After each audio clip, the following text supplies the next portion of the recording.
is the secret of this eternal life? Is it perhaps achieved by some...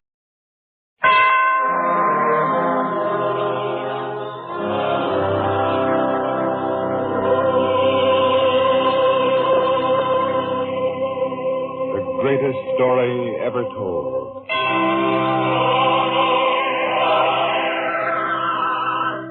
Presented by the Goodyear Tire and Rubber Company.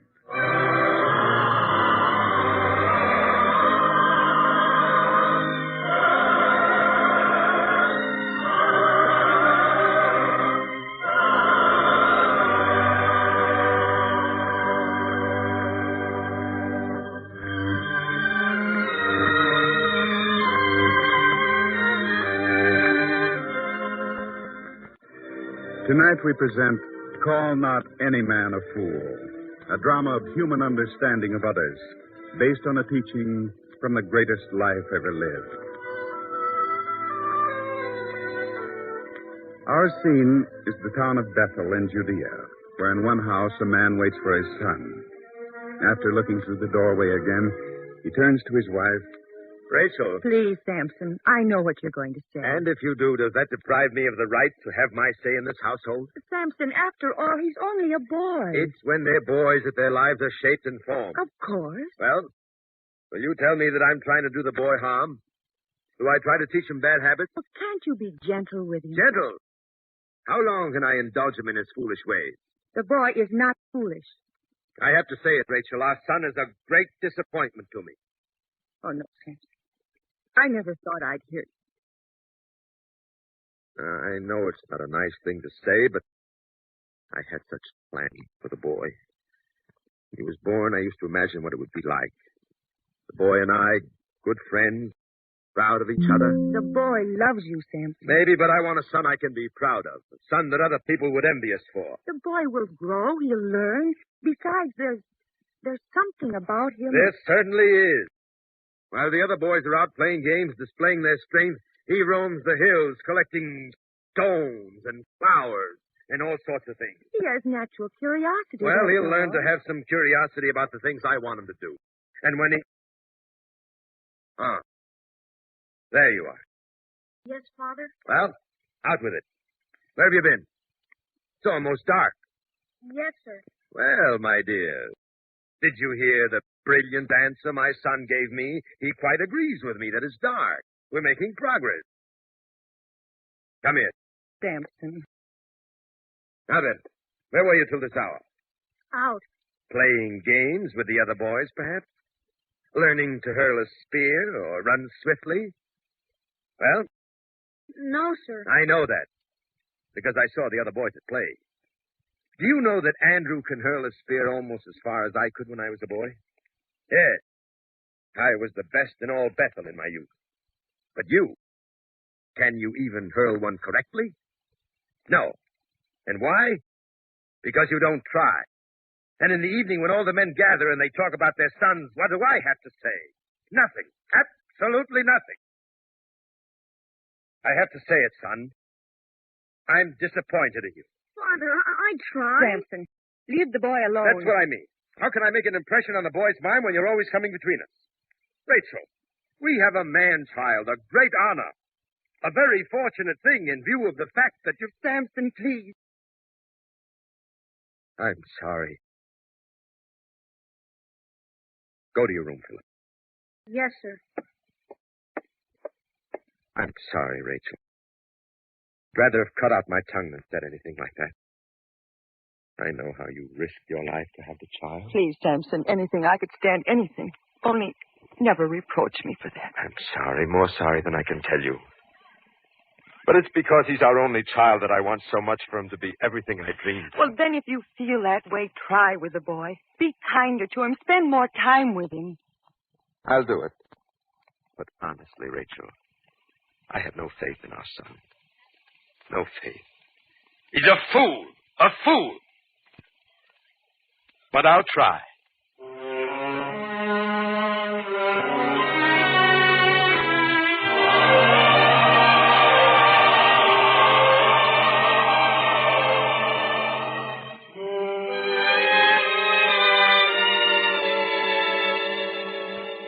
Here, Samson, I've packed some fresh cheese and bread, and there's a crock of milk hanging in the well. Everything, Samson, for you and your son to have a fine day together. Thanks. I'll give the boy every chance to prove himself. I promise you that. Good. And I'm taking his spear along. At first, I'll pretend I'm using it only as a walking staff. But when we get far away from town, I'm going to show him how to hurl it. And we'll practice and practice until he's as good as the other boys. You'll see. Oh, I hope he pleases you. Me? What about him? I'm doing this for his sake, too, you know. Of course. Now, take the food and don't forget the crock in the well. And, Samson, I pray you two will return better friends.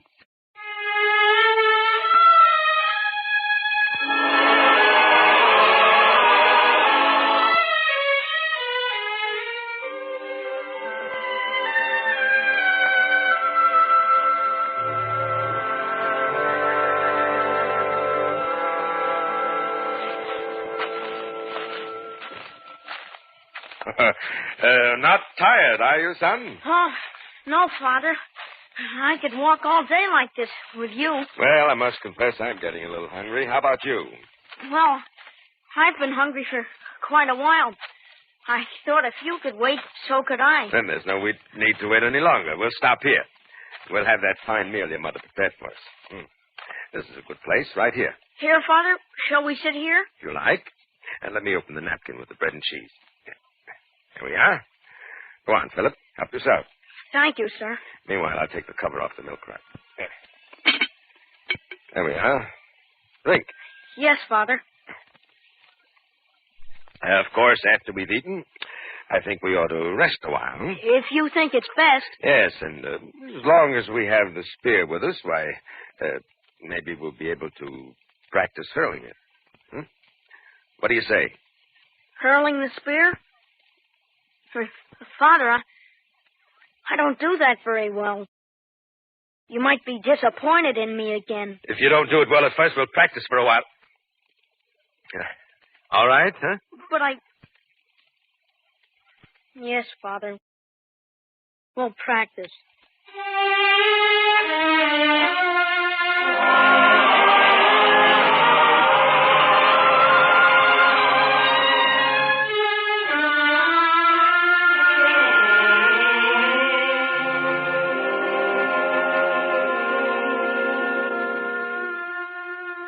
Now we'll try it once more, Philip. Yes, sir. You take hold of the spear here. You see? Yes, sir. Well, just don't stand there. Take hold of it. Yes, sir. Now raise your arm to about here. That's right.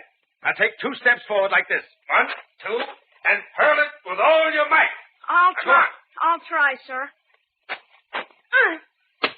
Oh, Philip, can't you do anything right? What's the matter with you? I don't know, sir. I tried. Well, go get the spear. Try it again. Go on. Yes, sir. Of course, I'll say one thing for you. The way you throw a spear, you don't have to walk far. Yes, sir. Now, try it as I told you, and don't be so slow about it. That's better. Better. Now we're making progress. Now, try it again, and this time, throw your whole body forward as you do it. Get every muscle into it. Yes, sir. Well, the spear, it's broken. Couldn't have. I can tell by the way it sounded when it struck. The shaft is perfectly sound. Well, I know, but the point's been blunted. It struck a rock. We can still get on with our practice. Well, I'd rather not practice anymore. You mean you're tired already? Well, it's not that I'm tired, but this rock the spear struck, it's so unusual.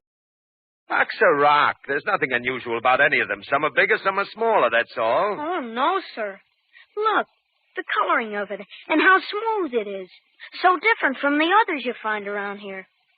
What did you say? This rock is different, just as there are different flowers and different kinds of insects. Why should this rock be smooth when others are jagged? Did you ever think of that, Father? Well, tell me, Philip, is this what you spend all your time doing when you're away from the house? Why, yes, sir. What kind of foolish nonsense is that? How could any son of mine be interested in such fool ideas? What's the matter with you, Philip? We have a tradition of fighting heroes behind us. Joshua, Saul, David. Yes, David, a boy who slew Goliath, a warrior, a leader, a king of Israel. And look at you. Rocks. Flowers. You're a disgrace to the memory of our ancestors. What do you have to say for yourself? Father, I can't help it. But, well, David was a warrior. But Solomon, his son, he was a scholar, a poet, wasn't he, Father? And if he was? Did he disgrace his father, David?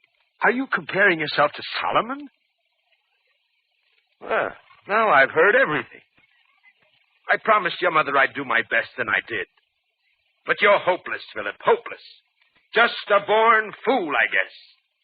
Come on. Come home. I give up with you.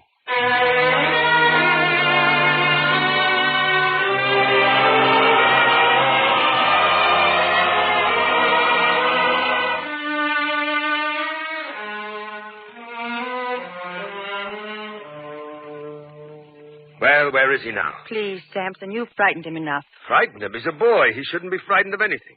Where is he? I don't know. After what happened yesterday, I haven't tried to order him about. Sampson, did you call the boy a fool? Well, I had to make an impression on that stubborn mind of his. You shouldn't have done it. And why not? If I can't convince him, I'll try to goad him into doing the right thing. Maybe if the boy gets angry enough, he'll become determined to do what I want. He's frightened. He doesn't know how to become angry. But he knows how to confuse me with his strange manner and his talk. Comparing himself to Solomon. Did he tell you about that?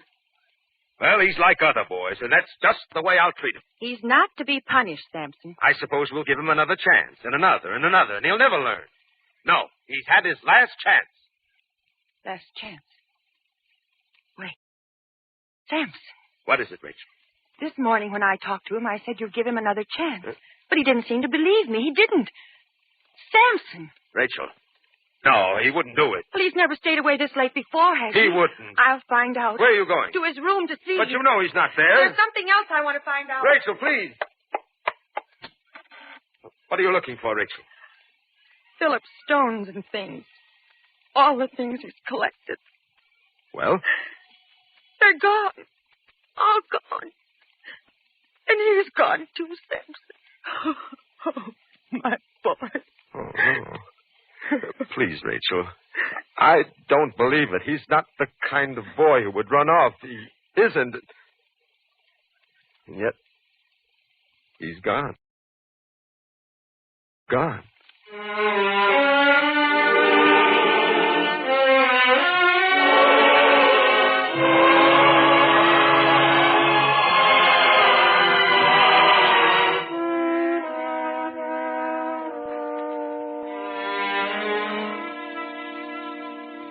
Tell me, Micah, you're his teacher. Where would my son have gone? And why? Sampson, your boy's gone? What do you mean? Run off into the night somewhere. I don't know. Rachel's going from house to house searching for him. We can't find him. Oh, that's too bad. Such a fine lad. So smart. This is no time for idle flattery, Micah. No matter what the boy is, I must find him. After all, he's my son. What do you mean, Sampson? I forgive the boy everything. Only I must find him. I must get him back. Oh, what is there to forgive? The lad's smart in school, and he has such ingenious ways of collecting knowledge. I tell you, I learn almost as much from him as he learns from me. What? Of course. He keeps all of us entertained with his little talks on rocks and flowers. I believe the other boys would rather listen to him than to me. Useless knowledge, all of it. There is no knowledge that is useless, Sampson. It develops the boy's mind. I have no time to talk to you about it now, Micah. Do you or don't you know where the boy is? I'm sorry, I don't. But I hope you find him. I sincerely hope so.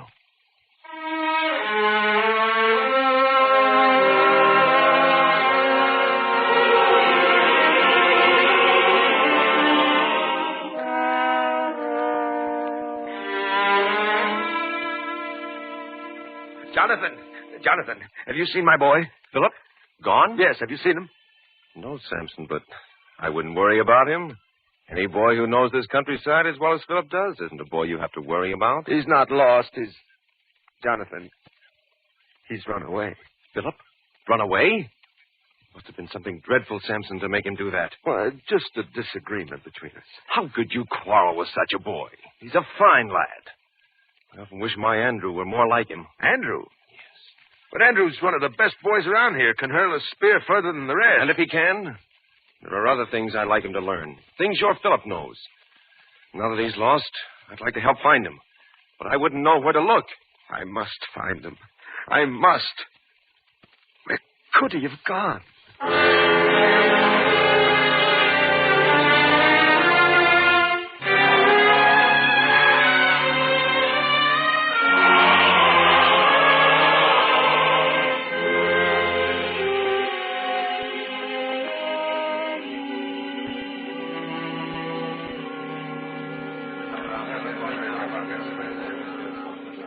John, people are gathering again to hear the master. John, do you hear me? What, Peter? Oh, you didn't hear me. Something's on your mind, John. What is it? Over there. That boy. Well, he's come to hear the master. Is there anything wrong in that?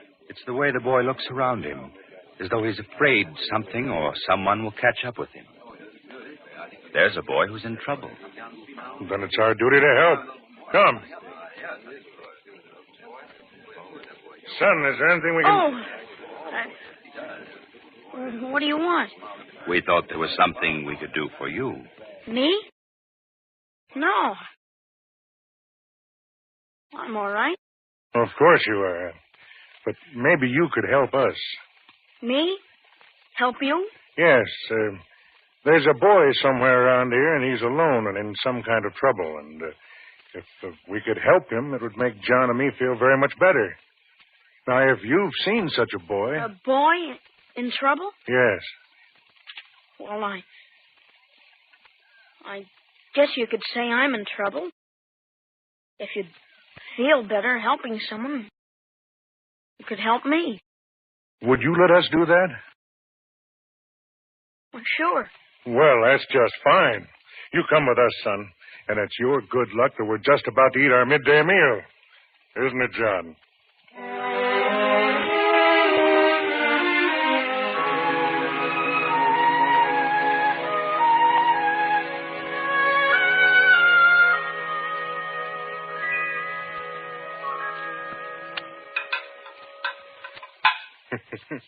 Is that all you can eat, son?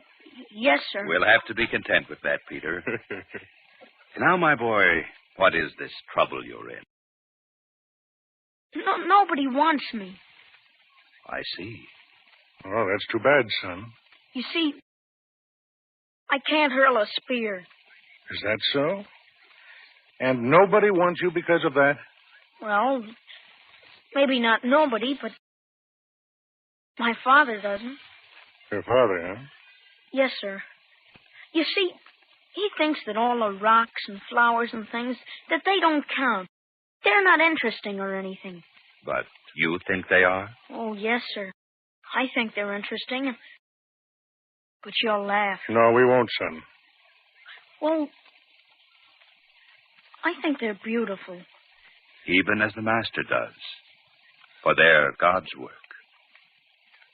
God's work? Yes, sir. I never thought of it that way, but it's true. It is. And the Master, he feels the same way I do.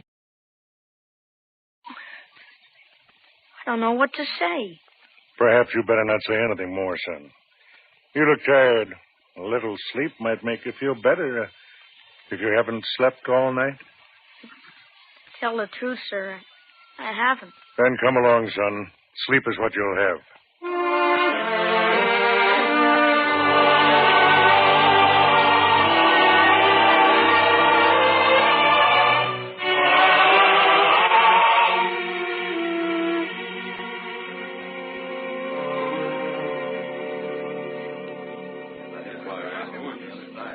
Please, someone, tell me, have you seen a lone boy?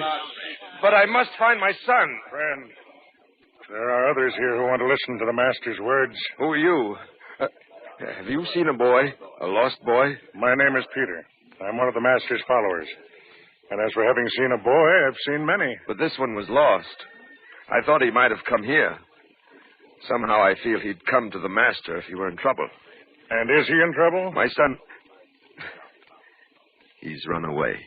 Oh, I see. John, did you hear? A boy who's run away? Oh? He wouldn't have been carrying a spear, would he? My son? I'm afraid not. He must be a fine boy, then. What do you mean by that? How much good has ever been done by hurling a spear, friend? Well, I hadn't thought of that. There are some boys who have more important interests in life. Is that right, John? Yes, Peter. Some, for example, who seek after knowledge of different things, after the beauty of God's creations. Aren't there, Peter? Why, from the way you talk, you must have seen my son. We do have one boy here who would fit your description. Then I must see him. Take me to him at once, please. First, we must take you to someone else. Someone else? Yes, to the master. Me? You'd take me to the master? But why? He has something to say to you. The master is aware of me? More than you know. Come along, man. Come along. Please, you must be making some mistake. The master couldn't want to talk to me. Master, here's the man. The one we spoke of to you. You spoke about me? What have I done? Why do you bring me here? To the master?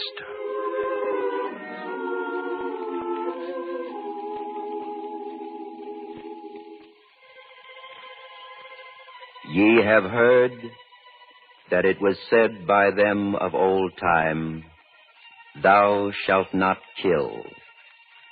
And whosoever shall kill shall be in danger of the judgment.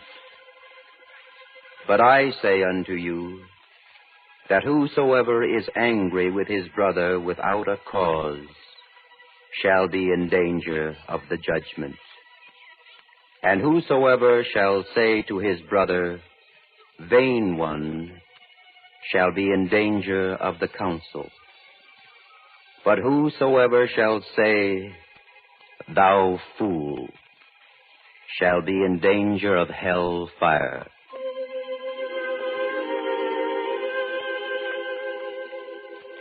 Does this apply to me? Whom have I... Oh. What is it, friend? I haven't hated anyone, but I have called someone a fool. Now the master says it's a crime. Hellfire, the master said, for calling someone a fool. Why? Why? Because, though it's not one of those crimes punishable on earth, it's the kind of crime that cuts deepest and leaves the greatest wound. But if someone's wrong, if he does foolish Who's things, to say? What a man does in his enthusiasm may be wrong. But shall we rob him of his enthusiasm because we don't agree with him? How else is the world to go forward? How else is new thought to be born? Great men have been called fools. Even greater men will be called fools. And to do so can be the greatest crime of all, for it destroys people. Then I'm a criminal, John. And if the master wants to have me punished for the great wrong I've done my son, I'm ready to take my punishment. I can see in your face that you've been punished enough.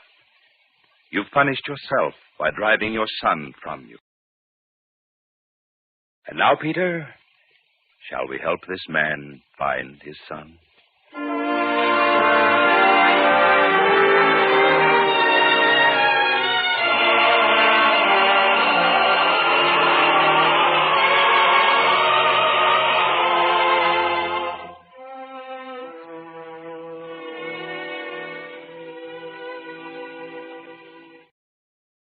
Be quiet. The boy is still sleeping. My son.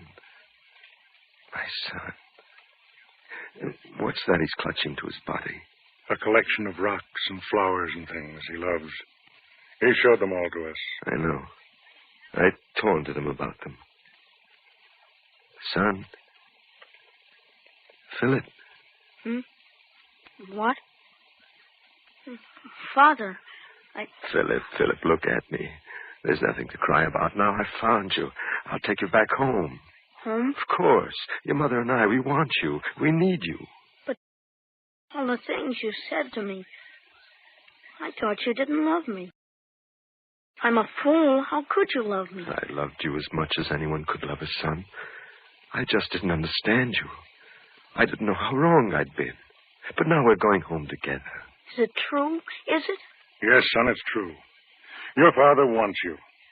And your mother's waiting for you. And on the way home, you can tell me all those interesting things you tell your classmates and your teacher. You'd really want to hear them? Of course. Then we'll go as soon as I thank these two men for helping me. They fed me and gave me a place to sleep. Thank you, sirs. Yes. Thank you, sirs, for giving me back my son. For having the master teach me a lesson I needed very badly. From now on, no more cruel words for my son. Because I'll keep repeating to myself what the master said. That'll help me to understand.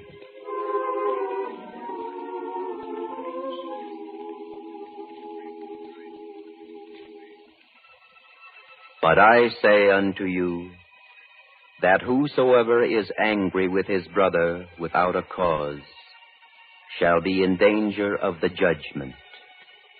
And whosoever shall say to his brother, Vain one, shall be in danger of the council.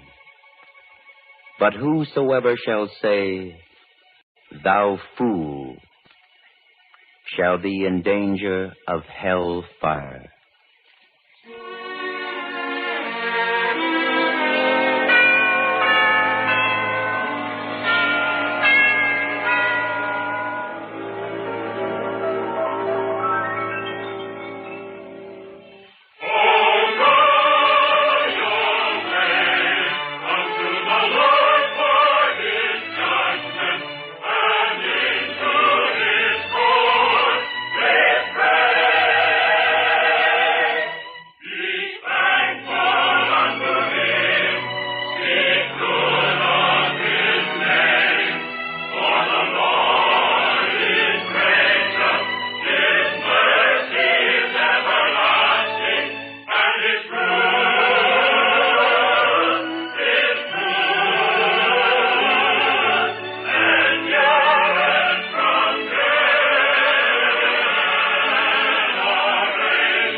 This program was brought to you by the Goodyear Tire and Rubber Company. Next week on this same network at this time, we'll present The Calling of Matthew, another episode in the greatest story ever told from the greatest life ever lived.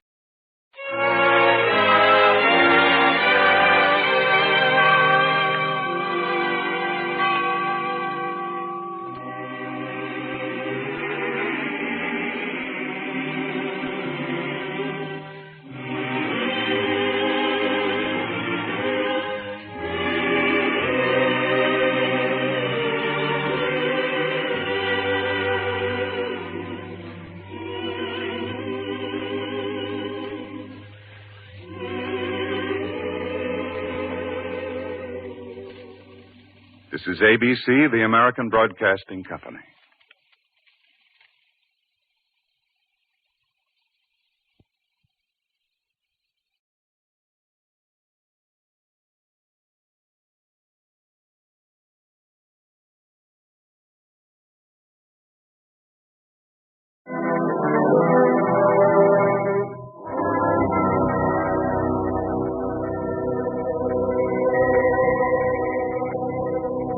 The greatest story ever told.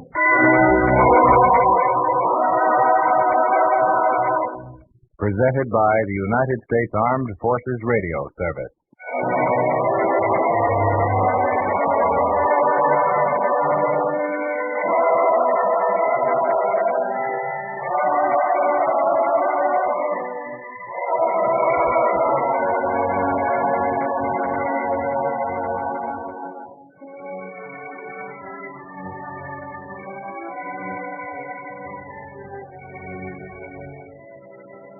Tonight we present The Unbelieving, a drama based on a teaching from the greatest life ever lived.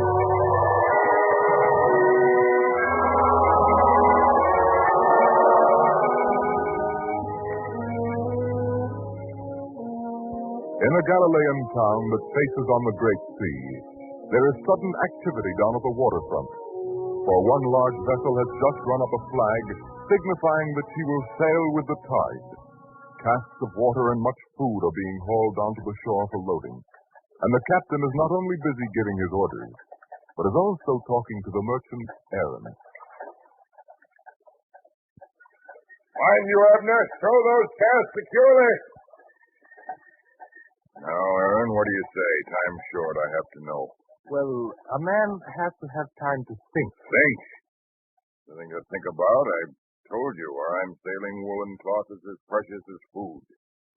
They'll pay for it in gold. Let me take all the cloth you can spare, and I'll bring you back enough money to pay for it 3 times over, even after my share. Well, Aaron? I don't know. Risk a good part of my possessions, and a vessel can sink. No vessel of mine has ever been lost, Aaron. I know, but I have to be a little more cautious than most men. What do you mean? Well, a man doesn't like to talk of it, but I have a son, and he's not a well lad. Not that he's sick all the time, mind you, but suddenly from out of nowhere, the sickness seems to come on him like an evil spirit. And when it strikes him, he tosses and twists frantically as though he had a struggle going on inside of him, as though he wanted to throw off the evil spirit. Too bad, that. I've heard of such sickness. Well, you can understand that I must always have money to take care of the boy. I can't risk losing a good part of what I have. I see. Well, I'll find another merchant who'll do it. Now, wait. I'll return to the house, talk to my wife. I might yet decide to do it. Give me an hour, huh? An hour? All right, an hour, but no longer. I must sail with the tide. All right, men, careful with the loading.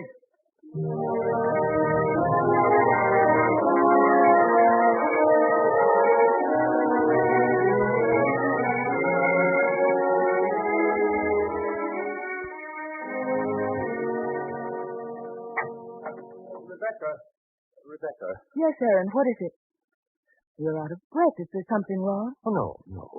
It's just that the time's come to make an important decision. It must be made in a hurry. I want your advice. Well? If we could triple our money. Triple it? How? All I have to do is entrust most of my stock of woolen cloth to Nathan, the sea captain. He'd take it to a port where he assures me he can sell it for 3 times its price here. Nathan? He's a very honest man. And a good captain, too. Why not do what he asks? Well, you know how the seas are. Gales blow up suddenly. Huge waves. Treacherous rocks. Anything could happen. But isn't that one of the risks of doing business? Is it a risk I can afford to take? After all, we must think of Michael. There must always be enough money for him. Oh, Aaron. Aaron, why did it have to happen to our son? Our only child. Did anyone ever expect it? The first time it happened, I thought the end of the world had come for us. And ever since then, it's been uppermost in my mind. That's why now I have to consider how this could affect him. Still, you have to believe in something. You have to believe that things will work out right. Believe? You're reproaching me again, Rebecca. Oh, no, Anne. I'm trying to help you. You know me better than anyone does, my dear. that I'm a man who believes only what he knows. A fact is a fact, and there's nothing more. Aaron, tomorrow the master will be here again. No, please, don't ask me to go. It would be mockery. I don't believe. Can't be. I don't belong there. If you'd only try. Don't make me feel it. Not if you won't feel right. But now, what are you going to tell Nathan? I think I know what I should tell him. You'll do it? No. But why? The facts.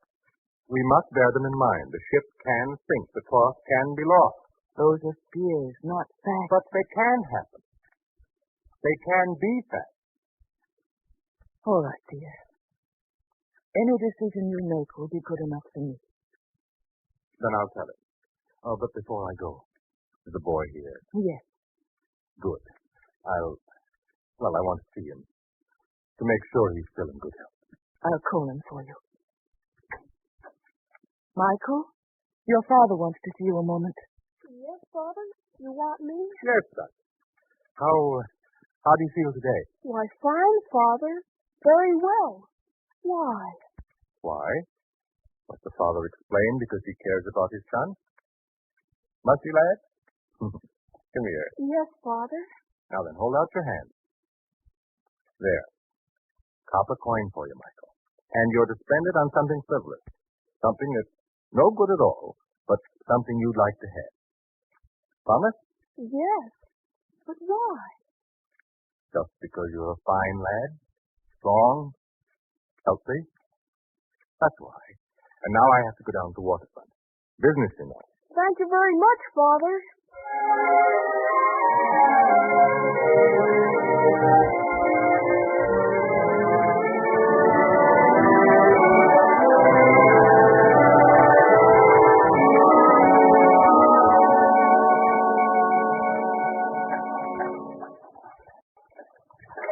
Well, Aaron, back I see. Have you decided?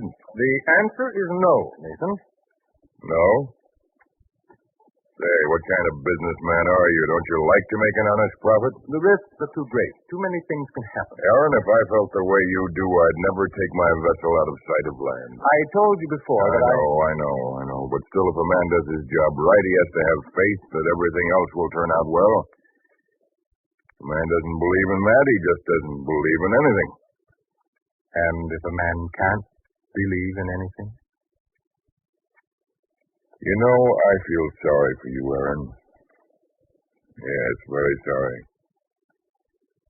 But I'll find another merchant who will take the risk with me. Wait, No. No, you'd better find another merchant. I will. Samuel, perhaps, is a smart man. He'll know a good thing when he sees it.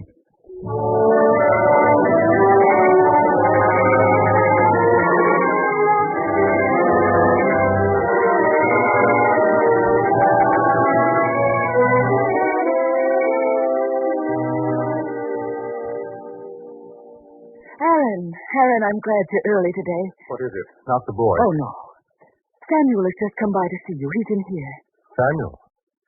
Oh. Please, dear, at least be polite about it. Of course. Well, Samuel, good to see you. I must congratulate you on your good luck. The best transaction I ever made. You know, Nathan said 3 times the price. Actually, it was more than that. So I understand. Suppose you think I'm a fool for passing by the opportunity? Not at all. No one of us makes the right decision every time, but I thought you might be interested in something new. You see, that one transaction has convinced me there's a great opportunity, so I decided to put in my money, with several others, of course. We'll assemble a fleet of ships, say 4, to begin with. We'll carry on trade with our own ships and our own goods, and Nathan will run it all for us. How does that sound to you? I wish you the best of luck, Samuel.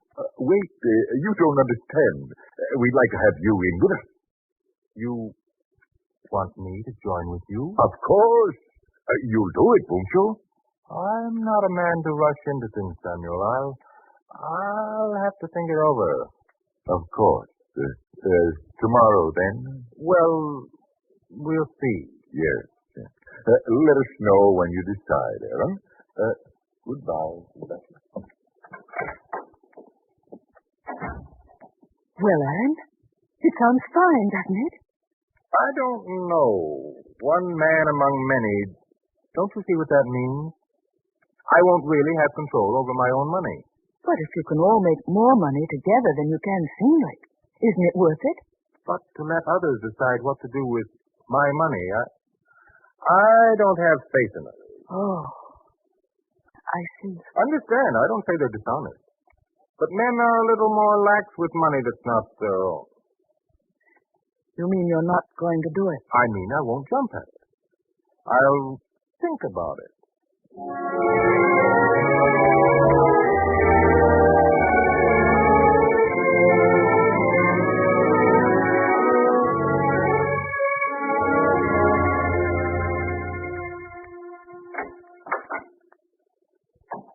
Aaron, have you seen them?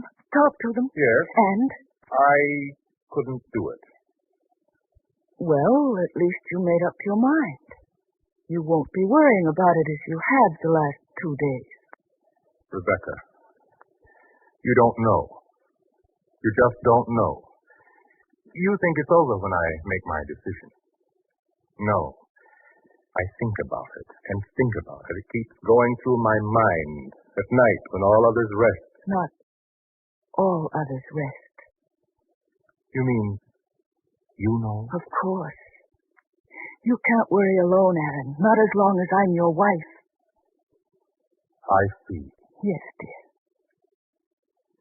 I know what it means not to have faith in anyone or anything. It means you live alone in a world full of people who want to be your friends, but don't get the chance. You? I have faith in you. Yet you've never had enough faith to do what I asked. About the master? Yes. You're right. I guess I don't really have faith in you either, then. That's not the worst of it, Aaron. Don't you see? You don't even have faith in yourself. But I do. Do you? Here were 2 times when you were faced with a good opportunity, and yet you couldn't make up your mind to do it. It's always been the same. That's the bad part, Aaron. A man without faith is a man without faith in himself. Rebecca. Yes, Aaron. Do you hate me? No, Aaron. But I do pity you. And I want to help you. If you want help. I don't know. I have no faith. And I don't even know where to start to have it. I'm lost.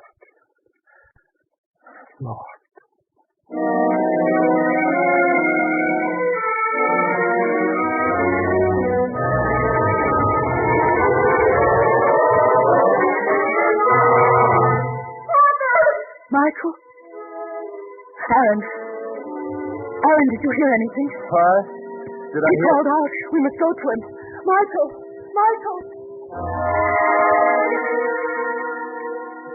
Son, do you hear me? He doesn't hear me, Rebecca. Again. It's happened again, Aaron. Yes, dear.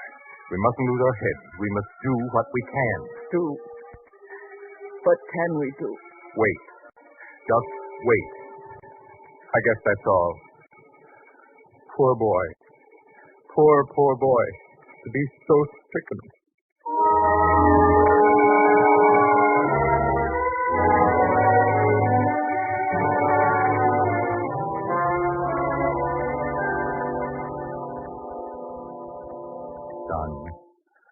Son, this evil thing will pass. It has to pass. The way he struggles. It was never quite so bad as this before. If only we could talk to him, give him courage, let him know that we're standing here beside him in this moment. We can say nothing, do nothing, just wait and watch. And pray. I wish you would, Rebecca. And you? I'm lost for time like this. It's the price of not believing. You pray, my dear, for both of us.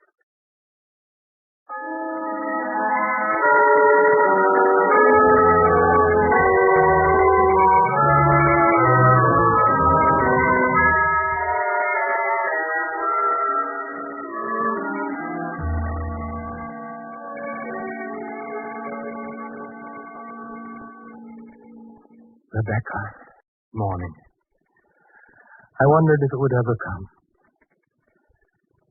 I must go in and have a look.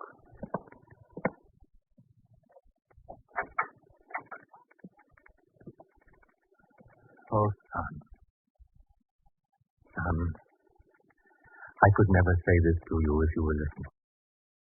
Never. Maybe you wonder. Maybe it goes through your young mind sometimes, and I can't tell. You'd have a right to ask. You'd have a right to say, Father, can't you do something for me? Can no one lift this curse from me?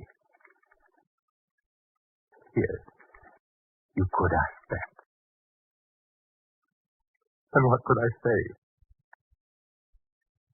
Only that I've done all I can. But there doesn't seem to be anything that can help.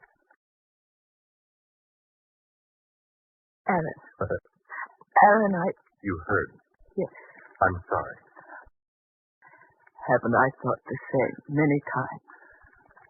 I guess there are some things a man should never say. He should never say he's done all he can. Haven't I? No, dear. So many physicians, they've all said the same, done the same. Say they're sorry, shake their heads. I wasn't suggesting that you take him to another physician. Oh. I know what you mean now. Yes. The master. You want me to take him? A man who doesn't believe. You could, if you wanted. No. You don't really understand what goes on inside me. There are times... Mother? Michael. You're here. And you too, Father. Yes, Michael. We're here. Only waiting for you to wake up, son. See? Look out there. It's morning. You've just awakened. It was a bad night, Father. You must have dreamed it. It came so suddenly. I was frightened. I wanted you and Mother, but you weren't here. We were here, son. We'll always be here. And now your mother and I must get you something to eat. You must be hungry. Yes, dear. We'll bring you something.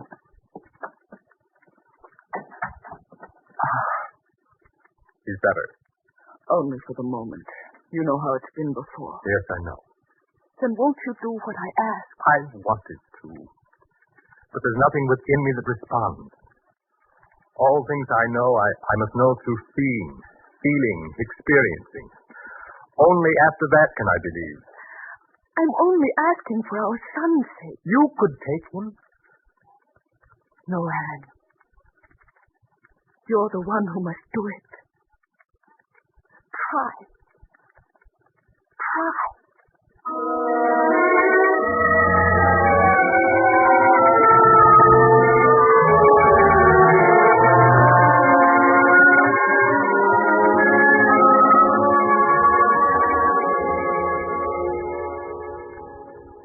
Rebecca, he doesn't look well again. There's that look in his eyes. I'm afraid it's coming on again. I know. So we must wait the next weeks in dread that will happen once more. And because you have no faith, we do nothing, not even for our own son. Perhaps Rob, our son, too. Oh, I've thought about it. But there's still something missing in me. Perhaps if we started out, the three of us, on the road it might come to you, the ability to believe. We could find him. We could talk to him before this dread thing struck Michael again. Do you think so? We could at least try. For our own son. Oh, Aaron. Aaron, give him his chance before it's too late. The next time he may die. Please, Rebecca, don't cry. This time I'll do as you say. For the boy's sake, we'll go.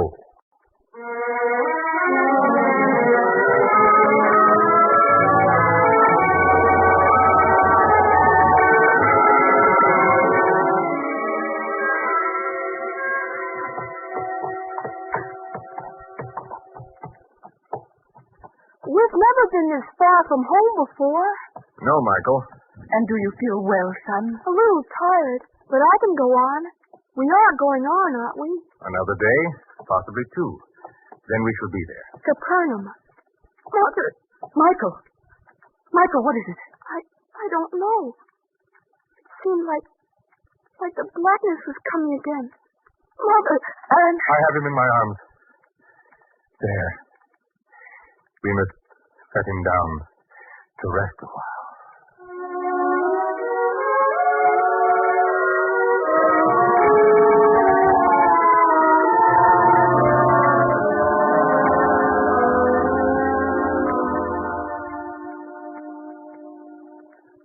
It's growing dark.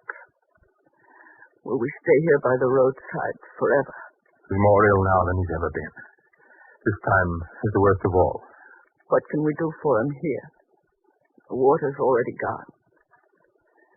With nothing to wet his lips with but tears. I know. Rebecca. Yes, Aaron. You have such faith. You're always believing. Well, if there is any power in this master you worship, then I shall find it out. What do you mean, Aaron? I shall carry the boy in my arms the rest of the way. All the way to Capernaum. Can you do it? I can do anything. If it's for my son. It means traveling all night. I can do it.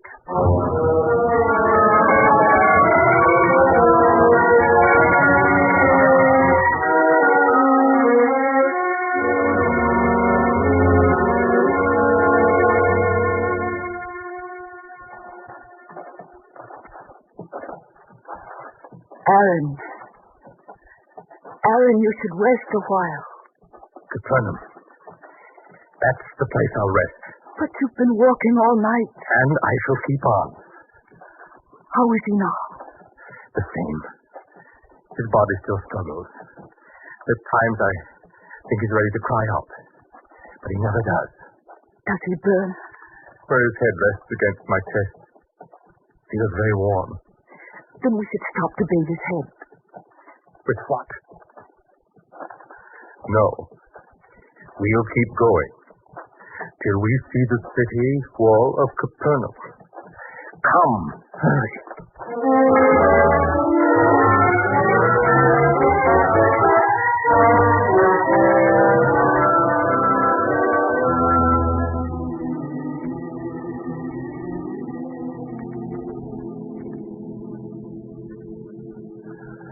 Well, Rebecca, is this the place?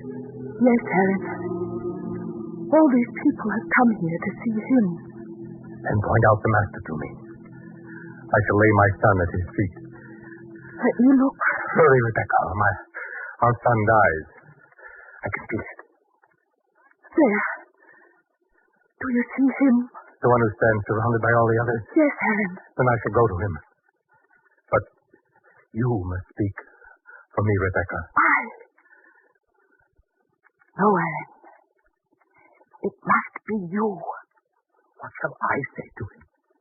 Master, I don't believe in you. And because I don't believe, I want you to hear my son who dies. No. You speak for me, Rebecca. Aaron, you've always said you wanted to believe and weren't able. Well, this is your chance. Tell him, honestly and humbly, what's in your heart. And then see if he'll help you to believe. Our son's life hangs on it. If I didn't have faith, I wouldn't be here. Go, Aaron. You ask him. Then be with me, Rebecca. Beside me.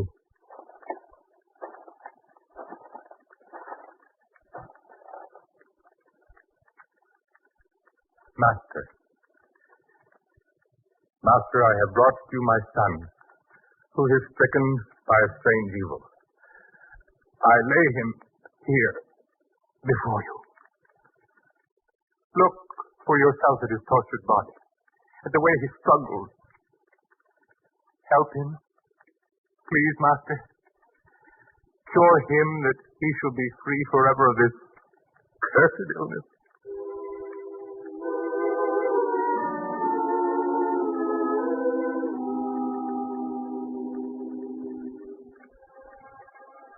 How long is it ago since this came unto him? Since he was a little child, Master. But now, this moment, he seems closer to death than ever before. Master, if you can do anything, have compassion on us. Help us. If thou canst believe, all things are possible to him that believeth. Believe? This moment more than any other, would I want to believe? Yes, I want to believe. Help me, Lord, in my unbelief.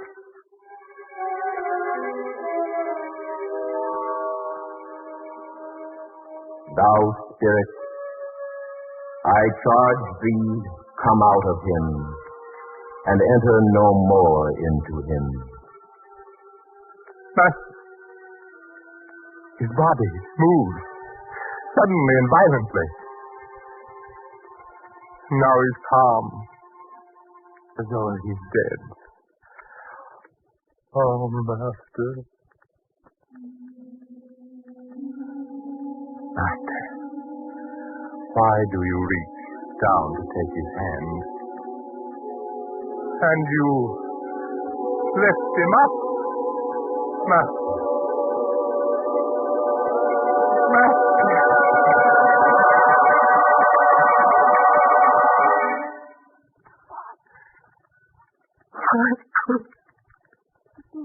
Michael, my son. Yes, Father. Why do you say it that way? Rebecca, look. Our son. Well. Alive. Master. Master. Now I can believe. I see. And what I see is changed by unbelief to great faith. I have faith in you, in my fellow men, in my wife, even in myself. My whole life has changed, Lord. I am no longer alone.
You have been listening to The Unbelieving, another episode in the greatest story ever told, from the greatest life ever lived.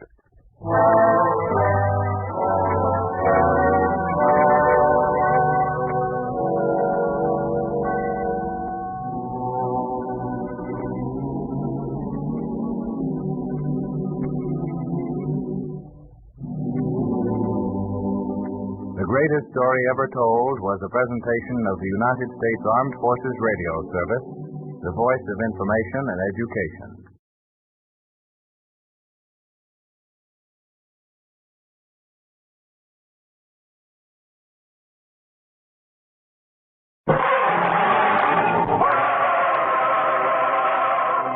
greatest story ever told.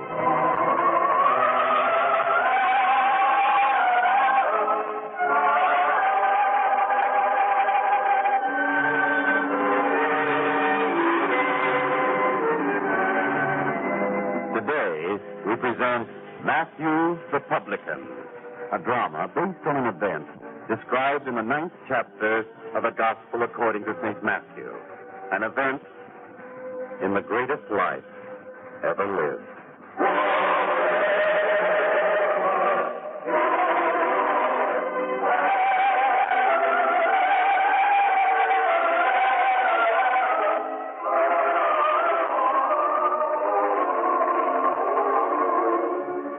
The town of Capernaum, and in the town, the house of the publican Matthew, for today is an unusual day. For on this day, Matthew is not concerned with collecting taxes, nor with accounting to the Romans for the monies which he has collected for them from his own people. Instead, this is a day of happiness for Matthew, or at least it should be. For now, he talks to the lovely young girl who is his niece.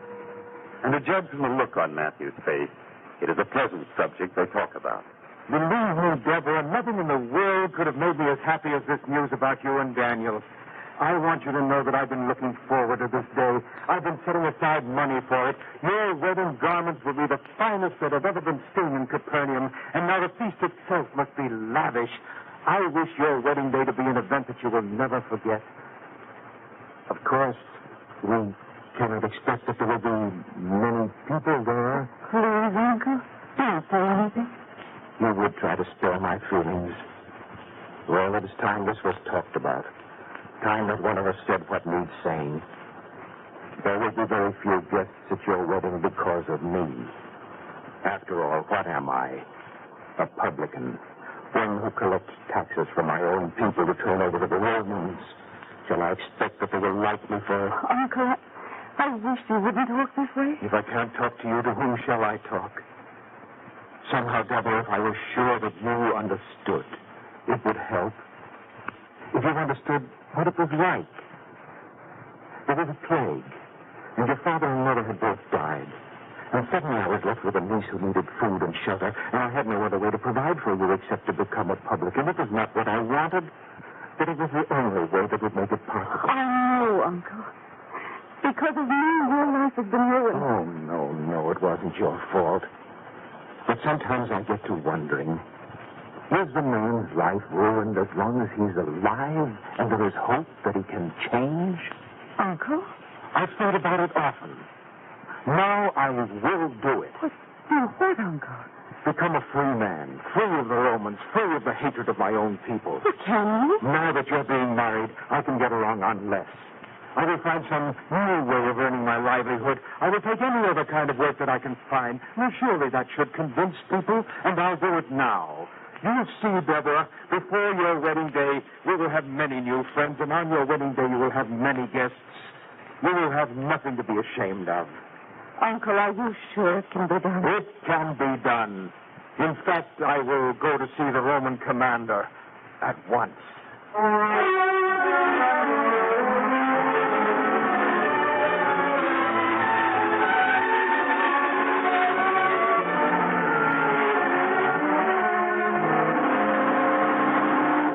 Matthew, don't stand there mumbling. If you've something to say, come out with it. What's troubling you? Caius, sir, I would like to explain. Look, Matthew, if there's something wrong with your accounts of the tax monies, that's the one thing that can't be discussed. Your accounts are either right or wrong. There are no explanations that Rome would accept. The accounts are right down to the very last coin, sir. Then what are you trembling about? Sir, I have served you Romans faithfully for a great many years. And you've been paid well for it. Oh, I don't deny that. I don't deny that it was for the money that I did it. Well, then? Sir, I wouldn't want the Roman authorities to think that there's anything wrong, but I might as well say it. I wish to resign from my office. A tax collector for the Romans resign. This is no laughing matter to me. It's a very serious step. There's no doubt of that. We'll examine everything you own at once. But why? I've been honest in my dealings with you. Matthew, you must know that you'll never get another position. Oh, but I will. Indeed. Well, if you do, you'll be the first man who's collected taxes for the Romans and been rewarded with a job by your own people. No, I don't believe it. What's more, I think that you've been systematically stealing money from the tax collections, so that now you can afford to resign and never work again. No, sir, you don't understand it. It's my niece. It's the wedding, that's what... Niece, wedding, man, are you out of your head? Please, sir, please listen to me and try to understand. Every day for years now, you've seen me at my place by the roadside collecting the road taxes and carefully noting in the scrolls the amount of the collection, every single coin accounted for. How can you accuse me of cheating? I'll say one thing for you. If you have been cheating, you've been very skillful at it. But I haven't been cheating. Please understand. I've spent my life giving her everything that she wanted. And now, in this most important time of her life, I realize that the one thing I haven't been able to give her is a good name. And so I'm resigning. For her sake, and for my own. I'll show everyone that I'm not a Roman sympathizer at heart. So, fine appreciation for what we Romans have done for you. What you've done for me, you've made me an outcast. No one will speak to me. No one will associate with me. That's what working for the Romans has done for me. They think of me as a traitor. And now you're going to change all that, eh? Yes. I can get along on little now that my niece is leaving. I'll find some kind of work that will give me enough to live on. Good. Very good, Matthew. I'm glad to see that you've got the courage and the strength to take such a drastic step in order to reestablish yourself in the community. Of course, if you should change your mind and decide that this is the work you like best after all, well, we'll always have a place waiting for you here. I'll never come back here. Of course. But your position will still be waiting for you. After all, it's the least we can do for our friends.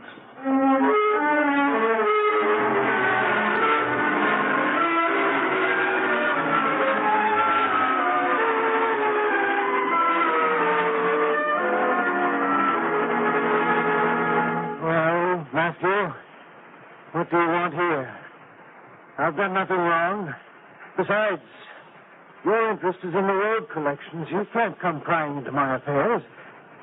Or have you been promoted to the collection of other taxes? Samuel, I've not come here to discuss taxes with you. You haven't? Ah, good. No, Samuel, it's a far different matter that brings me. You see, I need help. Indeed. Well, what is it? What's wrong? Samuel, for a long time now, I've been doing work for the Romans. Well, I know that. Of course, and although you don't sympathize with what I've been doing, believe me, there were reasons. A man doesn't do things like this without compelling reasons, but all that has changed now. I am no longer a publican. How nice. But what's that to do with me? Well, Samuel, say what you will about the Romans, you must know how exacting they are. I've had fine training. I can keep records and books as accurately as anyone. Well, that must be a great satisfaction to you, I'm sure. Now, the point of my visit here is this. Samuel, would you give me a position? Matthew, I have no use for any additional help. But everyone knows how much your business has prospered in the last few years. Surely you could make room for one more man, a capable man? Yes, my business has prospered, and I intend to see that it goes on prospering. And one way to make sure is not to hire any friends of the Romans. But I'm no friend of theirs, I tell you. There never was a publican in this land who was considered anything but a traitor. And I don't associate with traitors, nor do I give them work. Is that clear? But I've changed, Samuel. Changed? The thorns on a rose never change, neither do traitors. Now you'll do me a great favor by leaving here at once. After all, I have my reputation to think of.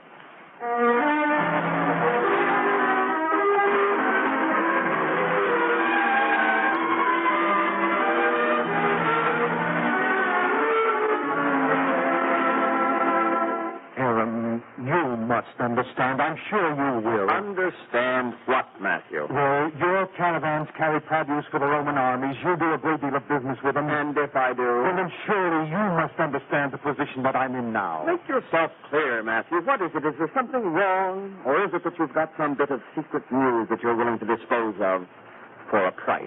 I've never been a spy. Then what brings you here? No one will believe me, but I think that you will understand. Because, after all, you did practically the same thing. What did I do? You worked for the Romans, too, and since you... Wait. Hold on a moment, Matthew. Are you attempting to put me in the same class with you? Well, after all, we both earn our livelihoods working for the Romans. You know, Matthew, I don't feel flattered being put in the same class with you, so if that's all you've come to say, get out. Please, Aram, a job is what I need. I can work hard for you. I can relieve you of a great many details which will give you more time for other profitable business. I'm sorry, Matthew. And you can trust me, Aaron. I'm honest. No one has ever denied that. No one ever discusses the honesty of traitors. It's like talking about rainfall in the desert. I'm sorry, Matthew. And I thought you would understand. Then you were mistaken. Now, let's get one matter straight. I work for the Romans, that's true. But I take money from them. You take money from your own people for the Romans. There's a difference, Matthew. A very big difference. And you don't think a man can change? I don't even care. I'm in a pretty delicate situation as it is, Matthew. I don't take risks for anyone. To hire you would be such a risk. Sorry.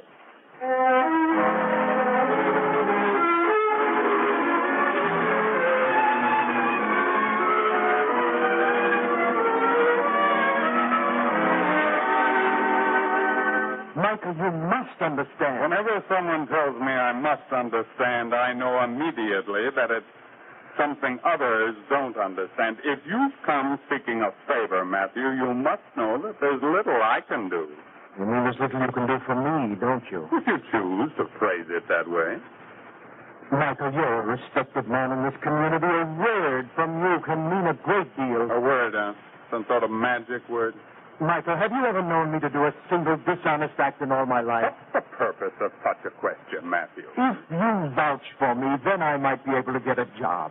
Everyone respects you and your word. Just tell them that I'm honest and decent. Matthew, let me give you a little insight into a great secret of getting along with people. If you would have people respect your word, don't give it too freely. What do you mean? Why do people regard my word so highly? I'll tell you why. Because they've never been disappointed in what I've said. And again, why? Because I never give my word on anything or anyone. Is that clear? But I know of several occasions when you vouched for people. Matthew, how can I vouch for you when you call me a liar? But I didn't call you a liar. You didn't use the word straight out, but you did contradict me. You see, Matthew, it's quite impossible for me to vouch for someone like you, much as I'd like to. You wouldn't like to at all. You're toying with me when I'm in trouble. I need help and you don't want to give it to me. And inwardly you're laughing at me. You're being cruel, Michael. Perhaps your friends, the Romans, would be kinder to you. Matthew, get out of here.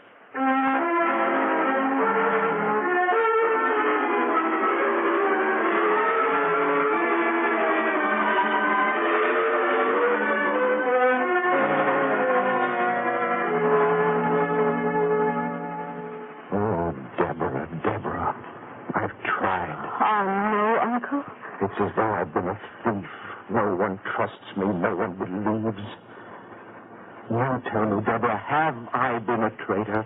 Have I been a friend of the Romans every day for years? Now, you've seen me, heard me speak. Have I ever uttered one word that can be interpreted as treason toward our people? Oh, no, Uncle, no. How can people be so cruel? Uncle. Yes, Deborah. Maybe Daniel's father could help. No, it wouldn't be right. I don't want to jeopardize your happiness, never that. But if Daniel is willing to marry me, surely his father should be willing to be understanding about you. He's the one man I won't go to. No, Deborah, when you marry, I want you to cut your ties with me. I want you to try to forget me, forget that I'm your uncle. After all you've done for me, This whole thing is really my fault in a way. Why? Because you wanted a wedding like other girls had. There's nothing to apologize for. You took the job in the first place to earn money to take care of me. You tried to leave it because you thought it would help me, and Uncle, I don't deserve it.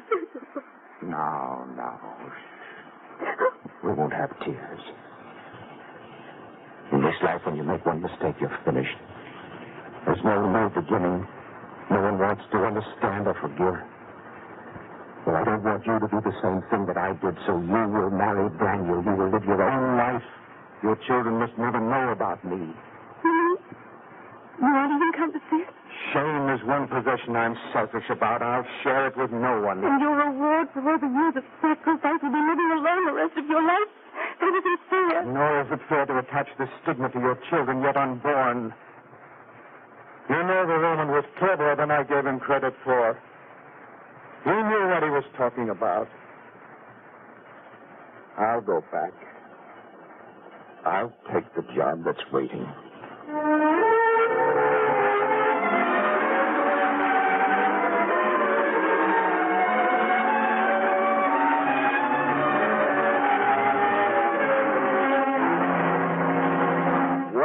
Matthew, so you're back. How nice to see you again. Please, sir, don't be too cruel on a beaten man. Don't make it worse. So you've changed your mind, Matthew. Back. How nice to see you again. Please, sir, don't be too cruel on a beaten man. Don't make it worse. So you've changed your mind, Matthew. Is it a job you're thinking of? Well, you said it would be waiting for me. Oh, so I did. Well, shall I begin at my usual place? Your usual place, yes. But not at your usual fee. But, sir... You see, there were some things you said just before you left that I didn't like, so we'll take something off for that. But the work will be the same. Only the pay will be different. Now, do you want the job under those conditions, or don't you? You know I have no alternative. Good. And if you make any mention to anyone of this little change in your remuneration, it will go hard with you. Do I make myself clear? I think I know what you mean, Caius. Oh, well, I'll go out by the road and take your accustomed place and begin your collecting. And be careful today. If you think I deliberately make any mistakes... Oh, I didn't mean that. It just happens that there are great crowds passing on the roads today. That man, what do they call him? The master. He's supposed to be coming this way, and the roads are clogged with people wanting to see him. So things will be more difficult than usual today. The master? Matthew, you listen to me. I wonder. So, you turned to him, too. I didn't say that, did I? You didn't have to say it. Just let one of your people get into trouble, you go to him for help. Tell me, Matthew, all those things they say about you, about curing people, raising the dead, all that. Is it true? I've heard, as you've heard, but I haven't seen. Yet somehow I feel that maybe it is true. Matthew, if you have any ideas that he can help you, forget them. None of your people would have anything to do with the likes of you, least of all such a prophet as the master. Now get on with your job, Matthew.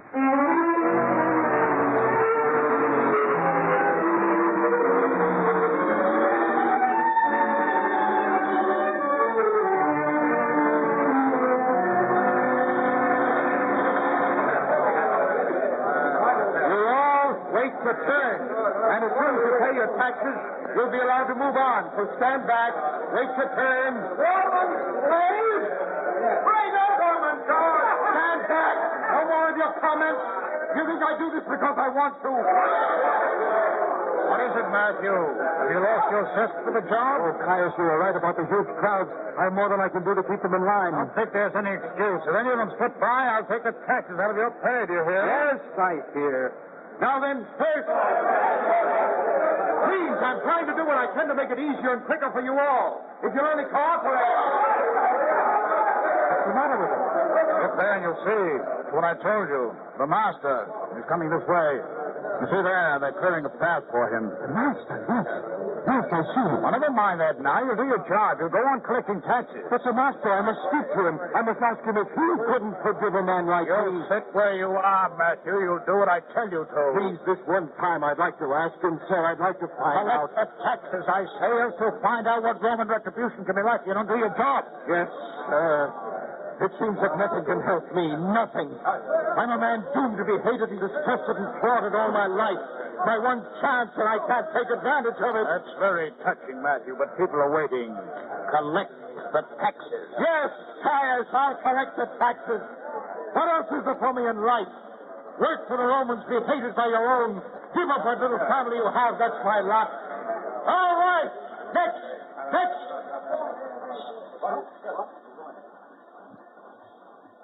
What's wrong now? Why are they all going so quiet? Now, I don't like it. There is something wrong. Something strange. Look. The master. Coming toward us. Coming with a little stand. Clarence, what shall I do? Ask him for taxes, of course. Don't joke about such things. Wait. Maybe this is my chance. Maybe this is the opportunity I've been waiting for. Master, there is something I must ask you.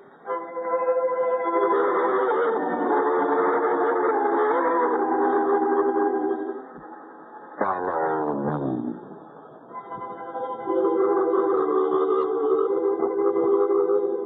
Did you hear?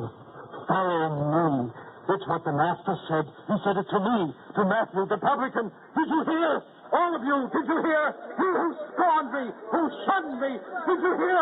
The master himself said for me to follow him. Matthew, where are you going? To follow him. To follow him as he asked. And I order you to come back. Not this time and never again.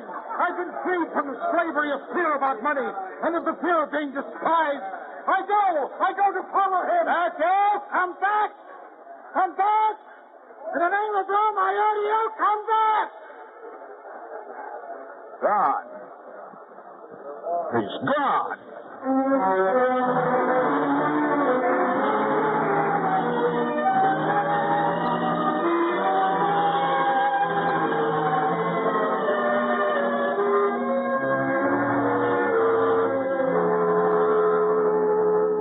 And you are the disciple John, and you were Peter.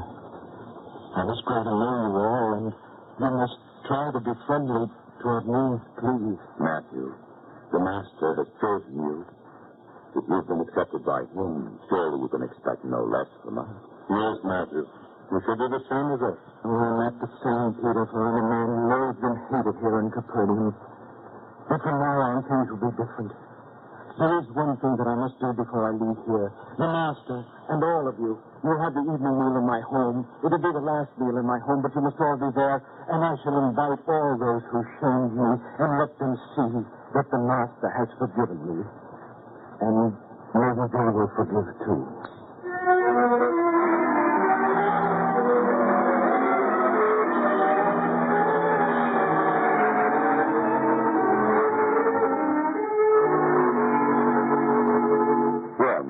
Is there much else to prepare? Peter and I could help.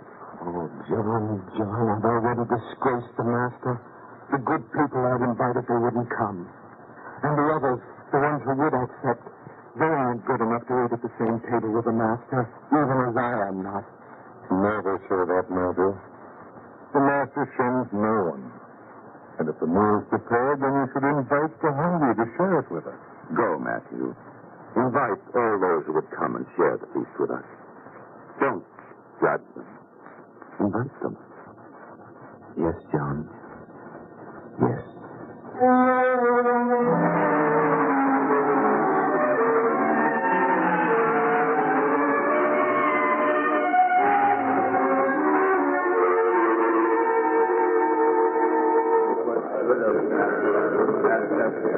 John, I can see now what you meant. The master turns from no man, no matter how low his station in life. One can look about this table and guess the things these men have done. Some have the shifty eyes of thieves. Others, the hard faces of disbelievers. And still others, the hunted and worried look of those who are afraid of the world. And yet the master breaks bread with them and treats No man of them would disrespect because he thinks not of the past, but of the present and the future. There's no man here who cannot be a good man. And with help and understanding, there will be good men one day. Deborah, please, I have an honored guest here for the last meal to be served in my home. Please, Uncle, listen to me. It's important. Oh, dear, you seem almost on the verge of tears. What is it? The wedding, Daniel? Is something wrong?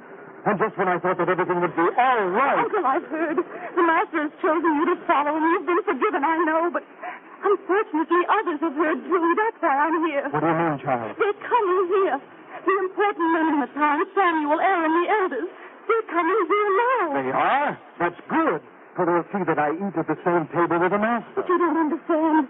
They're coming here to confront the Master, to accuse him, to do you harm. You're still not satisfied? They want to go on persecuting me? Don't be afraid, Matthew. Yes, let them come.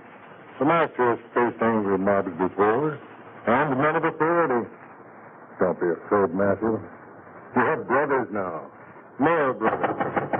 You see them? Deborah, with my newfound friends, I'm not afraid. I'll let them in. Samuel, Aaron, welcome to my home. Where is he? Where is this man who claims to be a prophet and is a friend of publicans and sinners at the same time? There he sits at the head of the table. What do you want with him? Master, you call yourself a prophet, a teacher of goodness and right. And yet there's not a man here at this table with you that we don't know to be a publican or a thief or an irreligious man. If you've come to raise them to the status of honored men, then you're not wanted in this town, not by us. No. You understand? Samuel, that's no way to address the Master. His actions earn him that kind of address. Well, Master, you persist in honoring these people.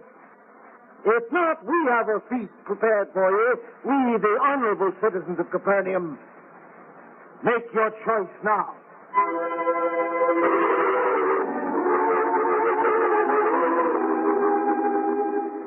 They that are whole have no need of the physician, but they that are sick. I come not to call the righteous, but sinners to repentance.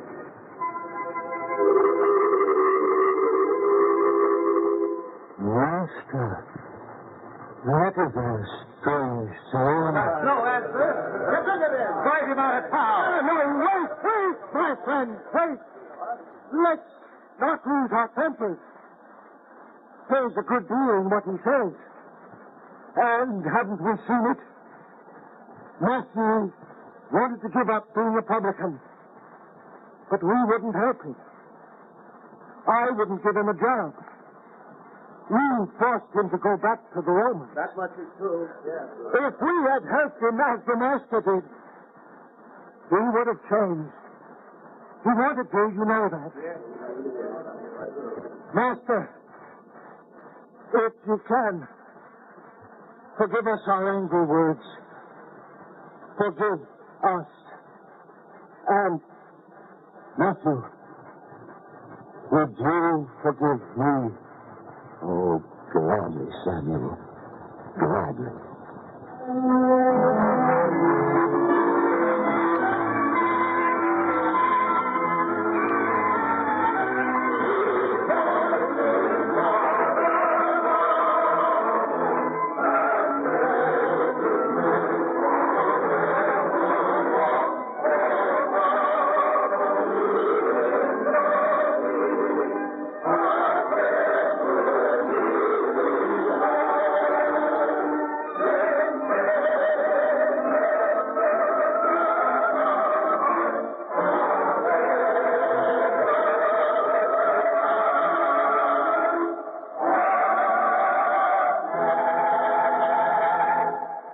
Next week on this same network at this time, we will present another episode in the greatest story ever told from the greatest life ever lived.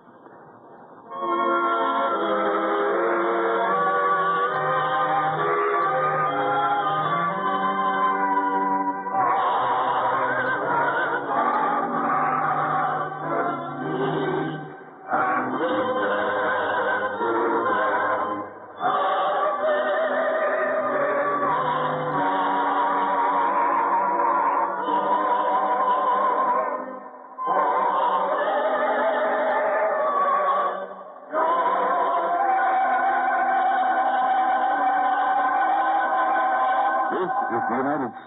Armed Forces Radio and Television Service, the voice of information and education.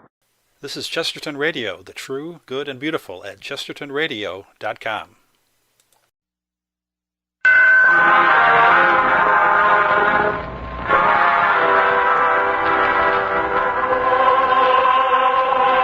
The greatest story ever told.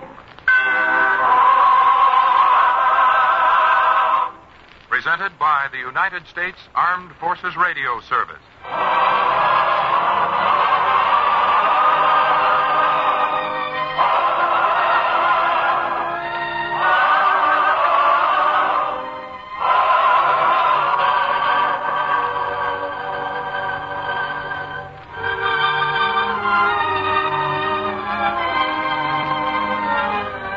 We present The Salt of the Earth, a drama based on an episode in The Greatest Life Ever Lived.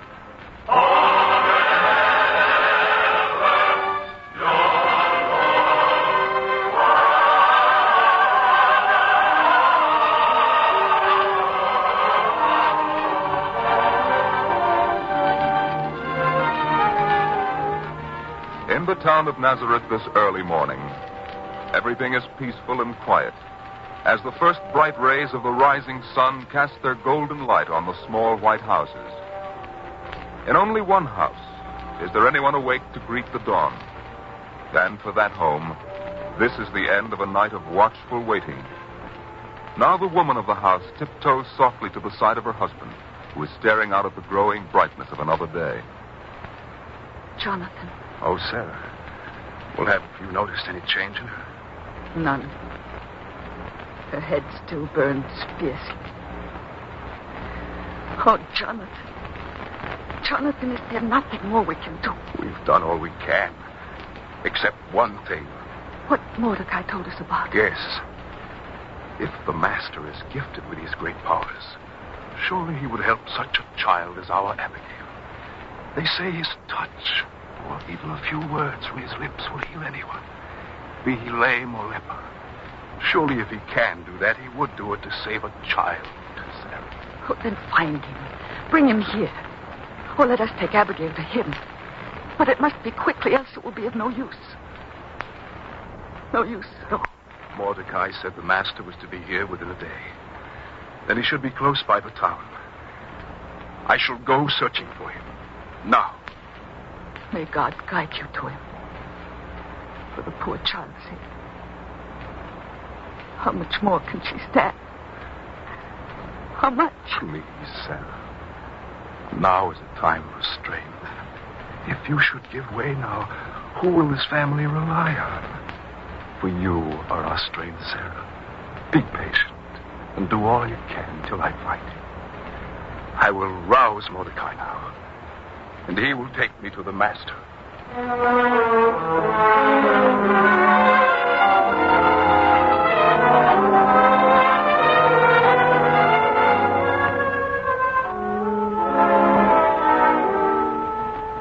Mordecai! Mordecai! Mordecai, Oh, Rachel. Jonathan. The child, how is she? No better. That's why I'm here. Where is Mordecai? He must take me to the Master at once. I must find him. He must help my child. Oh, Jonathan. What is it? Why do you look so strange and tremble so? Jonathan, he isn't here. Mordecai isn't here? No. Yesterday afternoon there was word from his brother. He had to go to Cana to see him. It seemed urgent. He left at once. Oh, no. It's true. True. Then who will take me to the Master? How will I find him? Mordecai left word. He said that the Master is coming here to Nazareth from the north. From the north? Then he would travel only one road. I shall find him by myself. I shall find him. If you would find him, look for the 12 who are his apostles. Peter or Andrew or Philip or Thomas or Matthew. Any of them will see that you get your help from the Master. And when you stand before him, be full of faith and humility. Speak to him as you would to God. Yes, Rachel. I shall remember all of that. Now I must go seeking his apostles so they may lead me to him. The child must be saved. She must.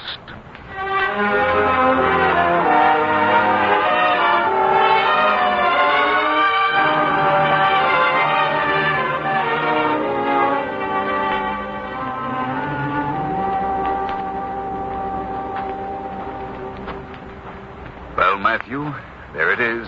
Nazareth, ahead there. What did you say, Andrew? Matthew, what is it? You're worried about something. I've noticed it too, Andrew. Have you, Thomas? Then surely you can find out what it is. No one can uncover more with a few questions than you, Thomas. There's something which has put those wrinkles of worry in Matthew's face. But if he's brooding on some secret he chooses to hold within himself, who are we to pry? You will stop taunting me, both of you? Matthew, I have no desire to taunt you, but after all, we've shared our last crusts of bread together. Wouldn't it be as well to share our thoughts? Philip, perhaps you're right. Maybe I should speak out, for I think this does affect us all. Well then, Matthew? Thomas, Andrew, Philip, I don't like to say this, but I believe we have disappointed the Master. Disappointed? But how? What have we done? I don't know. Surely there would have been some word, some sign. Wait, Thomas. Perhaps Matthew is right. Perhaps there has been a sign which we haven't noticed. That's what I mean, Philip. Right now, we walk on ahead toward Nazareth. Yet the Master has remained far behind us on the road. He often seeks solitude, to meditate. Yet this time I felt it was different. We've been sent on ahead for some purpose. Perhaps for us to meditate. What have we done which is wrong? If we examine ourselves, we should know. Yes, Philip. And we should try to examine ourselves as though we were the accused. Should ask ourselves questions without favor or prejudice. That should uncover our errors, if there be any. Now first, which of us has turned from any person needing help? Is there anyone among us who has done that? Is there? I see. No one. Then we should go on to Thomas. What is it, Andrew? Look, off there on the road. A lone figure of a man. What's strange in that? I believe he comes to find us. He's waving to us, beckoning us. So he is, Andrew. You men! Are there 12 of you? I've been trying to count you as you came along the road. Are there 12? He has come seeking us. Perhaps he comes to warn us of some danger to the Master. The Master has spoken of danger several times in recent days. I think maybe you're right, Thomas. The man seems excited, worried. He may well be a friend of ours, though I can't remember ever having seen him before. Then let's ask him. Friend, we are of the 12 who are closest to the Master. Why do you come seeking us? Then it is you. Thank God. Thank God. Oh, what is it, man? Why do you tremble so? Is there danger? Please, sirs, you must take me to him at once. What do you seek from him? Friends, I have a child, a little girl. For some days now, a bad fever has been burning her little body. This child who was once laughing and gay now only whimpers in a feverish sleep and tosses in pain. There is only one who can cure her. Only one. Take me to him. Of course, friend. Come with me. With you, Andrew? Yes, with me. For such a thing as this, the Master wouldn't mind an intrusion on his meditations. Has he ever turned from anyone in need? I didn't mean that, Andrew. What else could you mean? Andrew, why you? Why should you take precedence over the rest of us? Did the man appeal to you alone for help? Very truthfully, I believe that I should take this man to the Master. Come, sir. Now, wait, Thomas. How can you hold yourself up to be greater than the others? I believe if the Master were asked now to choose which of us would be the greatest after him, he should choose me. You? Matthew, Philip, Bartholomew, did you hear that? Oh, please, sirs. My child. She must have help at once if she's to live at all. Oh, one moment, man. Thomas, tell me, which of us was chosen first? You? Oh, no, Andrew and Peter. So what makes you think you're first among us in his preference? Sirs, please. It's my child I'm thinking of. I don't care who it is who takes me to the Master, as long as I see him before it's too late. This will only take a moment, sir. Now, it's true we were all of us chosen. Some first, some later. But, Andrew, you've gone into the marketplace many times, seeking fruit. And you stop here and you stop there to examine what the merchants offer for sale. And here you buy an orange, and there a pomegranate, and so on. Now, Andrew, will you tell me that the first fruit you chose was the best? What's that to do with it? Answer me, Andrew. Hasn't it ever happened to you that you've chosen fruit at one merchant's stall, only to see finer fruit later at another's? Hasn't it?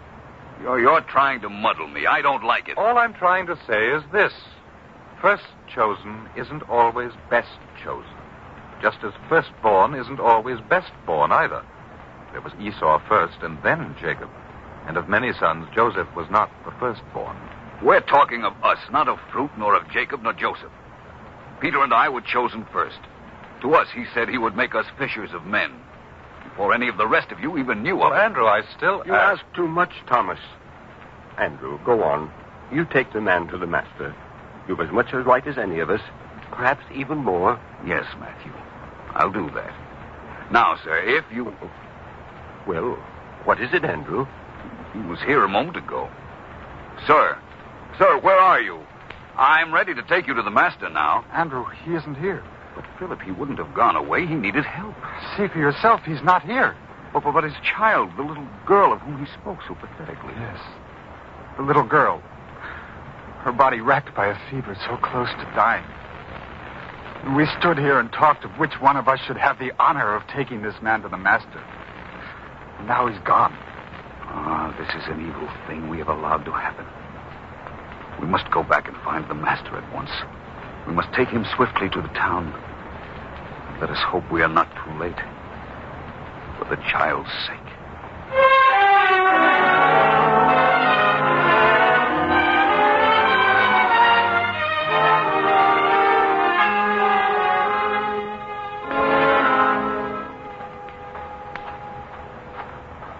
Surely, Philip, the master must be close by here. Andrew, what good to say he must be when we can see he isn't? But we've covered every inch of the road. Almost back to the place where he asked that we leave him by himself for a while. What's to indicate he isn't still at that very same rock where he stopped to pray? That was a long time ago, Thomas. Yes, but he may still be there. You know very well when he prays, time means little to him. He must still be there. And we shall find him. Come.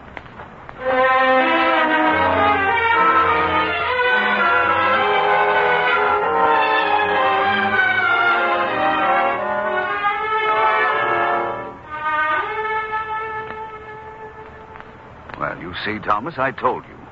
Here's the same rock. But the master isn't here.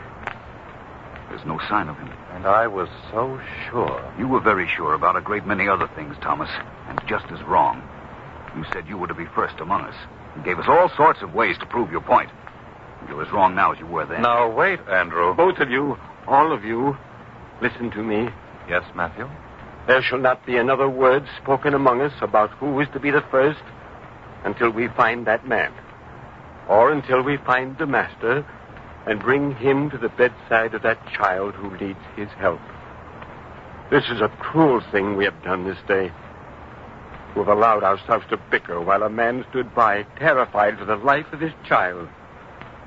So there shall be no more talk about anything except finding that man. Yes, but where? How? Your question can answer itself, Thomas. Where? Well, we saw the man come toward us from the gates of Nazareth, so we know the town where he lives. How? We must go from house to house, if need be, to search for him. Exactly. Come, all of you.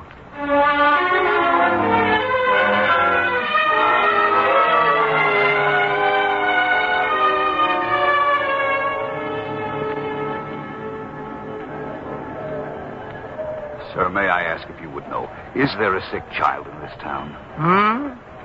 Sick child? Yes. Let me see. Please, sir, quickly. There is little time to lose. I am thinking. Give me a moment. Now, there was Zechariah. His son was ill. It was not a lad that was ill, but a girl. Now, see here. Don't tell me. Zechariah has no daughters, only sons. But the one I'm seeking is a man whose daughter is ill. Oh, I see. Well, now, let me think again. There was the silversmith, Aaron. Now, his daughter... Yes, what about her? Fever. Bad fever. Then that must be the one. Where can I find him? Well, you could find him at the temple, most likely. offering a prayer of thanks. Thanks? What for? Why, his daughter. She recovered several days ago. Then he's not the man. I must go on till I find the man who came to us for help.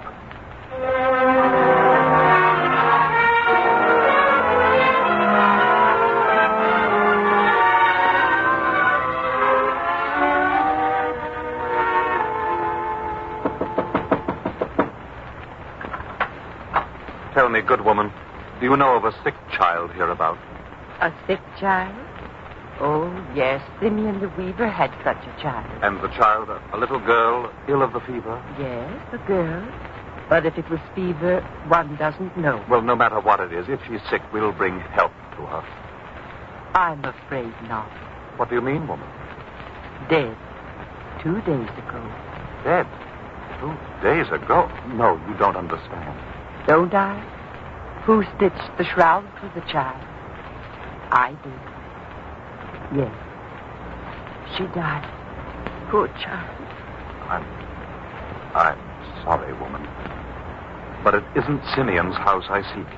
I must go on. We must find that child.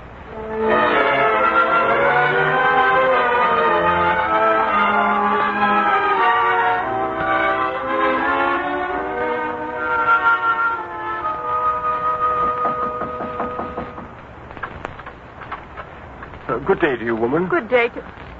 Sir, it's you, the Apostle Matthew, who follows the Mass. My husband Mordecai and I have seen you with him many times. Yes, it's I. Come in, then. Perhaps you're hungry after a long journey. We have bread and cheese still left from the midday meal. I have no time, woman. I seek a man whose daughter is ill, very ill of the fever. A man with a child ill from the fever. Of course. It's Jonathan. And only this morning he went seeking the master, for the child is in a very bad way. This morning he went seeking the master? Yes, on the road which winds into Nazareth from the north. Then he's the man. Tell me, where does he live? Look, I pointed out to you. You see there, that house? Why, there are several men approaching that house now. Why, it's Andrew and Philip and Thomas. I must join them quickly. Thank you, woman. Thank you.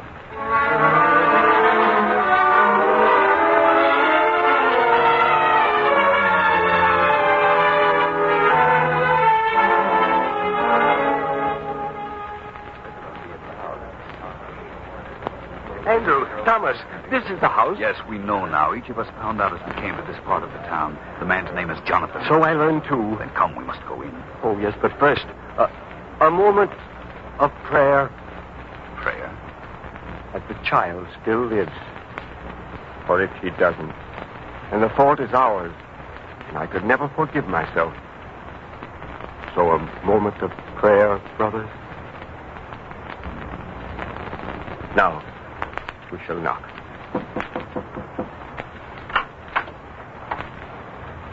Yes.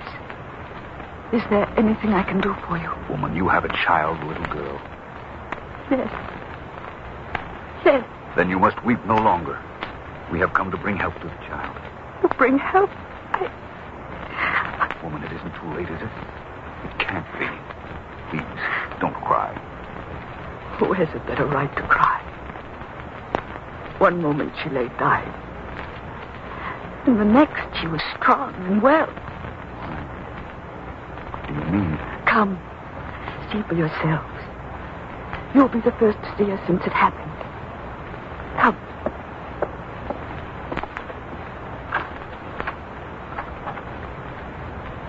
There. Andrew, he's the man who came seeking our help. Yes. Is this the child who was so sick, woman? You wouldn't believe it, would you? No. And Father, first it was all a terrible darkness. And then it was as though I heard a voice call to me from far away. And a soft, gentle hand reached out to touch me. Yes, dear. And then when the hand touched me, the darkness began to go away. I opened my eyes, and I looked into the kindest face I've ever seen. The eyes seemed to shine in a way I'd never known before. And he took my hand and lifted me up. And I felt better. Better. Oh, Abigail. Abigail, you're well again. There.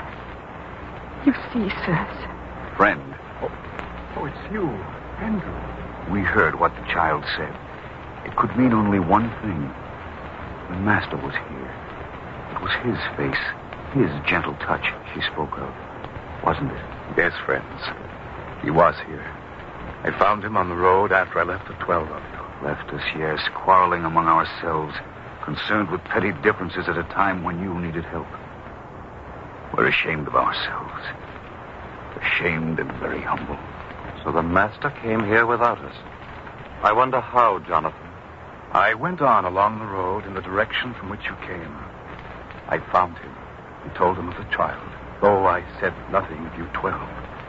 It was he who suggested we return here by a different route across fields and through orchards. A different route? I wonder why. I don't know. I only asked him for help and followed along the way he led. Where is the master now? He has gone back to the place where you left him early this morning. And we should go find him, brothers, at once.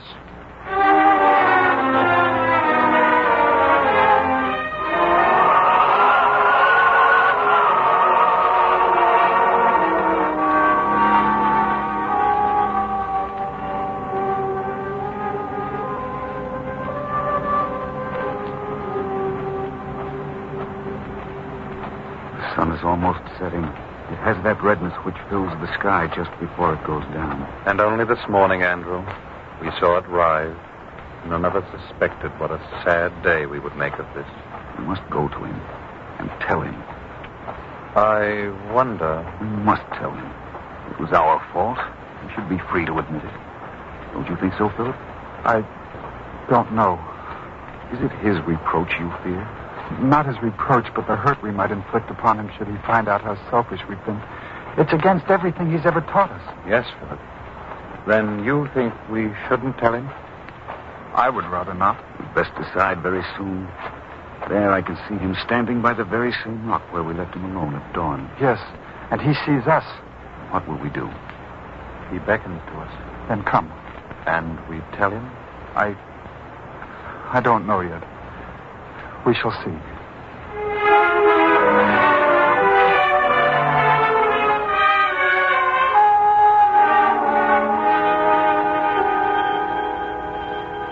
He would speak to us, Philip.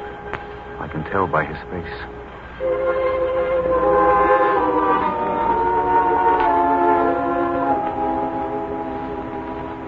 What was it ye disputed among yourselves by the way? Andrew. Philip. He knows there was a dispute. Yes. And how can we tell him? You know how he teaches against pride and vanity. I can't tell him. Neither can I. Nor I. And certainly not I. For I was most guilty.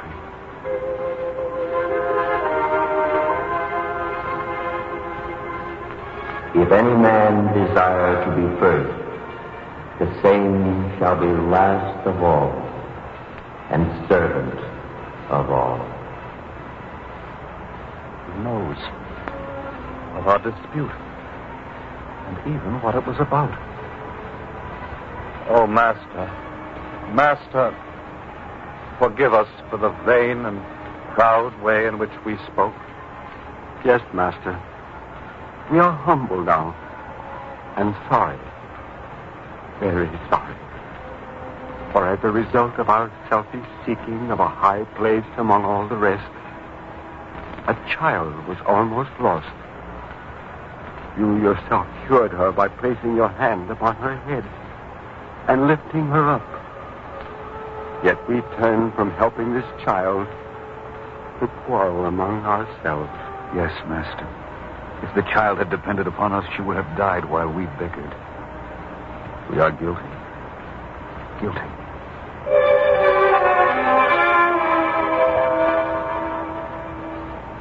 Ye are the salt of the earth.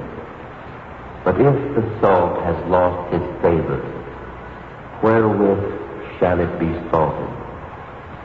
It is thenceforth good for nothing but to be cast out and to be trodden under the foot of men. Have salt in yourselves, and have peace with one another.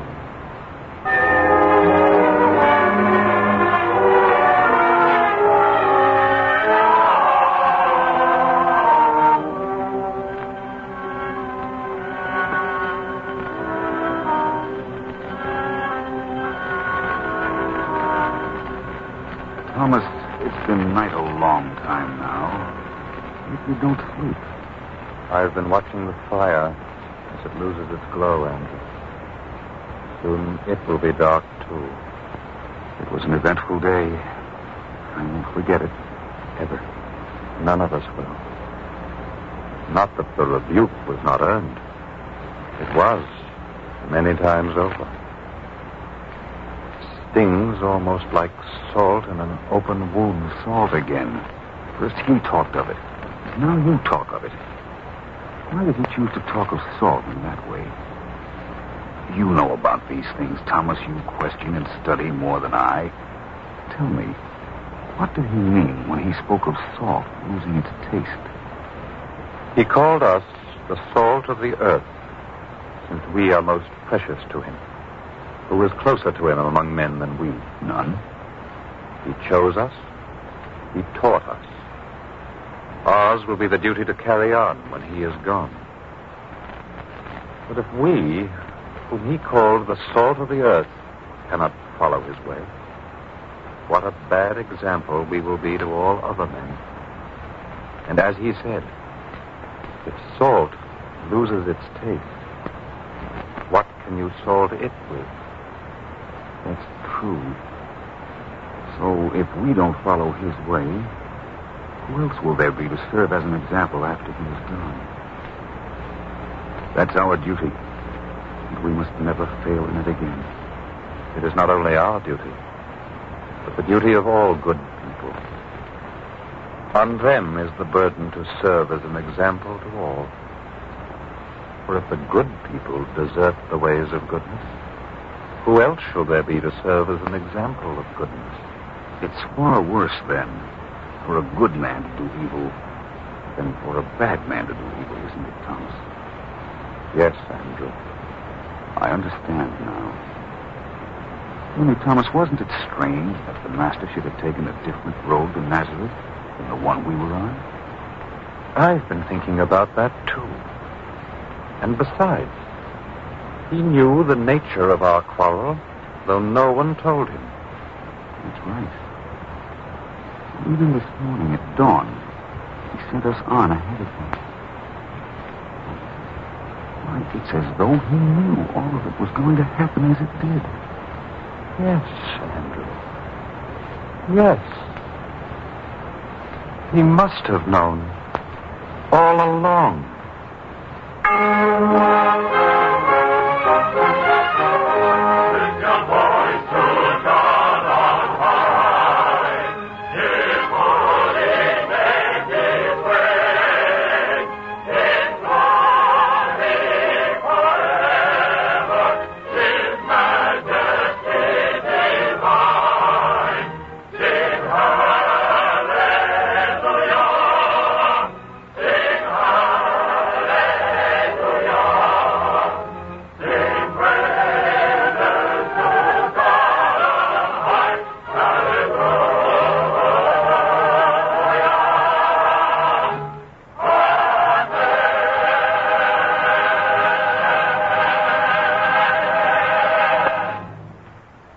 Listening to The Salt of the Earth, another episode in the greatest story ever told from the greatest life ever lived.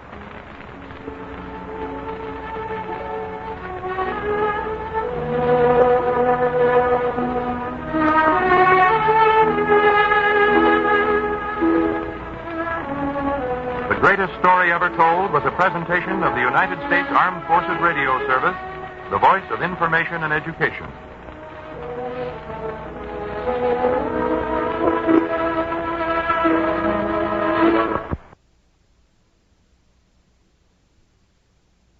This is Chesterton Radio, your home for podcasts of works by G.K. Chesterton, plus drama, comedy, mystery, science fiction, big bands, and much more. The soundtrack to your Chesterton day at chestertonradio.com. Jesus commanded his disciples to go forth and preach the gospel to all nations. This they did in word and in deed. More recently, the Second Vatican Council reaffirmed every Catholic's role in this Great Commission. In answer to this call, St. Paul Street Evangelization has developed a unique, non-confrontational approach to this mandate, loosely modeled after the modern pro-life movement. We aren't like many other evangelists that are pushy and in your face. We don't stand and yell on street corners or force anyone to listen to us if they don't want to. Instead, St. Paul Street Evangelization is committed to presenting a positive, passionately Catholic, and non-confrontational presence to a world hungry for the truth.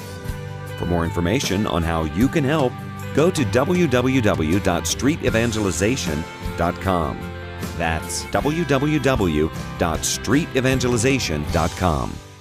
This is Chesterton Radio, Kids Podcast at chestertonradio.com.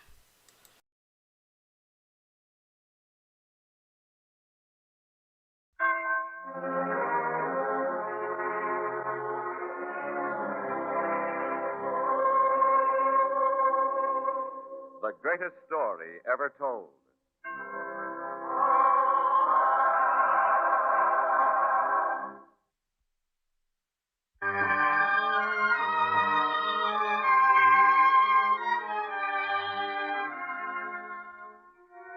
Tonight we present Go and Be Counted, the third in our Christmas season dramas about the birth of that child who was to live the greatest life ever lived. Yet another child is to be born before him to herald his coming, one to be known as John the Baptist.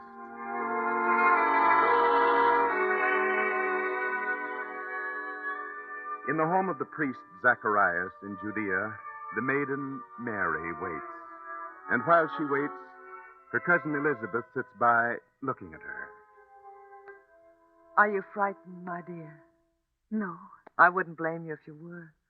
To be suddenly placed apart and above from all other people, it's an honor in the sight of the Lord, but a deep responsibility, too. My soul doth magnify the Lord, and my spirit has rejoiced in God my Savior. For he hath regarded the humility of his handmaid. For behold, henceforth, all generations shall call me blessed. Of course, child. And we are bound together in some way, you and I, your child and mine. For when I saw you standing there in the door, the words spoken to you by the angel came to my lips before I could think them. Elizabeth. Don't move, dear. Elizabeth. Elizabeth, where is she? Joachim, your daughter is here and safe and well. But to run off that way without a word to anyone. Why, I thought I'd go out of my mind with worry until we got your message. Please, Joachim. Then why shouldn't I worry? Of course. Now, come in. We can talk later. Mary. Mary, how good to see you safe. Come to your father, my dear. Well, Joachim, please. I don't understand. What's happened to my own daughter? Mary, leave us two alone. Well, what is it? What's wrong? Why shouldn't my own daughter greet me with a kiss? Joachim, it's not for us to question. Perhaps some of us won't even understand. I, for one, don't understand. What's all this strange talk about? Surely, Joachim, you must know that something strange has entered our lives. My having a child after all these years. My dear husband Zacharias struck dumb. Hand of the Lord is in this. And if the hand of the Lord has touched Zacharias and myself, couldn't it also have touched your own dear Mary? Mary? Sweet, simple child. Little different, perhaps, from other maidens of her age and station. True, we're of the house of David, but who am I? What is my family to attract the hand of the Lord? Perhaps it was willed that way. What way? What are you talking about? Perhaps she was chosen because she's a simple maiden of Israel. Chosen? Chosen for what? She's my daughter. I've chosen to fetch her home where she belongs. She no longer belongs to you. In heaven's name, who does she belong to if not to us? She belongs to the Lord, Joachim. To the Lord and to all people. Elizabeth, bearing your first child seems to have done strange things to you. Joachim, if you don't believe me, ask Mary herself. Yes. Yes. That's exactly what I'll do.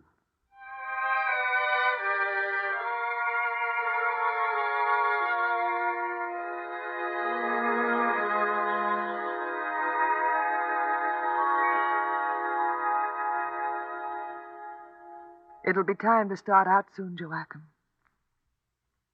Joachim, do you hear me? Yes. Yes, I hear you. It stunned you. It has. The angel Gabriel appearing to my daughter, appointing her chosen of the Lord. Will we ever get used to it? But why my family?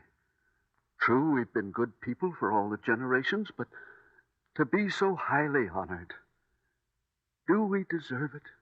Moses was a foundling. David a shepherd. The Lord seems to reach out for the lowly on which to bestow his blessings. Then it will be so. Now I must take my daughter and bring her home. And Elizabeth, I'll send Anna to you.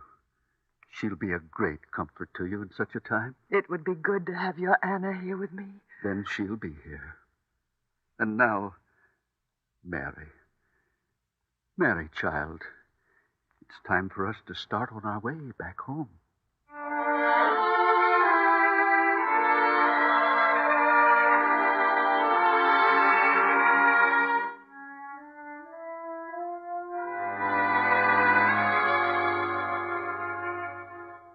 Anna, Shh, my dear. It's all over. a son? A son. It had to be. Shh, don't talk any more, my dear. The preparations, the feast. All being arranged. We're even discussing the name. The name. No. Shh, now, we're only talking about it. Nothing will be decided without you and Zacharias. Zacharias? You want him now, don't you? Yes. Then I'll bring him in. But don't talk too much. Too much? I must do all the talking. I'll bring him in. Zacharias?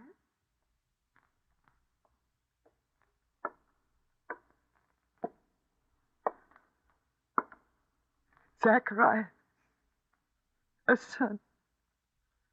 A son. Ah, you're pleased. I can see it. Thank you, Zacharias. That's a kiss I shall treasure the rest of my life.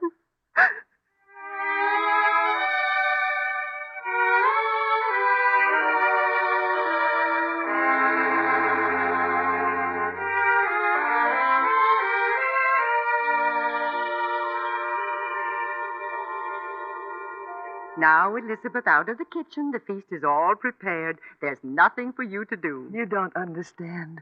I still can't grasp it. A naming feast in my house. You are to lie down, Elizabeth. You can do all your wondering when you're stronger. Oh, Anna. You must save your strength. There'll be many guests, and that's always tiring. Get your rest this morning while you can. But it's been 8 days. I'm strong again. I never yet saw a woman who was as strong as she felt. I can't win out with you, Anna. Yes, I'll rest. But one thing must be decided now. The name. All the relatives talked about it. In view of the special circumstances, we thought it might be well to call him Zacharias after his father. No. Well, now, there's nothing to get excited about, my dear. It was only a suggestion. No. We mustn't call him that. We can't. There is only one name for my son. Only one name? Yes. The child shall be called John. John? John. Why, there's no one in Zachariah's family or yours by that name. Who gives a child a name that's not in the family? Custom will have to suffer this time. My child must be named John. There's no sense to it. I shall talk to Zacharias about it. Then we'll go to him together.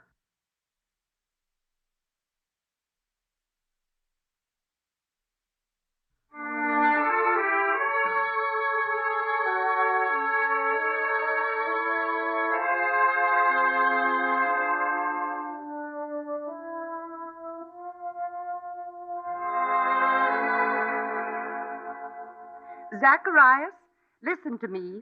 This is important. You needn't talk to him that way, Anna. He hears and understands perfectly.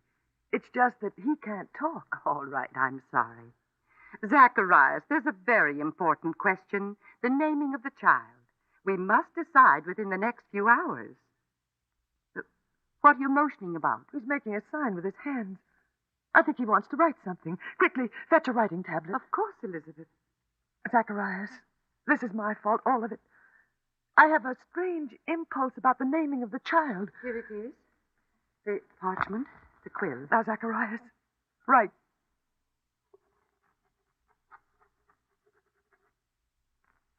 One word. Is that all? Oh, what does it say, Anna? One word. One name. The name is John. John. The name I said. The name I felt it had to be. Anna, I never talked to Zacharias about it. Elizabeth. Zacharias. Anna, did you hear? I'm free, Elizabeth. Free of the prohibition placed on me by the angel Gabriel. Oh, the angel Gabriel? He came to me.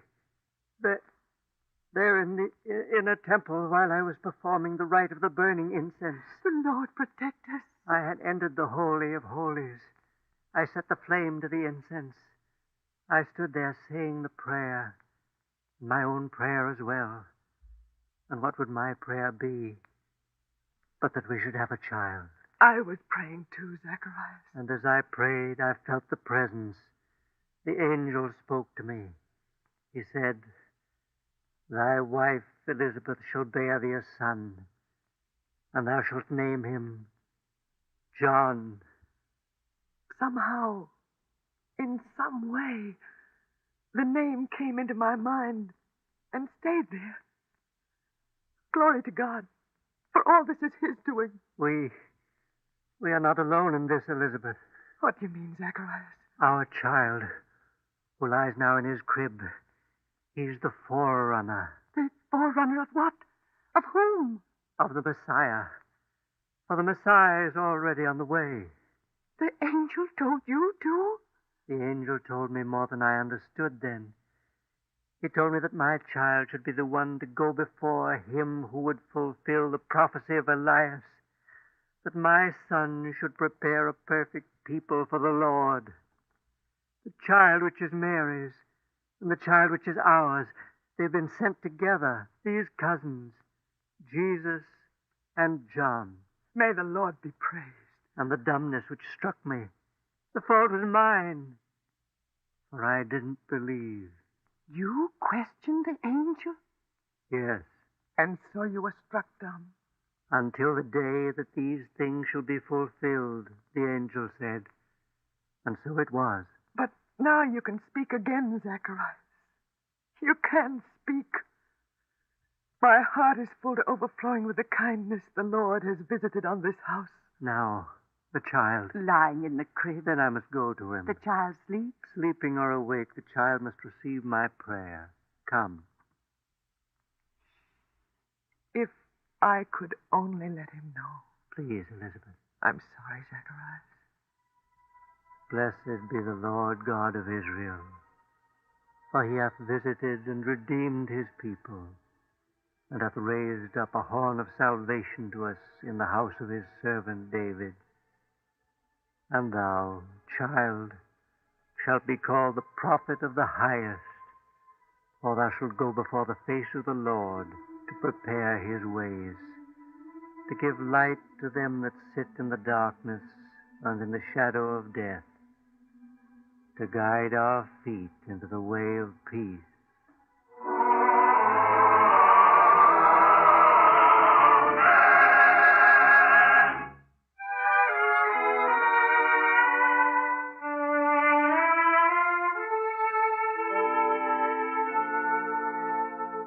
Anna, on the way, be careful. There's so much evil abroad in our land today. I'll be safe. Don't worry. Anna, one can't take too many precautions in this land. There are bandits within the law as well as without. The Romans and Herod's legions. It's evil piled on evil. You two needn't worry about me getting home. It's after I arrive there that you can pray for me. It'll be no easy job you have ahead of you. God be with you on your journey.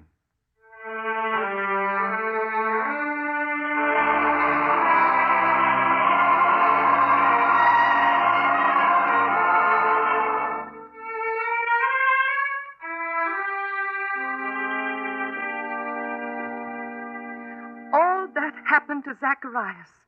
Now you know everything, Joachim. And our daughter. She serves the Lord in the most important way in this great moment.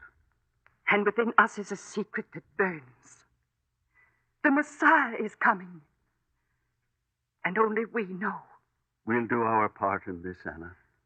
There is more than our part to consider. Joseph? Is he worthy of her? Now. I've thought of that myself. How can we judge if he's worthy? We can let him judge himself. The man judge himself? How? We must tell him. His actions will show us. It's my duty. I'm head of this household. Then do it, Joachim. This very day. I shall go down to his carpenter shop now.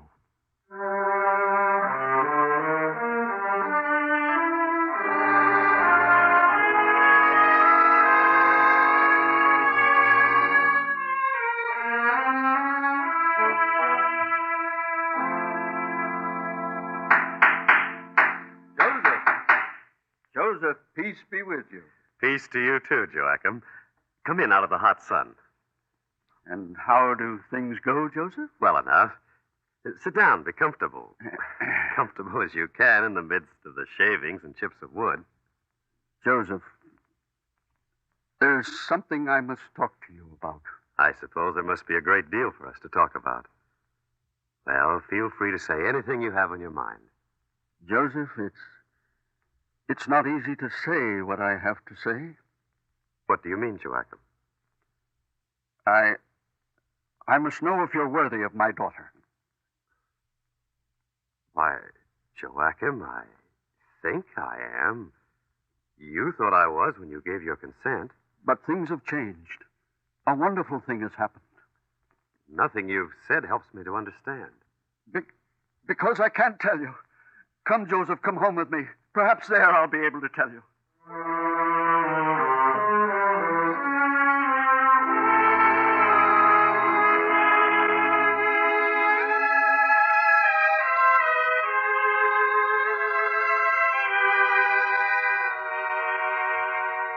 Joachim, have you... No, Anna. Not a word of it could I tell him. Please, Anna, what is it? It must be a terrible thing the way you both talk of it. Terrible? No. Wonderful. Then why does everyone act so strange? Joseph, this is a great test for you. Now is the time you must hear it. And from her own lips. Mary? Yes. Come with me, Joseph, to this room. Now, Joseph, Mary has something to tell you. Oh, Anna, you were right. In the moment that counted, you knew what to do. Mary should be the one to tell him. Shh. I'm praying for our daughter. Do you think he'll prove worthy? We'll know when he comes out of that room. Anna, I'm afraid. And I too. Anna, I think we should... We'll wait.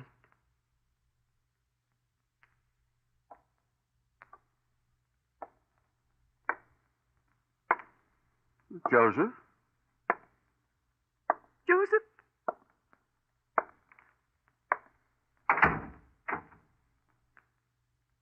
Joseph.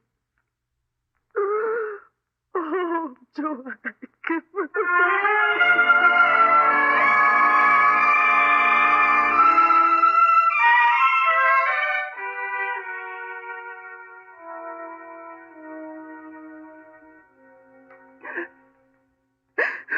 You'd think the sun went out of the heavens for the last time the way you weep, Anna. I'm disappointed in Joseph. He said nothing. Nothing at all. But you've been weeping all night. Can it help? Can it do any good to weep? To a woman, weeping is some comfort. Come now. If need be, we will bear this responsibility together. You and I and Mary. Who now? At dawn? Let them in.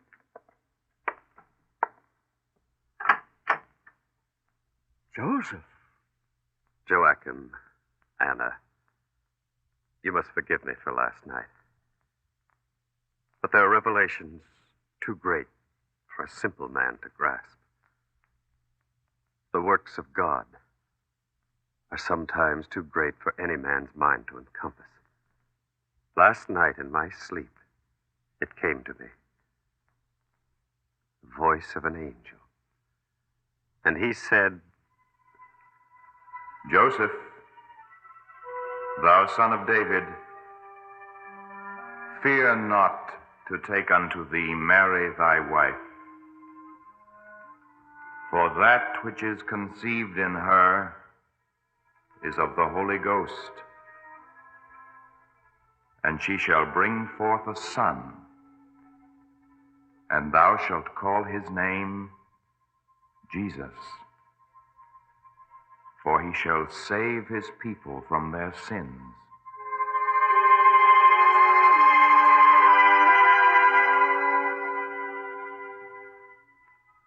So, I heard it.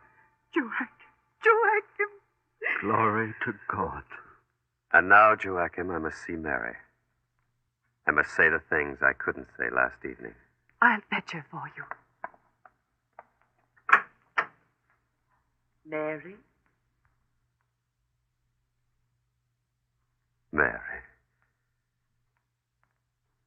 Mary, how could I know that such a mission to protect the Son of God would be entrusted to me, a simple carpenter?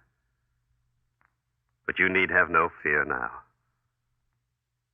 I'm willing to serve the Lord in my way, even as you serve him in yours. To protect you and the child shall be my life's work, Mary.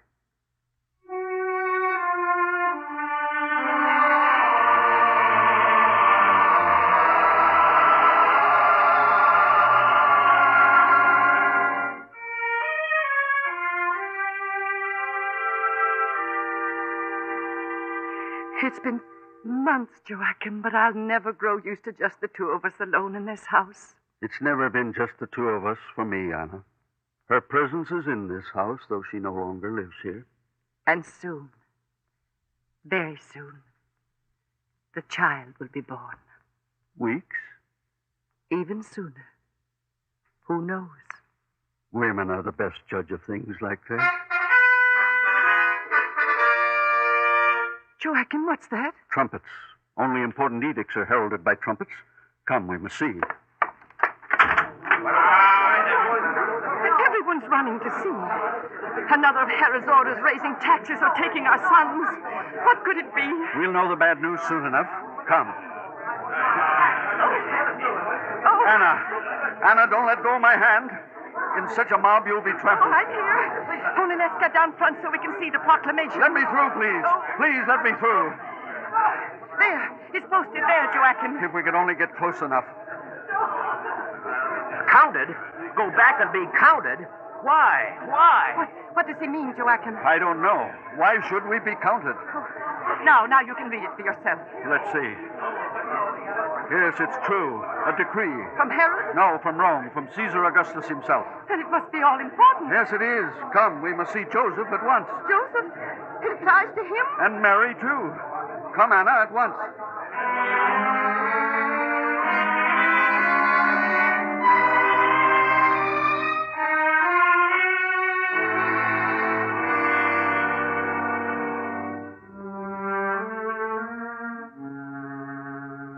And Joseph, it says that everyone must be counted for the tax census, and the town in the town where he originated.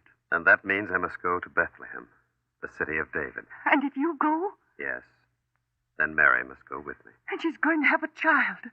Surely they must take those things into account. The edict said there would be no exceptions, and Mary is now of Joseph's family. She must go. But with the child coming. The Romans make no exceptions. They'd have driven the Messiah himself out on the road. Oh, poor Mary. If the edict says to go and be counted for the tax, then we must go.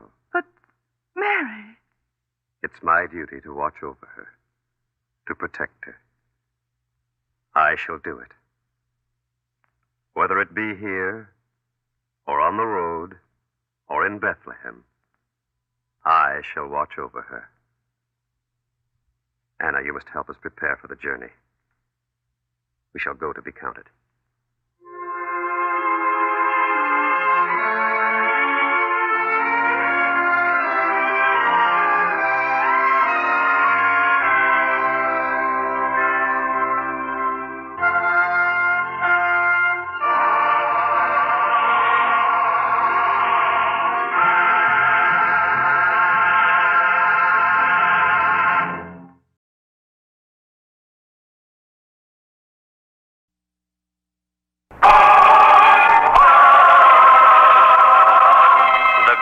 Story ever told.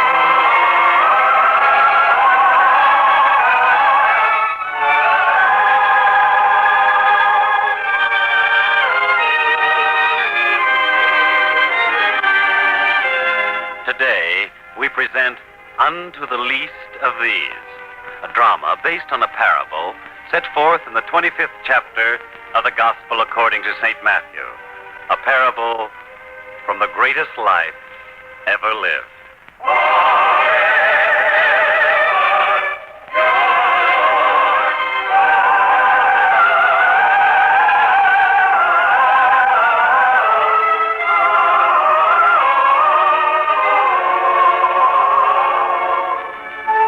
Although the Master teaches to the people of Galilee, his fame has already spread through all of Samaria and far southward into the province of Judea, even as far south as the town of Beersheba, which is where Judea borders on the great desert.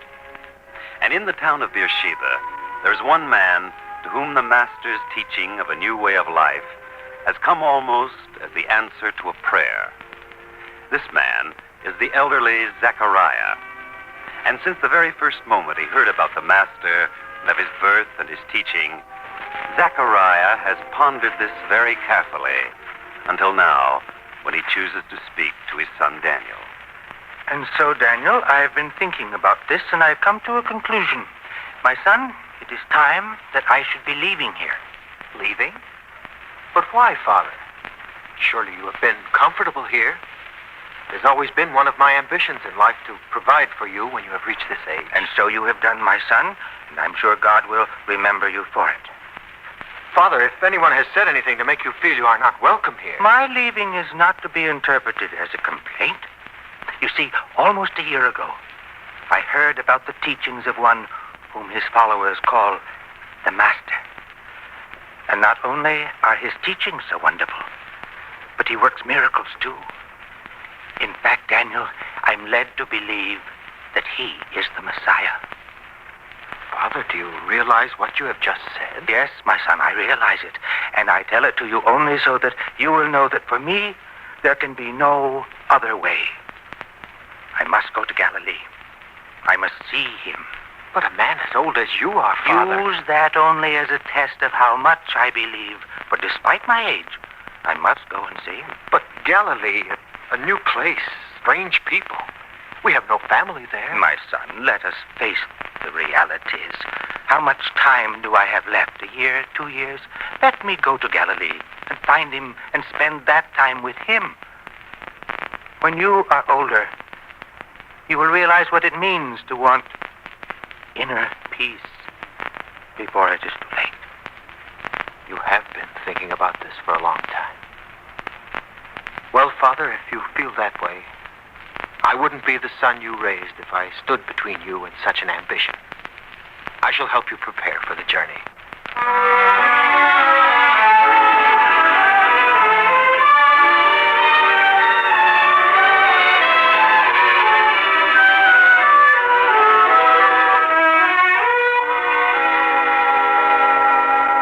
And don't forget, Father, you're to travel slowly.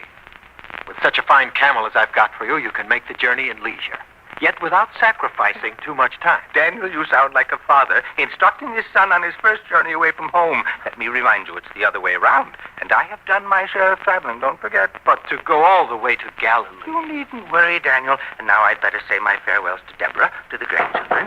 Oh, another one of the neighbors come to say goodbye, no doubt. Who is it? Sir? Yes, my boy. And who are you?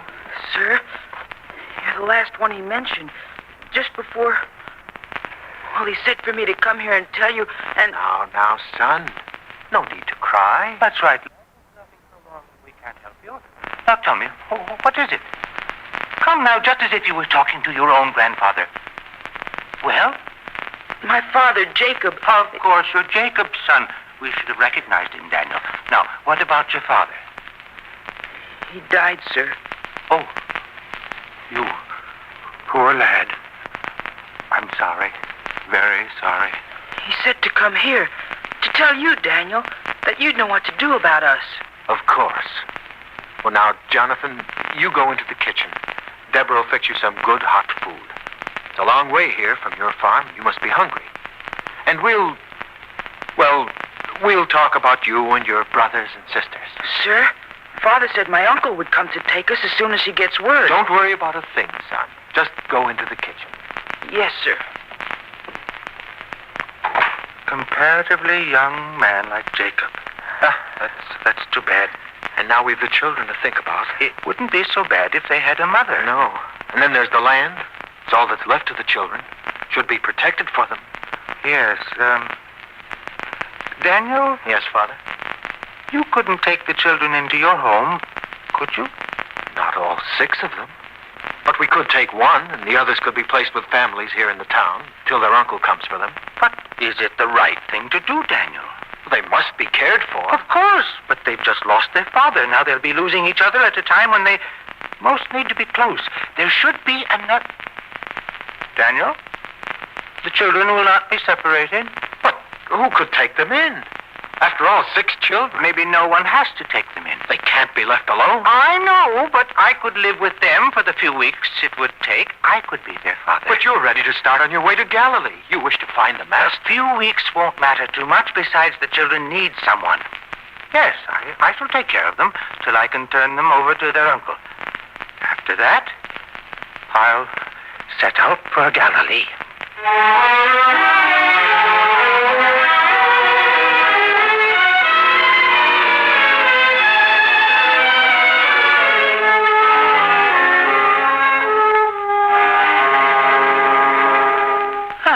Well, Jonathan, we've got them all off to bed again. Yes, sir. Father used to have much more trouble. We've gotten along pretty well the past few weeks, haven't we? Oh, yes, sir. And they're not afraid anymore. You mean they were afraid of me at first? Oh, no. But we were always expecting they would separate us. Now we know that won't happen. And by tomorrow, your uncle will come here, and you'll all go to live with him. And then you can go on to Galilee. You really want to go there very much, don't you, sir? Yes, Jonathan. Very much. And I better start my packing now. And yet you stayed on here to take care of us. I wish my father knew about that. Maybe he does. I remember times when he used to feel that this world wasn't such a very good place, especially after Mother died. But if he knew what you did for us, I'm sure he'd have changed his mind. Well, thank you, Jonathan. And now, would you help me gather up my things? Of course, sir. We'll miss you. Once you're settled with your uncle, you'll forget all about me. Oh, no, sir. Oh, that might be word from your uncle. Now, answer it. Why, Daniel. Well, you needn't have come so far from town to see me tonight. You know I would have stopped there in the morning to say my farewell. Father, I don't know how to tell you. Tell me? Tell me what? Word has come from the children's uncle. He's going to be delayed a few days? Not a few days. A week? Well, I could wait a week. Not 1 week. Or even weeks. It will be months. Months? Months. Well, now. His message came with a caravan that entered the town this evening. I hurried here to tell you. Did he give any reason? He said he'd be risking ruin if he left his business now. After all, you cannot quarrel with a message. He just will not be here. I see. Sir, if you stay on here, will it mean that you won't ever get to see the master? Why, it doesn't have to mean that. A few months. Why, I'll be as strong and healthy then as I am now. I can wait the few months. No, sir. Now, what do you mean by that? Sir, you will forgive me for saying this, but I've been watching you. It's only been a few weeks, but you've changed. Huh? I noticed that when you first came here, you could lift little Nathaniel to your lap easily. Now I can see you have to strain when you do it. Oh, you mean tonight? Well, I'm just a little tired tonight, that's all. Besides, Nathaniel's grown some in these past weeks. Please, sir, we'll get along. I mean, suppose we do have to live apart. Well, it's only months. But if you want to see the master so much, the way you've told me when we sit up by the fire, after the others have been put to bed. If you want it so much, sir, we couldn't stand in your way. So you want me to go, Jonathan? Of course not. But it isn't fair for us to keep you back, sir. We're nobody to you. And what you said before, about the children not being afraid of losing each other anymore. What about that, lad? I didn't mean anything. Oh, we've gotten along pretty well here, haven't we? Yes, sir. We've kept them fed. Yes, sir, and clean. Mother always used to say her children were to be clean. We've done that. And contented. Oh, yes. It's been like playing a game.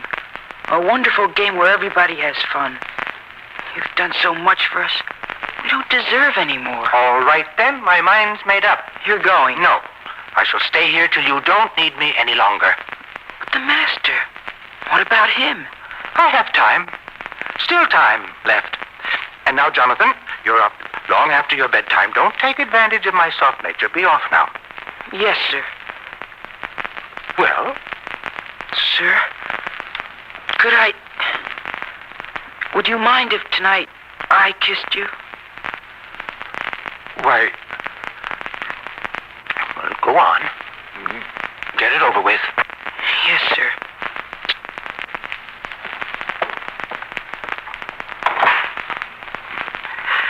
That boy. Too sentimental. That's his trouble? Father, tell me, honestly, how much time do you think you have left? No man can answer those questions for himself. I only hope I have enough time.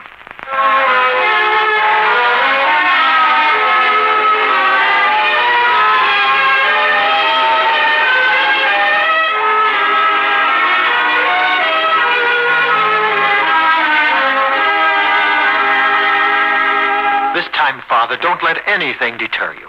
After all, 7 precious months have gone by. As long as the children are settled with their uncle, nothing will stop me now. After all, once I leave Beersheba, I'll be a traveler, alone, and making his way without any hindrance. And you will send word to us. Every so often along the route, I shall find someone traveling in this direction. You'll hear from me. Yes, but we'll never see you again. You mustn't feel that way, Daniel.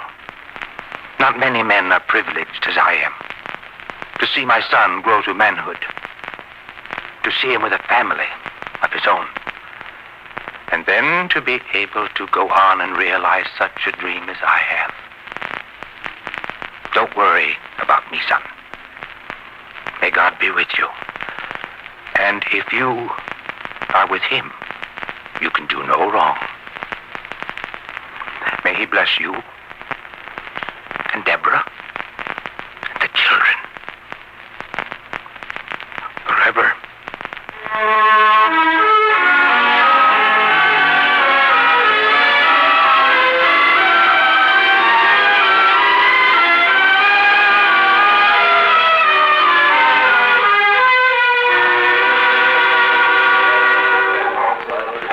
You there, sentry. What town is this? Why, this is Bethlehem, sir. A fine town, as you know, and always ready to welcome travelers. You know, sentry, I've been looking forward to this town. He was born here. A kinsman of yours? Why, no. The master. Oh, him. Yes, he was born here, they say. And now, sir, if it's a fine inn you're looking for, good food, I can recommend the one right down this street. You can see it from here. Alms for the poor? Are you there, woman? No begging allowed here. Get on with you. Please, sir. This kind traveler might be of a mind to give me a coin. Get along with you. You beggars give the town a bad reputation. Get along. Yes, sir. All right. I'll get along. Poor woman. Don't feel so sorry for her. She's been told more than once to stay away from the town gate. The elders don't like it.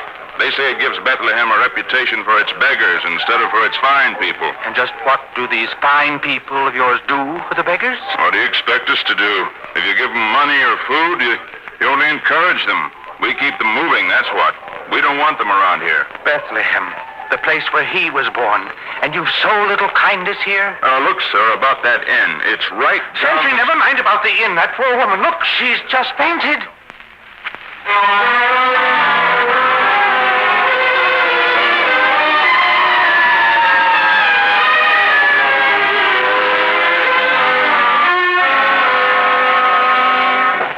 Open up. Open quickly. Yes, sir. My mother. What's wrong with my mother? Please help me with her. We must get her to her bed. What is it, sir? What's happened There's to her? no time for questions now, my dear. We must get your mother to her bed. Yes, sir. It's here in the corner. Now, help me. Yes, sir. There. Now, child, the first thing you do is to make some hot broth for her. She's weak. Broth, sir? Don't just stand there. I said start making broth. But there's nothing to make broth from. You mean there's no food at all? Well, then, here, take this coin, go into the marketplace, get some food, and hurry. Sir, that's a silver coin. Of course. Now, quickly, take it. But we could never pay you back. Here, child, for your mother's sake, take this and hurry. Yes, sir.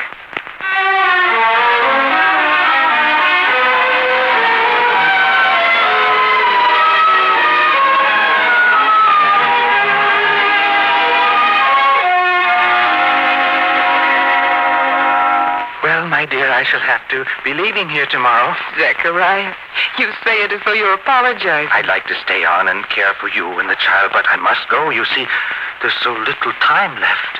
You put off your dream for almost a month, just to stay here and help us.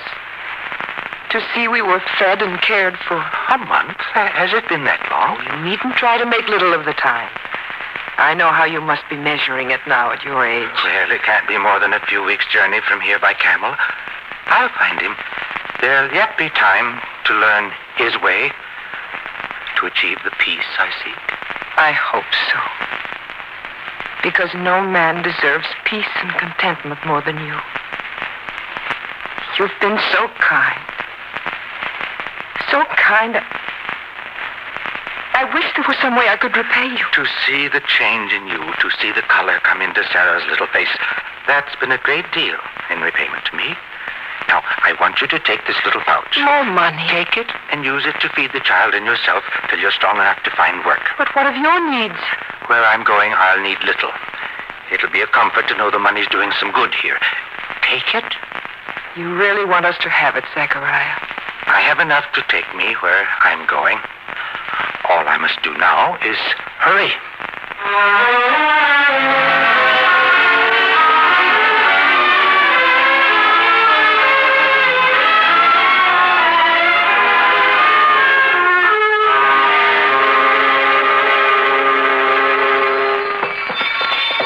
Out of the way, man, out of the way. What's the matter with you? Whoa! You there. Don't you know enough to get out of the road when a camel approaches? Sir, you talk to me. Yes, I'm talking to you. Here I am. Oh, I'm sorry. I didn't know. Yes, sir. Line. Then you shouldn't be going about alone. You could have been hurt very badly. Here, young man, let me help you. Stand where you are. I'll dismount. There.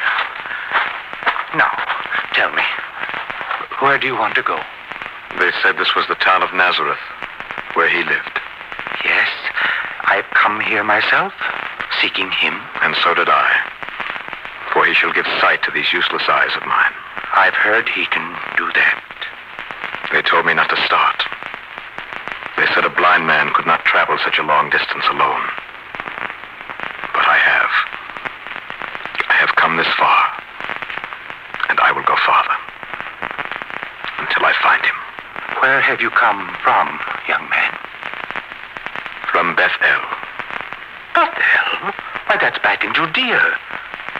You walked all that way? Yes. By yourself? I have. It has taken a long time. Almost a year counting the mistakes. The wrong roads. But I will see him. And he shall cure me. Of course. Such faith as yours mustn't go unrewarded.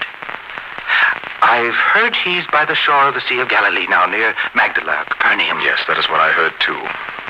Another 2 months or 3, and I shall find him. 2 months? To go that distance? For the blind, it takes longer, sir. 2 months? Do not worry. I will find him. How do you eat, my son? I beg. And you walk on naked feet? They do not bleed often. Would you like to find the master sooner than 2 months? Sooner even than 2 weeks? You must not joke with me, sir. Perhaps it can be arranged. How? With a camel, you could travel faster, couldn't you? And would the camel know where to go? Oh, you're right. This will take more than I thought at first. You must have an animal, and you must travel in a caravan. You must have fodder for the animal and food for yourself. The only miracle I seek is to see again. It's no miracle. I know how it can be done, and we will arrange it. Come with me.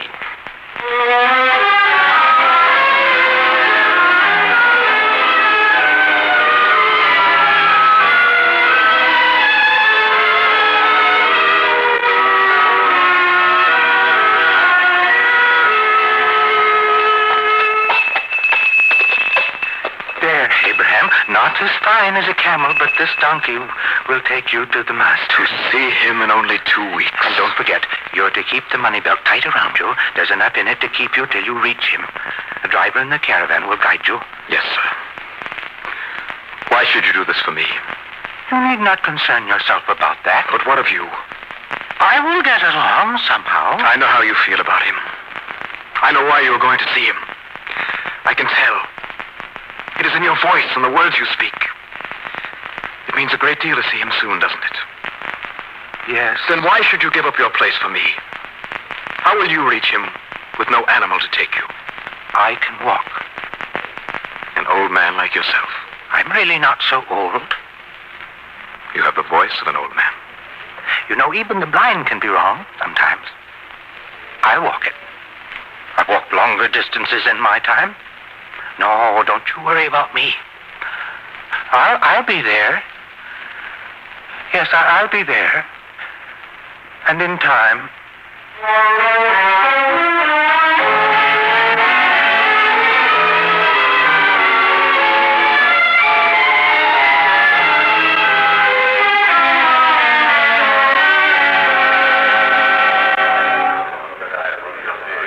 Please, someone help me. I must find him before it's too late. Here, friend. I'll help you. Thank you. I must be close now. Very close. They said so. You come seeking the master? Yes.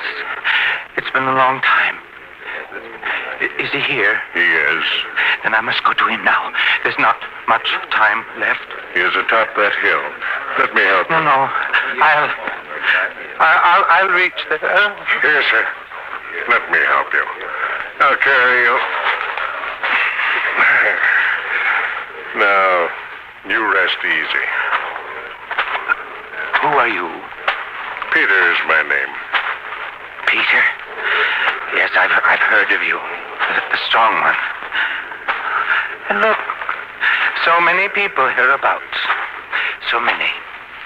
It's just like I imagined. Exactly. You've come a long way? From Beersheba. That is a long way. And a long time. Tell me, Peter, did a young man come here, a tall man? Abraham was his name. And he was blind. He came to regain his sight. He was here. Tell me, did he go away seeing? Yes. Ah, that's good. It was better that way. Much, much better. The boy has his sight again. It was worth it. It was. What do you know of it? He talked of nothing else but the man named Zachariah. Me? He wanted to see you with his own eyes. He waited many days. Then he gave up. You see, he thought you might never arrive here at all. It was nice of him to wait it as long as he did. And now, sir, the moment you've come all this way for, here's Zachariah, here's the master. Peter, set me down. If I cannot stand before him, at least let me lie at his feet. Yes, Zachariah. There. And you needn't talk loud for him to hear. Yes, yes. Master, I'm here. Not when I wanted, nor as I wanted, but I'm here. Seems like such a long time ago that I decided to come. But things intervened. You must forgive me. It was my fault. Perhaps I should have been more steadfast. You see, I planned to spend my last year or two here, seeking your way and the peace and contentment you had promised. Now I have no years left. No time to learn. No time. It could have been so different, Master.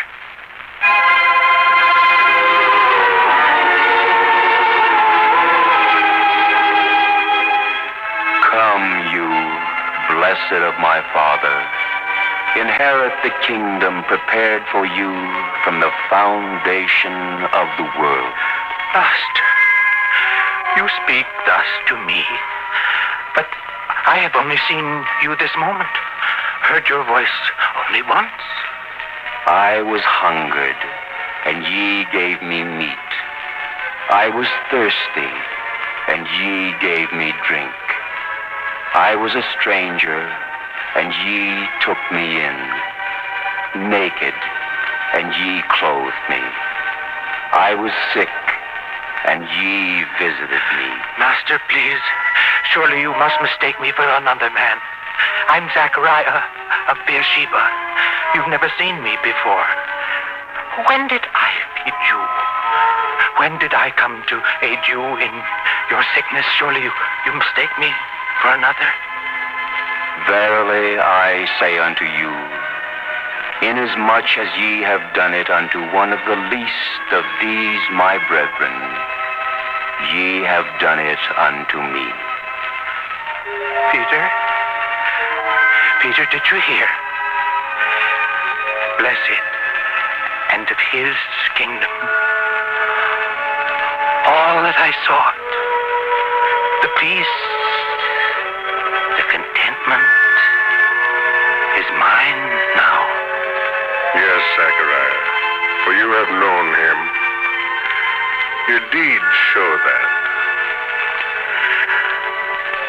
Thank God and his goodness.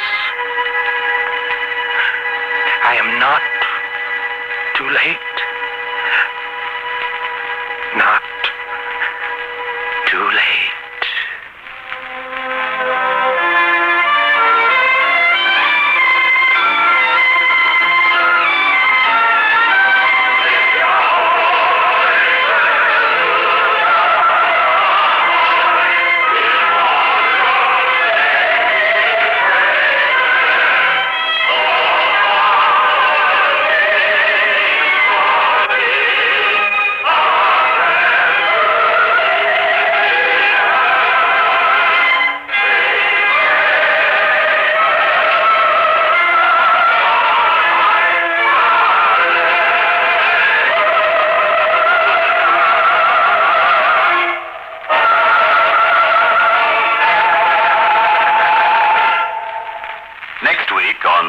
network at this time, we will present another episode in the greatest story ever told from the greatest life ever lived.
United States Armed Forces Radio Service.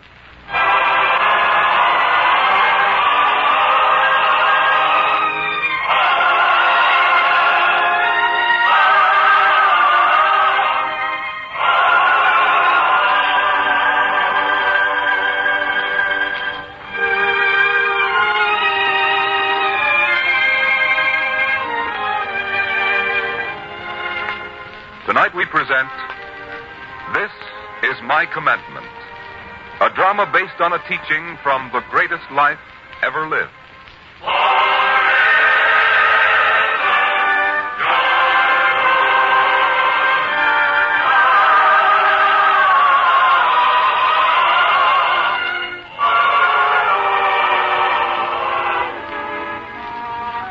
The town of Magdala by the Sea of Galilee is a watchful town this day. Most of the people hide in their houses. Those brave enough to venture out speak among themselves only in whispers. They look furtively toward the town gate, as though doom itself might be approaching from there. Then it is heard.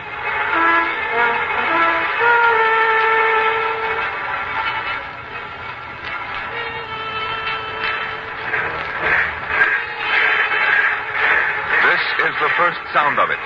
Now, even those who have been brave enough to venture out become fearful. They scatter, each to his own house, and everyone peers out cautiously to watch as a force of Caesar's soldiers in shining armor marches into the town, through its marketplace, and to the door of the house of Saul, elder of the town.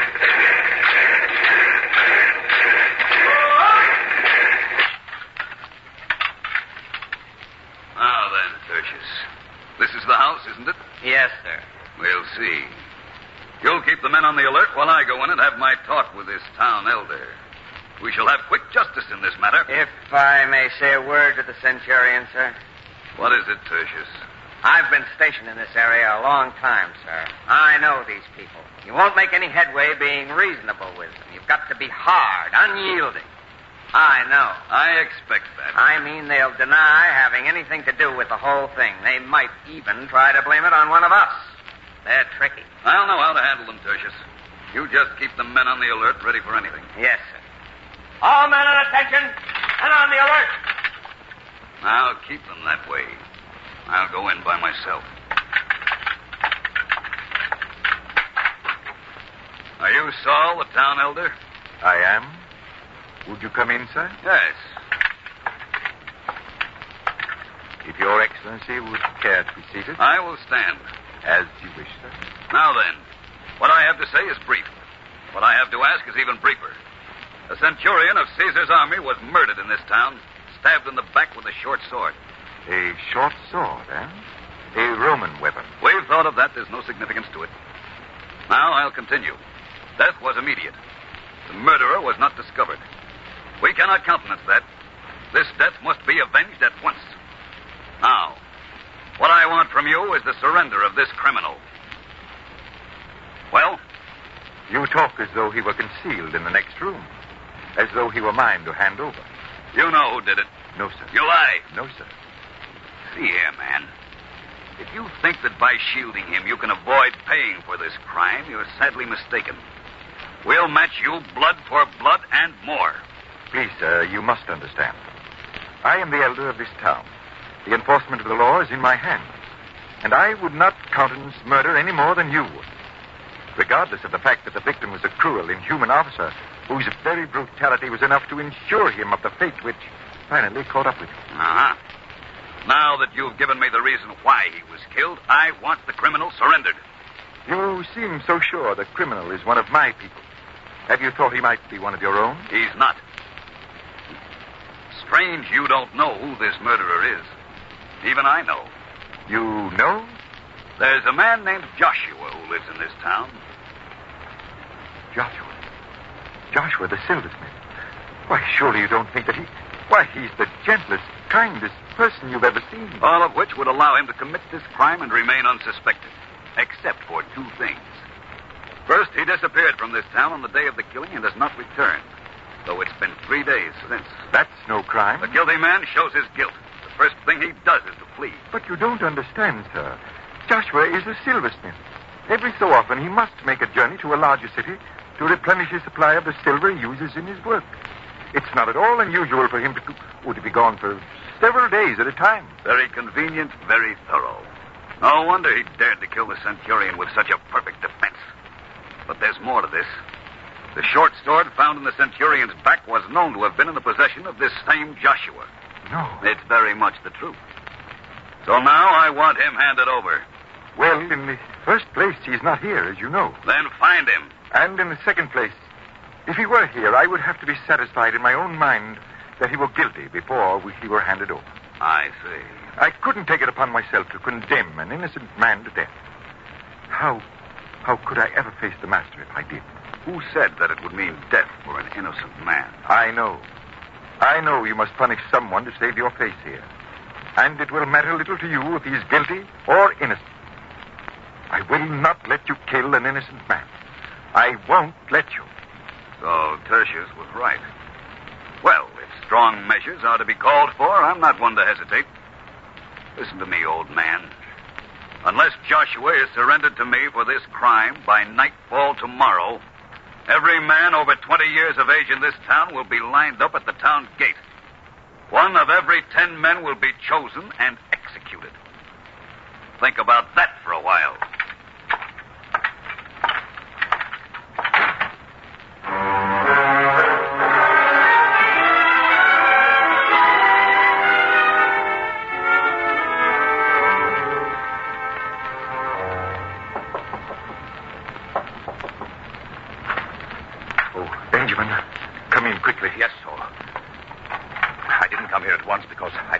Observed. The way they've been guarding this town, I wouldn't say for sure that you've been entirely unobserved. What is it? About Joshua.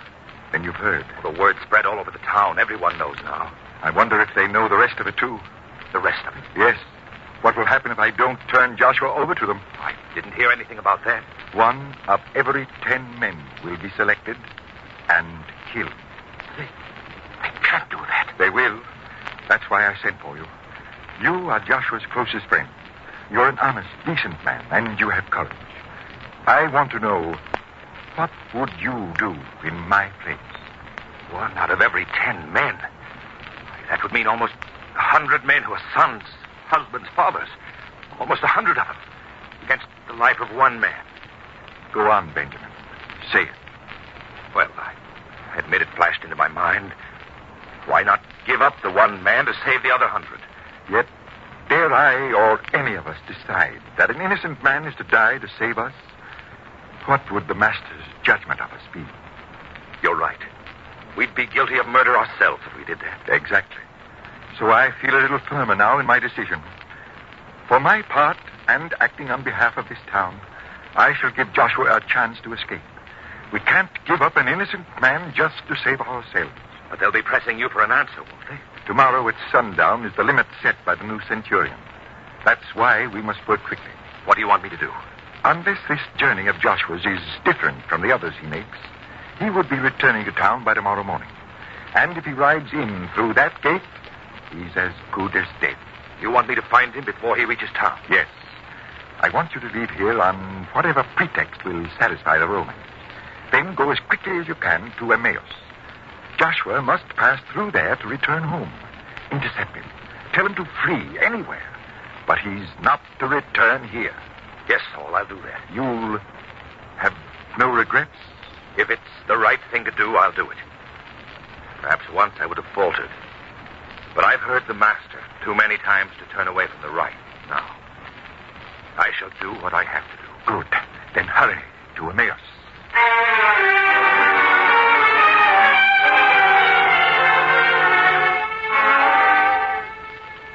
Tell me, Michael, you must have seen my friend Joshua, the silversmith of Magdala. He should have arrived here in Emmaus by now. Joshua? No, I haven't seen him. And yet I seem to remember someone saying something about him. Who? What did he say? Please, it's a matter of life and death. Let me think. Was it... Yes, I believe it was Samson the glassmaker. Yes. Oh, then I must find him. There's not a moment to be lost.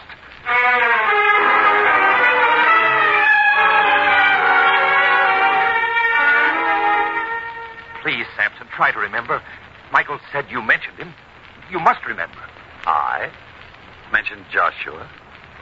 But that's impossible. I haven't even seen him this time. As far as I know, he hasn't arrived here in Emmaus yet. But he must have. If he's gone on, if he's on his way back home to Magdala, it'll mean his death. His death? Why, what... no, don't go, Benjamin. Wait. Death? What could he have meant?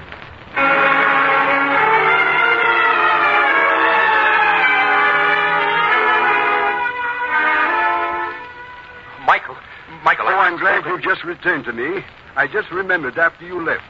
It wasn't Samson who told me. It was Jeremiah.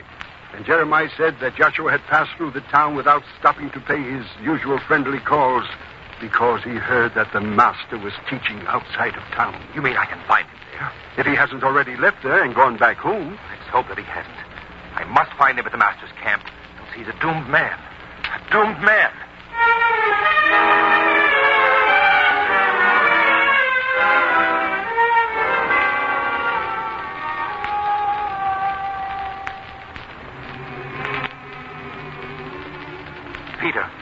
Peter, surely you must remember me. Yes, of course I remember you. Benjamin of Magdala. But what's happened to you, man? You seem anxious and worried. Has some evil overtaken you? No. Something evil can happen unless I find my friend here. Your friend? Would that be Joshua? Yes. Is he here? Have you seen him? Well, of course. He came here almost at daybreak. We shared the morning meal together. Now he's listening as the master teaches. You'll find him over there with the others who listen. Thank you, Peter. I must talk to him at once. But move quietly and speak softly, for the master teaches. Of course, Peter. I would never intrude on his teaching.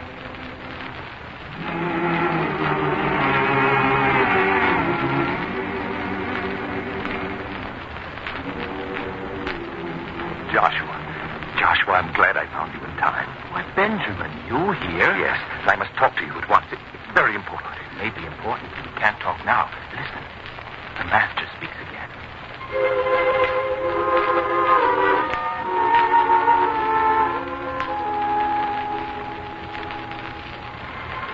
If ye keep my commandments, ye shall abide in my love, even as I have kept my Father's and abide in his love. So many worthy things he teaches this day, Benjamin. It has always been so when I've heard him, Joshua. But I must have... He speaks again.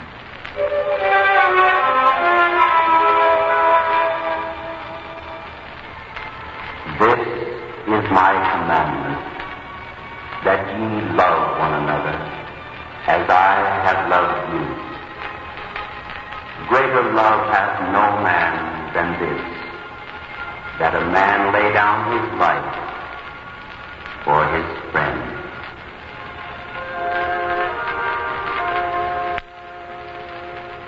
It seems the master has finished his teaching for this day. But look, see how the crowd stands quietly and doesn't move. They've been so affected by his teaching. Please, Joshua, come. We must move. Let's find a place where I can speak to you alone. Come.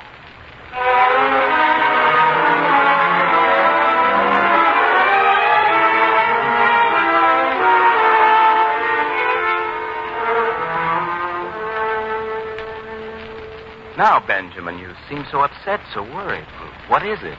Joshua, you must not go back to Magdala. Mustn't go back, but why? They're searching for you. The Roman centurion, his force of men. For me? What am I supposed to have done? Remember Caius, the centurion who used to be in command of the area? Well, yes, he was killed. Well? Well, the new centurion says that you killed him. I? Kill a man? Even a man as hard and brutal as Caius, I could never do that. Why, the master's words alone would stay my hand from such a deed. So Saul tried to tell the new centurion. But he wouldn't believe it. Well, I'll show them I'm an innocent man. I'll go back and prove I didn't do it. Prove it? How will you prove it? Well, I'll tell them that I wasn't anywhere near the place where Caius was attacked. They must believe that it's the truth. That isn't much proof, Joshua. It's only your word. And you know how easily they'll brush that aside. So you see, you must never return. Magdala. My home, and suddenly it's the one place in the world I can't go. I'm not a criminal, not a fugitive. I don't know about running away, about hiding. I just don't understand. Wait, Benjamin. I feel sure that if I tell them that... Nothing will help. They don't seek justice. They're determined only to kill someone as revenge for this, and they've fixed on you. I see. Well, go on, leave it. Wait, Benjamin. You said they were more intent on revenge than on justice, didn't you? Well, suppose I run away. Suppose I'm never seen in this land again. Tell me, what will stop them from seizing another man? Well, in that case, Joshua, it won't be one man. It'll be many. Many? What are you saying? It's a reprisal because of Saul's unwillingness to hand you over. Centurion has threatened that 1 out of every 10 men in the town will be killed. They'd kill 100 men? But please, there's no time to talk. You must be on your way. No, wait. Benjamin, I have something to say. You can have nothing to say. Saul won't hand over an innocent man to be killed, no matter what the cost. And do you think that I could go through my life bearing the guilt for the blood of other men? Please, Joshua, the time draws close. It'll be dusk soon. I must go back. I must face the Romans together with all the others. And I'll go back with you. You know what that means, Joshua? I know. I won't pretend to be a brave man. I'm afraid, yes. But this is something bigger than being brave or not. Only a little while ago, I stood before the Master and heard him teach. I looked upon his face, which is full of strength and love, and I believed him as I heard him say, "This is my commandment, that ye love one another. Greater love hath no man than this, that a man lay down his life for his friends." Those things I heard, and I believed them only a little while ago. But think of what waits for me. And what waits for 100 men if I don't return? Can I let them face death for my sake? No, I'd rather give my life, even as the Master said, to save those men who would die in my place. Come, Benjamin, we're going back together. I only hope we get there in time.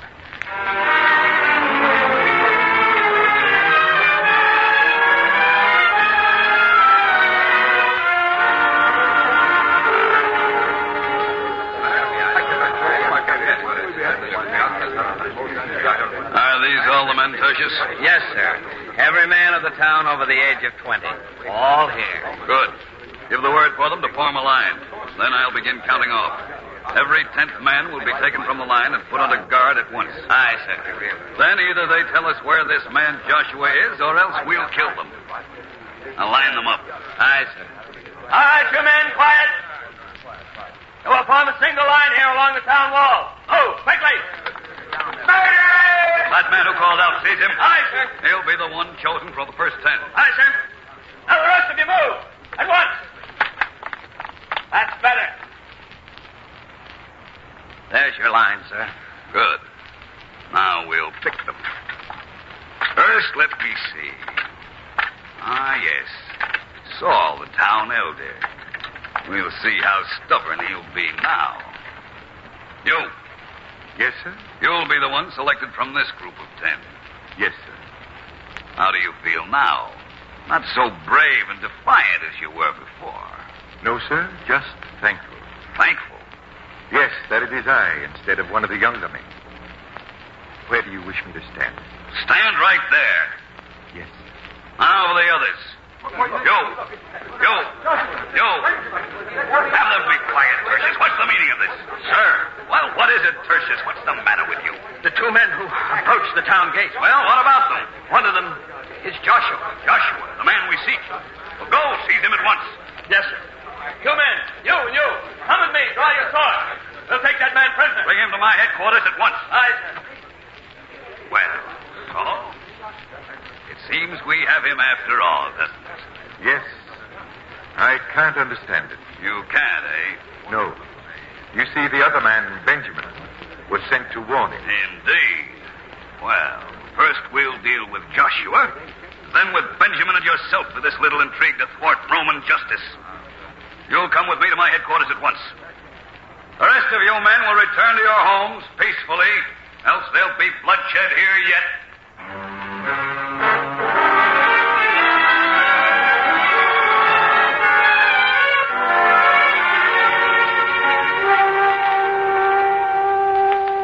Now then, this one is Joshua, eh?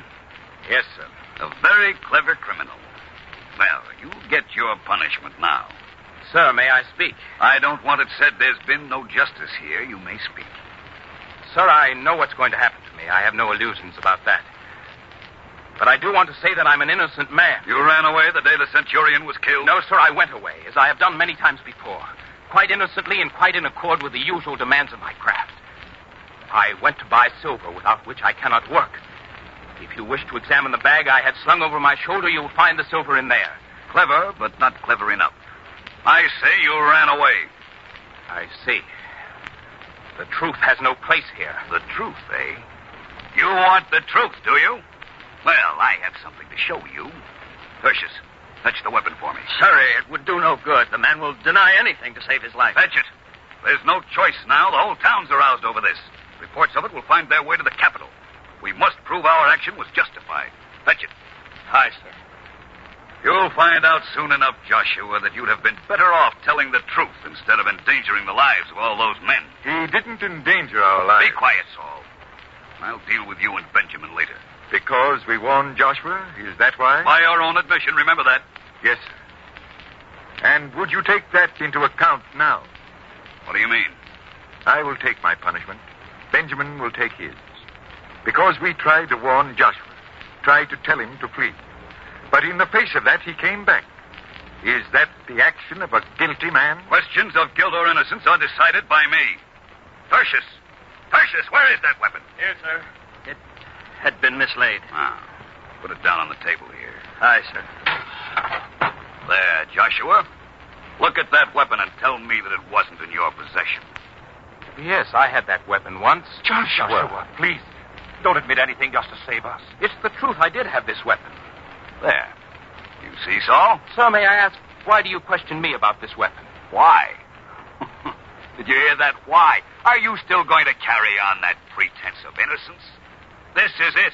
The weapon found driven into the body of the dead centurion. This very short sword that you admit having possessed. That sword was yours? Yes. So you suspected me. Now I'm beginning to understand. Sir, look at it. A Roman short sword. Would one of us have dared to own such a weapon? No, for merely to possess such a weapon would be danger, even death. But you said you did have this weapon. You admitted it. It was brought to me by one of your soldiers. Here, look at it. See the fine silver work on the handle? I did that. That's my work. That's why I had the weapon. And having had it, you decided to use it on Caius, the former centurion. But I didn't. 2 days before he was killed, I gave this weapon back to the man who brought it to me to have me do this work. That's a lie, sir. Well, Tertius, what do you know about this? Well, he lies, that's all. Tertius, you know. Didn't you come to my shop? Didn't I give this weapon back to you 2 days before Caius was killed? Can you lie about such a thing? Why, the very coins you paid me are in my house now. I can get them. I can prove this. Money bears no mark of ownership. Tertius, you seem to be evading the man's charges. Why? I have nothing to evade. The man lies, and someone must fling the lie in his teeth. It's true there's lying going on here, but I'm not so sure now as to who's guilty. Surely you don't believe them. Tertius, you never told me before that this weapon once belonged to you, did you? It wasn't important. Wasn't it? And why did you make sure to tell me it was last in Joshua's possession? You yourself accused him, led me to suspect him. Now I hear the weapon was returned to you before Caius was killed. that true? You tried to deceive me, make a fool of me? Please, you're joking me. I want the truth, Tertius, the truth. All right, only let me go. Let me free you. Now, talk. It's true. True. The weapon is mine. I did get it back 2 days before Caius was killed. Then you... Caius was a cruel man. Too hard with the men who served under him. We were beaten for the slightest infraction of rules. Some were even killed. I myself sent reports back to Rome saying those men died in the line of duty. It wasn't true. I couldn't bear it any longer. I had to put an end to it. And to him. So you threw suspicion on an innocent man. It seemed so easy. Joshua, he'd had the sword. I made sure to tell that to many of the men. Then, on the day I got the sword back from him, we talked. I knew he was leaving town. That would throw suspicion on him even more strongly. I even figured out they'd try to warn him, and he'd never dare come back and face death. That would prove his guilt. No one would suspect me. They did warn him. But somehow, for some strange reason, he did come back. Yes. And if he hadn't done it, innocent men would have been killed. I was determined to punish someone. Now it shall be you, Tertius. I don't care. Not anymore. Saul, Joshua, you men may leave now. From this moment forward, military justice will avenge this death.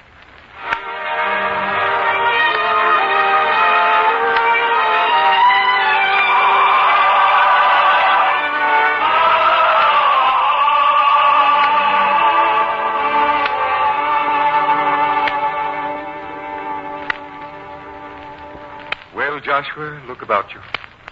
This is once more a peaceful town. No longer do the people cower, nor hide fearfully in their homes. There's laughter now, not the sounds of mourning as there would have been. You were brave, my friend. No, Saul, not brave. Just believing and confident in the Master's words.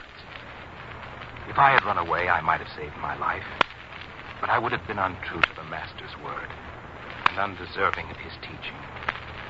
I only offered my life for my friends, as he said. You remember, Benjamin?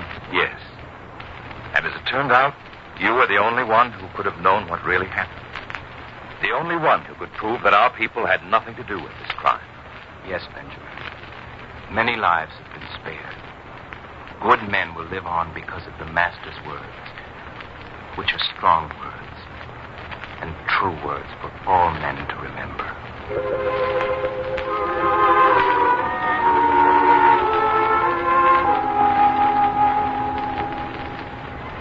This is my commandment, that ye love one another, as I have loved you. Greater love hath no man than this, that a man lay down his life for his friend.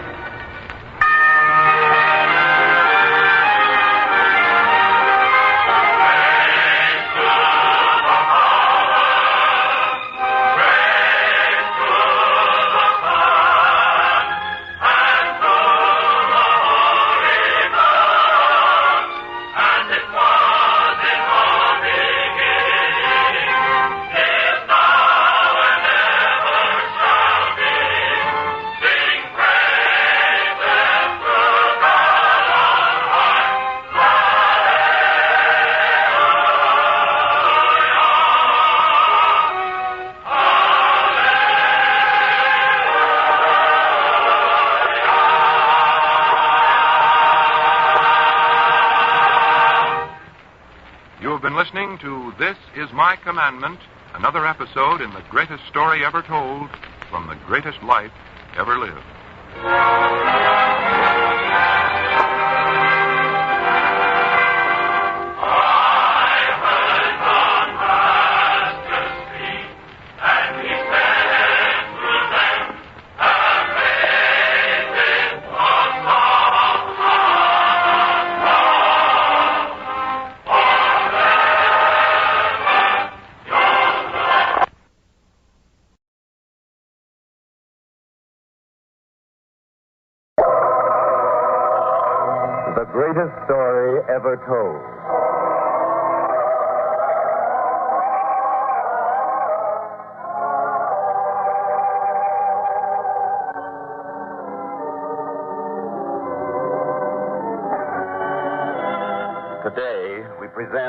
The Parable of a Sower, a drama based on a teaching in the 8th chapter of the Gospel according to St. Luke.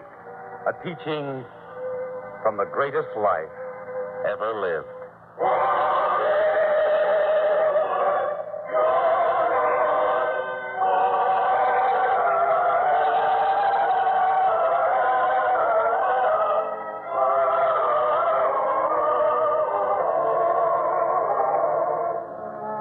In ancient times, the swiftest form of travel was to be found in the beautiful and majestic Roman galleys which moved across the glistening blue waters of the great sea. Yet the Roman galleys were nothing more than slave ships. And below their decks, there was no majesty, no beauty, not for the men whose backs power the oars and who spent their lives chained to their benches. And even when such a vessel was anchored in port, these men remain below decks, prisoners of their chains. So it is now that in the port which served the city of Rome, a galley rides at anchor. And we find 2 galley slaves straining to see what they can of the great city from their place below decks. Reuben, can you see anything through the oar vent? Well, Samuel, when I bend over this way, I can see. Well, what does Rome look like? I can't tell much. Oh, wait. No, that's as far forward as I can bend with these chains. Just a harbor like any other. All right, Sentry. Which one is he? That's the one, sir. That one there. Me? Sentry, if you're looking for the one who called for the water yesterday, I'm the one you want. And if there's punishment due, it's mine. Leave this man alone. Quiet. And now, you. Yes, sir. Is your name Samuel? Are you from Cana, the province of Galilee? Yes, sir, I am. All right, Sentry. Unlock his chain. Sir, what is it? What's going to happen to me? I don't know. I get orders and I carry them out. You're wanted on shore. Come on, Sentry, take off his chain. Yes, sir.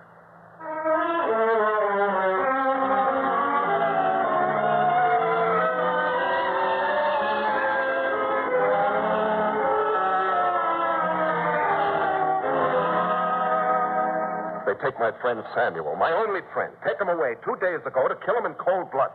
And why? Did he ever do anything to anyone? No. I tell you, if I could ever... You there! Me? What do you want? I haven't broken the rules. So you don't know me. I wondered if you would. Know you? Why should I... Wait. Samuel! You in those fine clothes, clean and dressed like a citizen of Rome? Yes, Reuben. I don't believe what I see. What happened to you? I can hardly believe it myself. I'm free. Free. The man whose testimony sent me here, he confessed he was lying, so I was set free. And the property I once had, the property that was confiscated, it's been returned to me.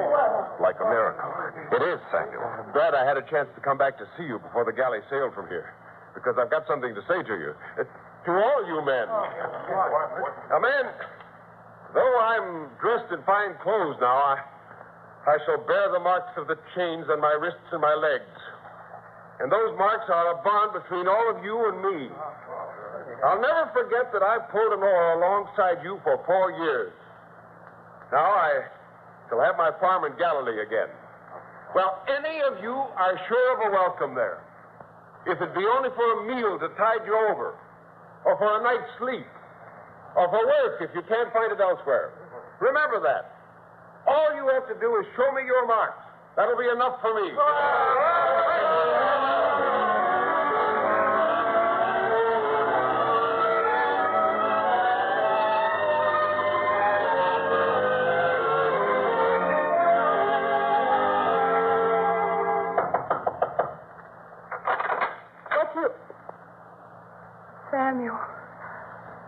Samuel, you're back at last. And it was your doing, Deborah. I know it. Oh, Samuel. Except for you, they would have forgotten about me. Though I were innocent, I would have died in the galleys. All that is over now. You must forget it, all of it. It may be over, but I will never be able to forget it. I'll remember every scar and how I got it. It's not easy to forget such a living death. Samuel, there's one thing you must promise me now that you're back. That you will not hate. That you will forgive everyone who was involved. Even the man whose lies sent me to the galleys? Even him. It is not possible. Samuel, listen to me. While you've been away, a wonderful thing has happened here in Galilee. A new teacher, a new prophet. Yes, a Messiah has come to us. A Messiah? Yes, the Messiah. And as soon as you are rested and have regained your health, you will go to hear him teach. But through him you will find the way to forgive even that man whose lies sent you to the gallows. Oh, Deborah, within myself, I couldn't find willingness to forgive any of them. But because you say it's possible, I will believe it. For without your love to sustain me, without your faith to give me strength, I couldn't have lived through all this. We shall go to hear him teach because you believe.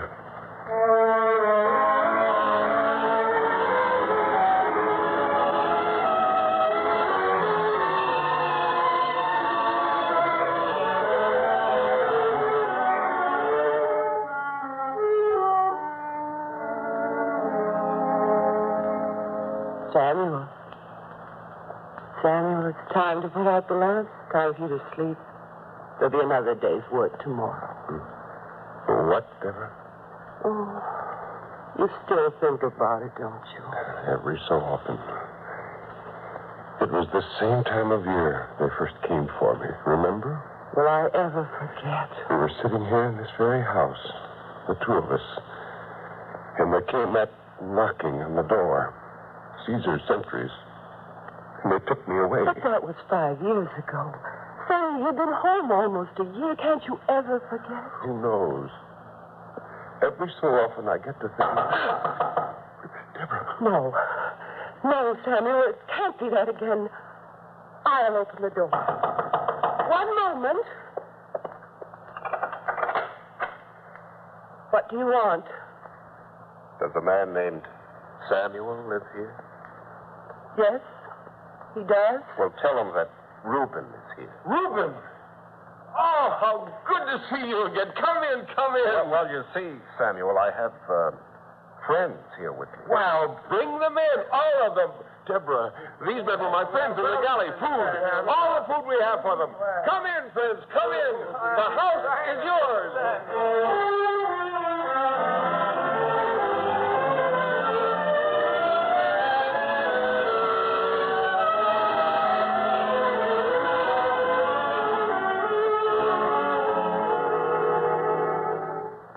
It turned out to be quite an eventful evening, didn't it?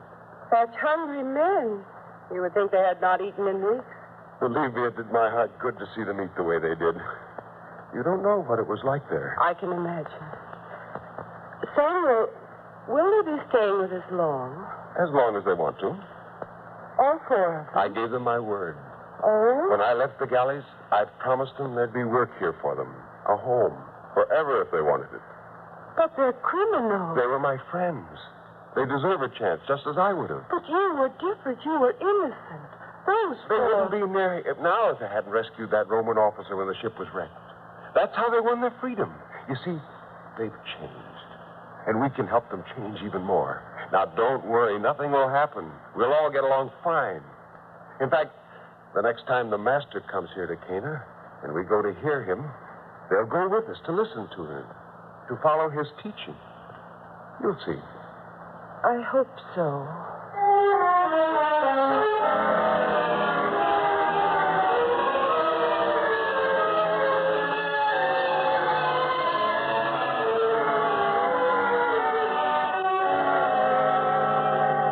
May I have a little more yet? That's delicious. This was by far the finest day's work we've done, men. Well, at that, it's easier than breaking your back as a galley slave, right, Kitty? Who would know better than we, Reuben? Well, I guess you men have been wondering what happens to all the produce we've been raising here. We know it goes to market, Samuel. But you never see any of the money. Is that it? It's not our place to ask questions, is it, man? Well, I know good work when I see it. And I know deserving men, too. So tomorrow we're having a bit of a holiday here. Holiday? Yes, the master is coming to Cana. I thought you men would like to go with Deborah and me to hear him. You mean to be talked at, preached at, I've heard too much preaching in my time. Don't be a fool, Matthias. Of course, we'll all go. Good. For it will give you the chance to go into the town, too. And that's where the money comes in. Deborah, bring the pottery jar here. The jar? Yes, of course. Bring it here at once. All right, my dear, one moment. Each of you is to have some money. When a man gets to town, he finds things he'd like to buy. I want you to have the money you'll need. Oh, that's very kind of you, Samuel. But don't think it's necessary. After all, your kindness is reward enough for us. Here, Samuel. Ah, thank you. Now, let's pour out some of these coins. Wow. That's quite a bit of money there, eh, Samuel? Enough. And now for the shares. Reuben, thank you. And yours, Gideon. Thank you very much, Samuel. Far more than I deserve. Matthias. Thank you. And Ezra. Thank you very much, Samuel, and bless you. No need to thank me. Any of you would have done the same. And now, Deborah, you can put the jar back. Yes, Samuel. Well, friends, tomorrow we rise a little later, and then we set out for the town. Good night to all of you. Good night, Samuel.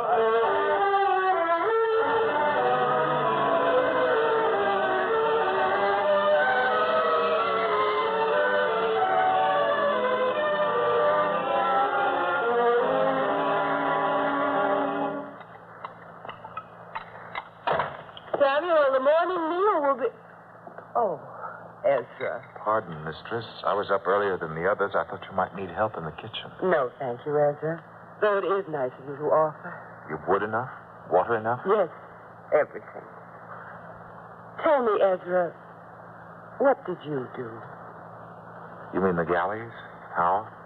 If you want to tell me. I don't mind. I was young, alone, no family. I worked while I could. When I couldn't, I stole. That's how. Oh, I see. If anybody had ever been this decent and kind to me before, it never would have happened. Your husband is a kind man, understanding, and brave, too. Brave? Only a brave man would take a chance on men like us. Deborah, is everything ready? We don't want to be late, not to hear the master. Oh, good morning, Ezra. Morning, Samuel. Are the others up yet? They should be.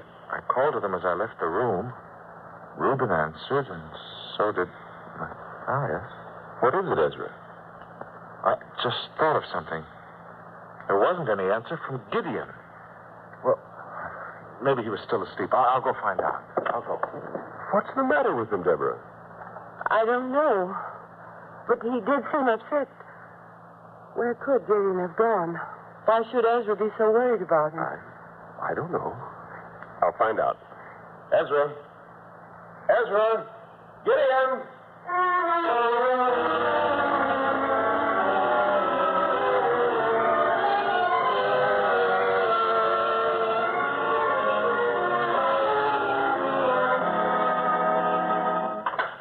Reuben, I couldn't find him. Neither could I. What do you think, Samuel? Well, he was free to leave any time at all. He didn't have to sneak away. I think maybe... Yes, Ezra? Reuben, Matthias, don't think badly of me because I accuse another man, but Samuel, the money jar. Have you looked at it this morning? No, I haven't. Deborah, the money jar. Yes, dear, I'll get it. Well, we'll know soon enough now. Deborah?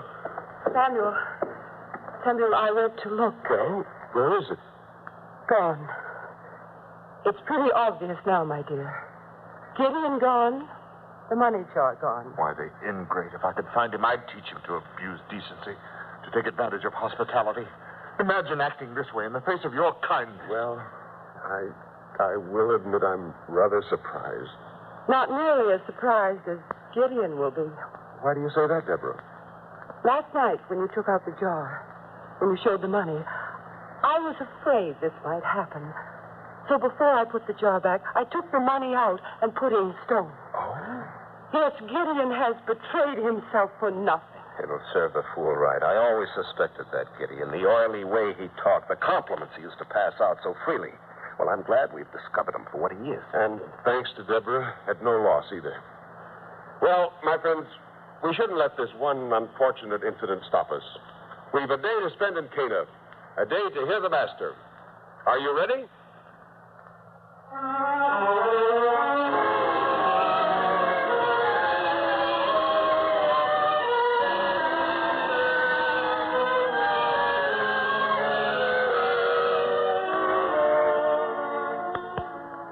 Samuel, Deborah, I've never heard such teaching before in all my life. Never seen such a person as the master. One has but to look at him to feel his strength, his compassion. Ezra, that's why I was so anxious for you to be here. If only I'd heard such teaching long ago. It's not too late, Ezra. It never is. For the master forgives those worthy of forgiveness. But wait, he's ready to speak again.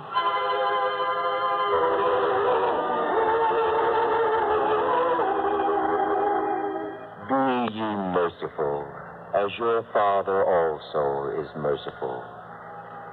Give, and it shall be given unto you.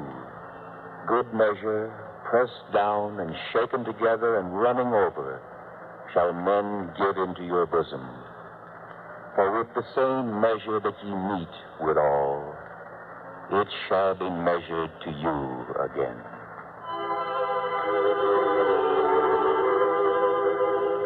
Well said. Very well said.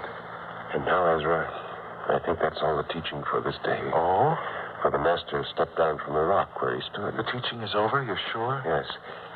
See, the crowd disperses. Well, we must get back before dark. Yes, dear, we should hurry. It's almost dusk now. Matthias? I'm ready. And Reuben? Reuben? Why, he's not here. But he was here. I saw him before. Then I became absorbed in the teaching and forgot about him. If we wait for him, we'll have to travel most of the way in darkness. And we brought no torch with us. Yes, my dear. Well, perhaps he remembered something he wished in the marketplace and went back to buy it. He'll find his way home. We should start out now. Samuel, do you think that perhaps Reuben went back to the house by himself? You mean he wasn't feeling well? I don't mean that. You think? Oh, no, Deborah, not Reuben. Why, he's my closest friend.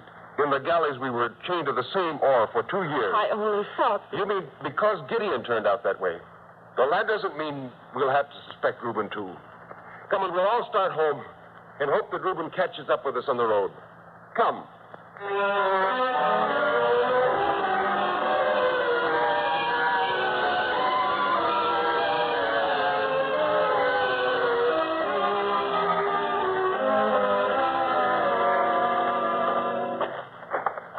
If we stop to look back anymore, Samuel, it'll be dark before we're halfway home. I can't understand it. Reuben should have caught up with us by now. We haven't been going too fast. Perhaps he was detained in town. Deborah, that isn't what you mean at all, is it? No. Well, I tell you you're wrong. I'd trust Reuben with anything I have. Now, we'll just walk a little faster. Not that I'm worried. I just want to get home before dark, that's all.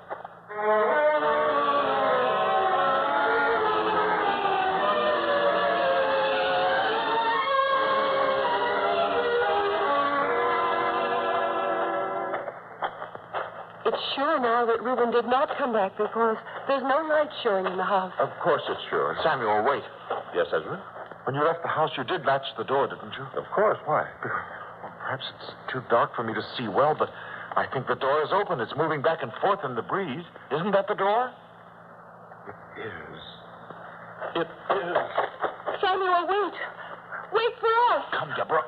Samuel. Samuel. Samuel. Look at the place. Chairs turned over. Cupboards broken open. Things hurled to the floor. Deborah.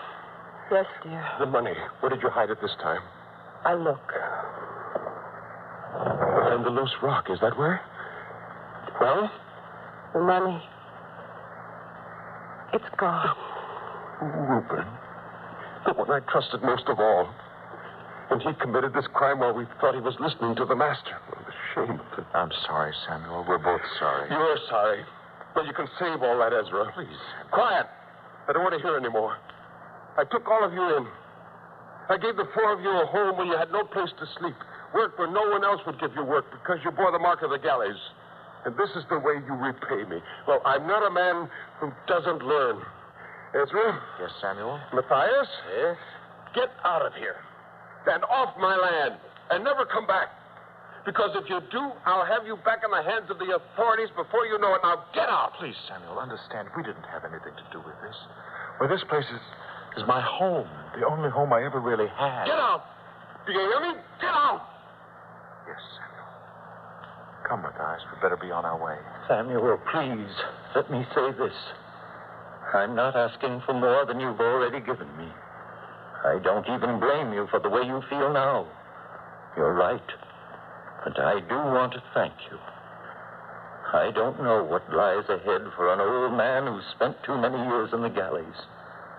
I do know that what I had here was better than I deserved. So I only want to say thank you. You too, mistress. You're a good woman. God's blessings on you. Come, Ezra.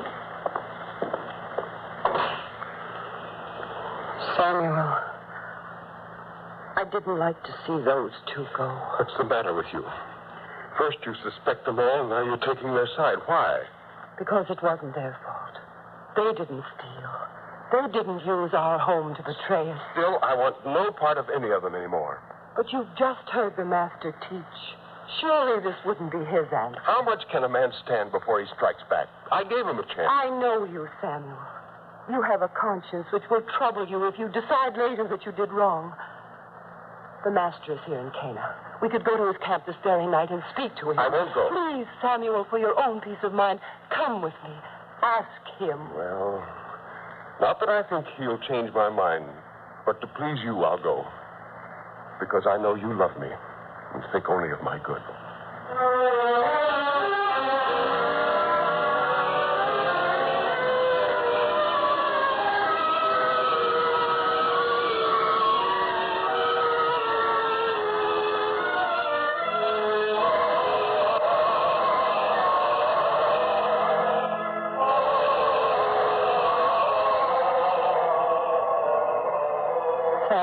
We've come at a good time. The crowd is gone. The master's with his disciples round the fire. You can feel free to talk to him. Go on. Yes, Deborah. Master, if I am not intruding, I should like to ask your help. Surely no man ever set out with better intentions than I. Perhaps because I myself bear the marks of a galley slave, because I know the hardship, I opened my home to 4 men who were criminals. And 2 of them have deceived me. One stole, one tried to steal. The other 2 I've driven from my house, barred it against them. I have done the right thing, haven't I, Master?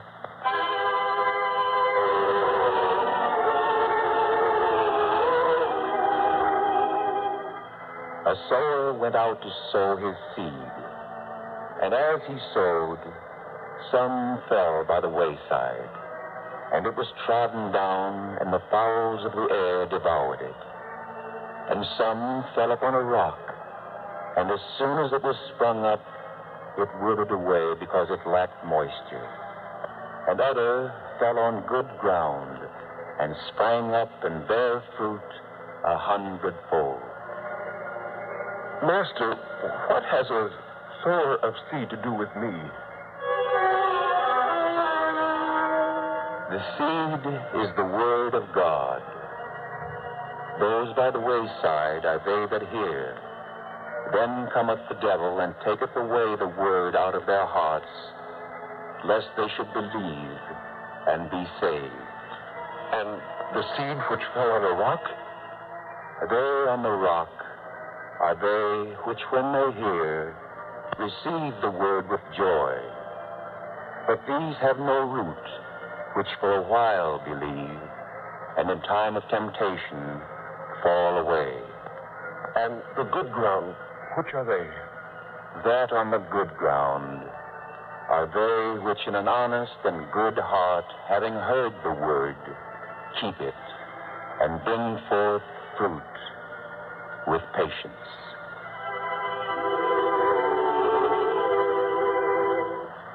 Samuel, don't you see? The Master knows his seeds of truth will find root only with those who have the capacity to receive his word. Yet he does not stop teaching because there are some who reject his teaching. Yes. I understand now. Well, then, should you give up doing good? Should you drive good men from your door because a few seeds have fallen by the wayside? Because a few men took advantage of your goodness and returned evil instead? Deborah, you're right. I've done a cruel thing to them. We should find Ezra and Matthias at once. And, Master, I thank you for showing me my mistake. Come, Deborah. We may still find them. Come.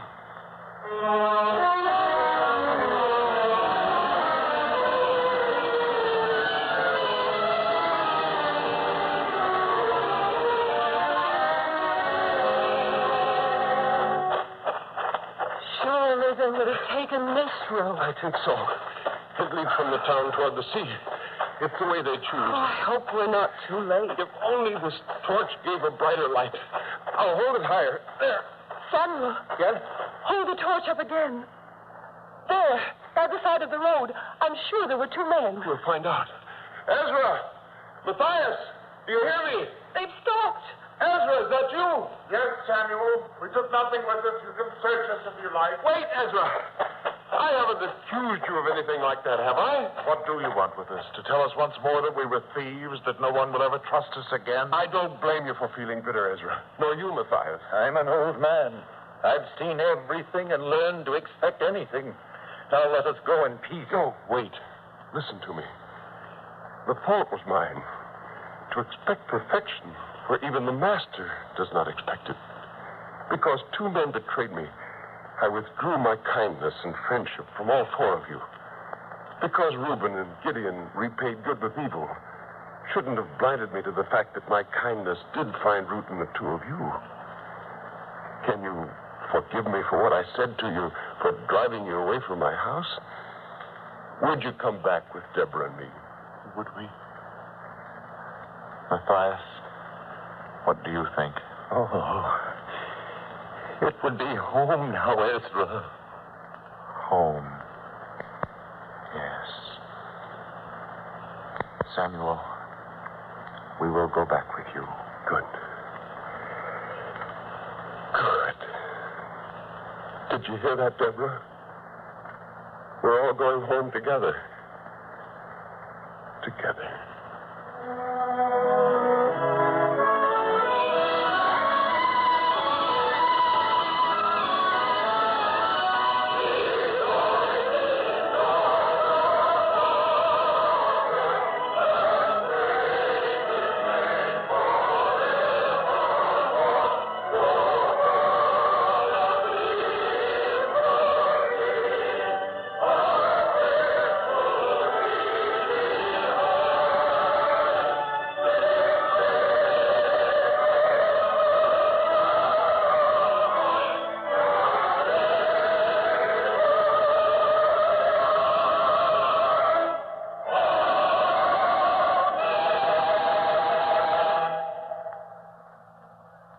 Next week, on this same network at this time, we will present another episode in the greatest story ever told from the greatest life ever lived.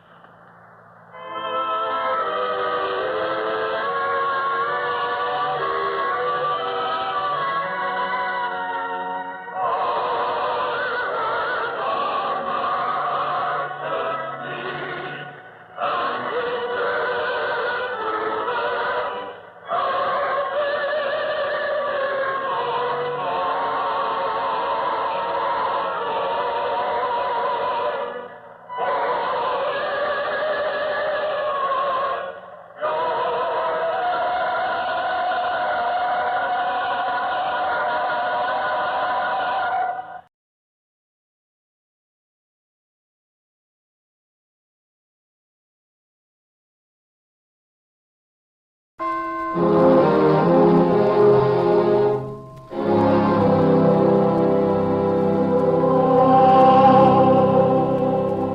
greatest story ever told.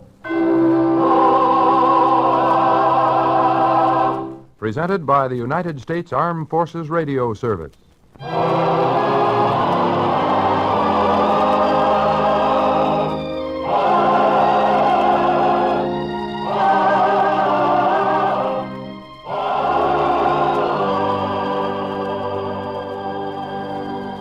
Tonight we present The Prodigal Son, a drama based on a parable told by him who lived the greatest life ever lived.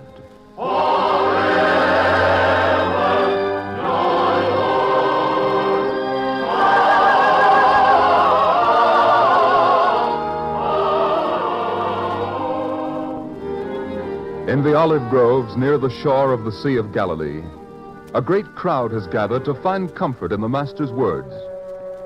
One man, dirty and disheveled, looks around to see if others notice the marks left by chains that were once affixed to his wrists and his ankles. He searches their faces, hoping to find there some sign of forgiveness. But they draw away from him. Alone, outcast, he turns to leave. Suddenly there is a stir. The Master will speak. The man stops.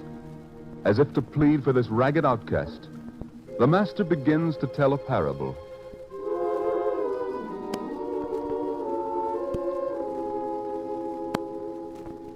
A certain man had 2 sons, and the younger of them said to his father, "Father, give me the portion of goods that falleth to me."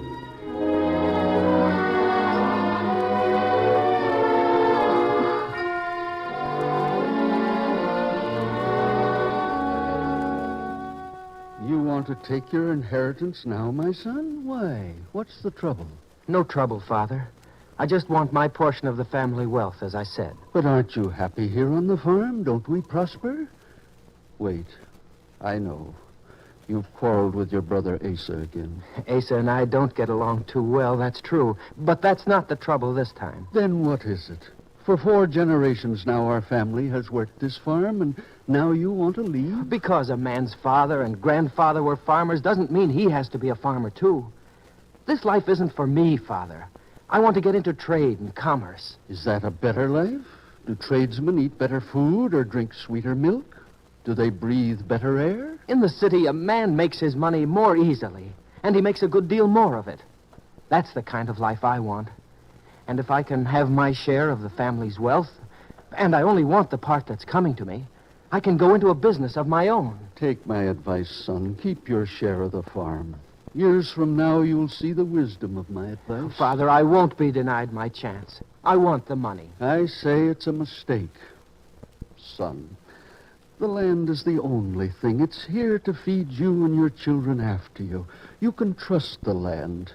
Stay here. Work hard.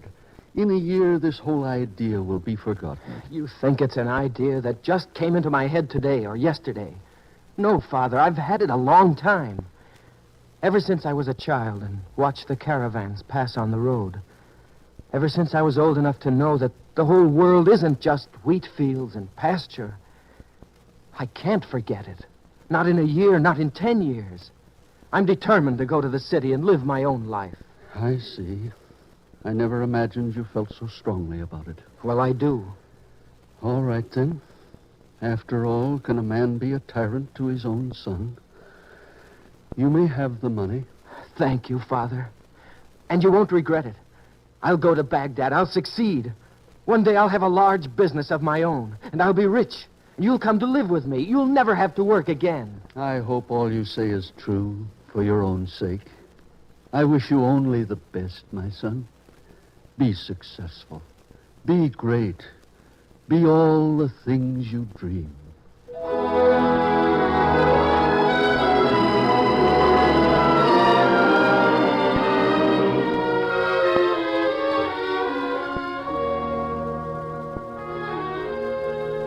Rebecca!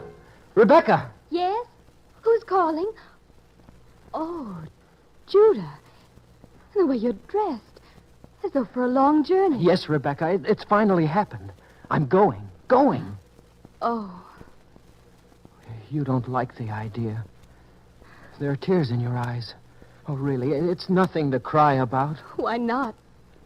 When you get to Baghdad, you'll forget me. Oh, could I ever forget you? I've heard about the women of Baghdad. There's no woman in Baghdad could compare with you. Don't you understand, Rebecca? I've got to have my chance. But don't worry. When I'm established, I'll send for you. We'll be married. Let me go and wish me luck. All right, Judah. I wish you luck. And I hope I see you again. Soon.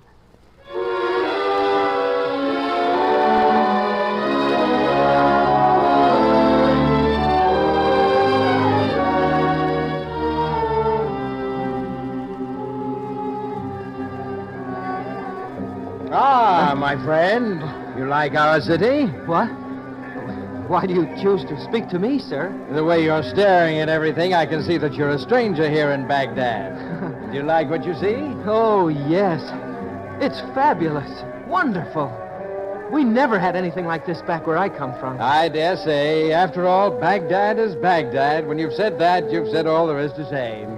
By the way, my name is Micah, and if you wish, I could show you around our city. Well, that's very kind of you. Though why you should trouble on my account. Oh, think nothing of it. The pleasure I get from seeing people enjoy themselves in our city is reward enough for me. Now then, what's your taste? Food, parties, a game of chance, perhaps? Or are you one who appreciates the beauty of women? Oh, I've no time for any of that. Oh, you don't? No.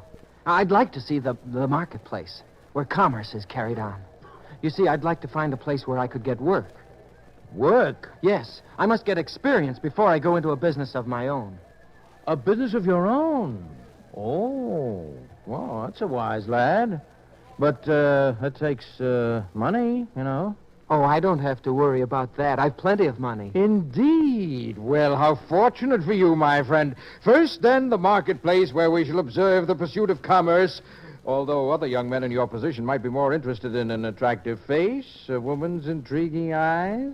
Ah, there are many exciting women here in Baghdad. Yes, but then you did say you wanted to see the marketplace. Well, come along, my fine young friend.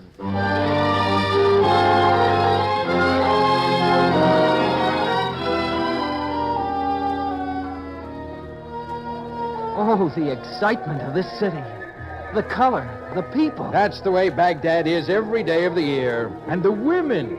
Men come from all parts of the world just to admire our women. And I can see why. Look, that woman there. Isn't she lovely? Oh, now see here, lad. If you stop and stare at every woman we pass, we'll never get to the marketplace this afternoon. Or perhaps it might be better to let that part of it go until morning, huh? When you're fresher and your mind is more alert. I am rather tired from my long journey. Yes, then I tell you what we'll do. This night we'll spend in one of those gay parties for which Baghdad is famous. We'll let it be my welcome to you. What do you say? Food, music, beautiful women, huh? But tomorrow you take me to the marketplace? Of course. Now come along with me and I'll show you what enjoyment can mean in fabulous Baghdad.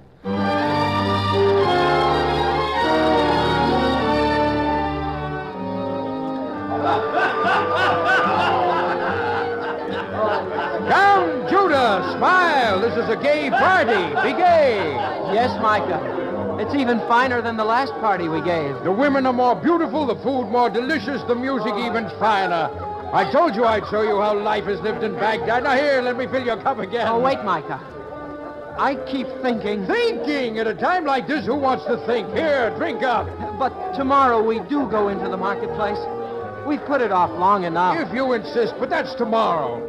Come try some of this fine bird. Ah, here's tender, succulent meat for you. Go on, taste it. And then later, I have a surprise for you. Micah, that girl there, is she a friend of yours, too? Certainly. These people are all friends of mine, else they wouldn't be here at our party.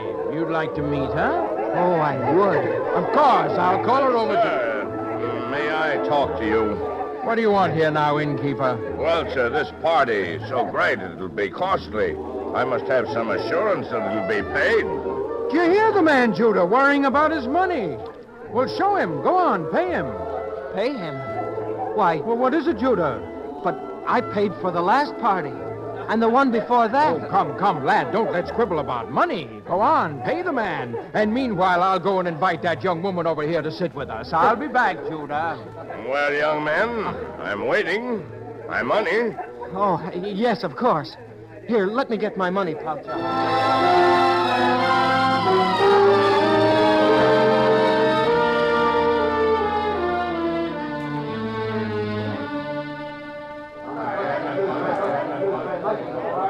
Well, Judah, better luck next time.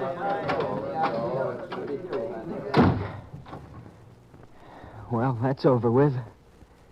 I might as well go home now. Well, it's your own fault. I told you not to stop playing. Why did you? But I'd already lost over 600 pieces of silver. When your luck is bad at the gaming table, that's the time to keep playing. Bad luck must change sooner or later. Well, come on. Yes, if you'd done as I said, you could have won everything back in the next hour or two and probably won a great deal besides. But what if I'd lost? I'm telling you that sooner or later your luck would have had to change. And if it hadn't? Well, then we'd have come back another night. Not if I'd lost and hadn't been able to pay. Hadn't been able to pay? What are you talking about? Well, Micah, I guess I can tell you. After all the parties for your friends, the costly food and drink, it's gone. It's gone? My money. All of it gone. Oh, I see. Well, that does put a different complexion on things. It means I'll have to find that job in the marketplace first thing in the morning. You'll come along with me, point out the best merchants to me, won't you? Tomorrow morning, first thing? Well, it's been a late night. Dawn's almost breaking. I don't think I could be up that early. I'll stop by your house and wake you if you wish. No, I don't think you should bother. What do you mean? Well, now that you're thinking of going to work, you and I won't be seeing much of each other, I'm afraid. Why not? Well, a man who works hard by day spends his night sleeping. With me, it's quite the reverse. You'd better forget about my company for a while. I think I'm beginning to see. What you really mean is that now the money's gone, you don't want to have any more to do with me. Is that it? I didn't say that. You don't have to, I know. After all, I can't pay for the parties and the fine meals and the kind of living you and your friends have been enjoying at my expense the past few months. That's it, isn't it? Well, now, there's no need to become angry, lad. After all, you did have fun, didn't you? And I paid for all of it. You never once paid for anything. As a matter of fact, I'm beginning to understand a great deal. That money, the money I spent so freely and foolishly, even that money I lost tonight. I think you get a part of that, don't you? Well, don't you? Now, you won't serve any good purpose by making such accusations, and you certainly won't accomplish anything by getting angry. I warn you. It's true. All of it. You've made a fool out of me. You make it sound like a difficult job. Well, believe me, it wasn't. Laugh at me, will you? Well, you ain't get away with this. You won't. No, you don't dare. Little fool. Green as the grass on that farm he used to talk about. Well, I'll just let him lie here in the street. Come dawn, someone else can find him and worry about him.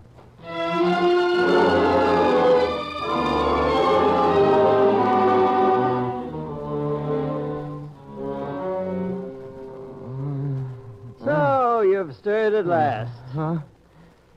Where am I? What happened? I found you this way on the road, unconscious, bleeding, and without a coin in your purse. You searched me? Why not?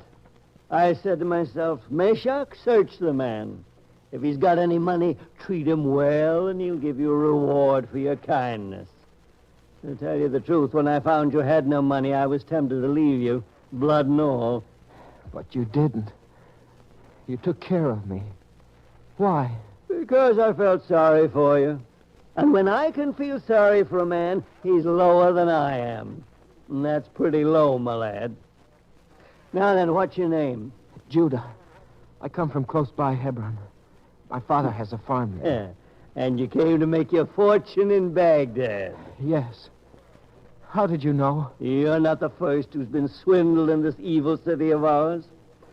Well, now that you've learned your lesson, dust off your clothes and go back to Hebron and be a good little boy from now on.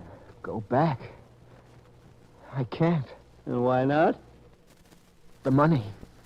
My share of the money's all gone. I've wasted it. Money my father worked long and hard to make. How can I go back and face him now? What will my proud brother Asa say? Yes, I can imagine that. Oh, I was going to do such great things. Build a great business. Be a successful merchant. Famous. And all I did was... Well, never mind. Oh, that's the way of youth. You're no different. So, what... Who'd give me a job the way I look? And I need food to eat, a place to sleep. Well. It looks as though Meshach the pig tender is about to rise in the world. What do you mean? I shall have me a fine assistant. If I can talk my employer into hiring you. Oh, would you? It's not much of a job. The food's bad. Your living quarters will be no better than a pigsty. But it will keep you alive. Oh, as long as I can keep body and soul together, I won't mind. Well, on this job, your body will have contempt for your soul, and your soul will get sick of your body. But it will keep them together, for what that's worth. Come along, assistant.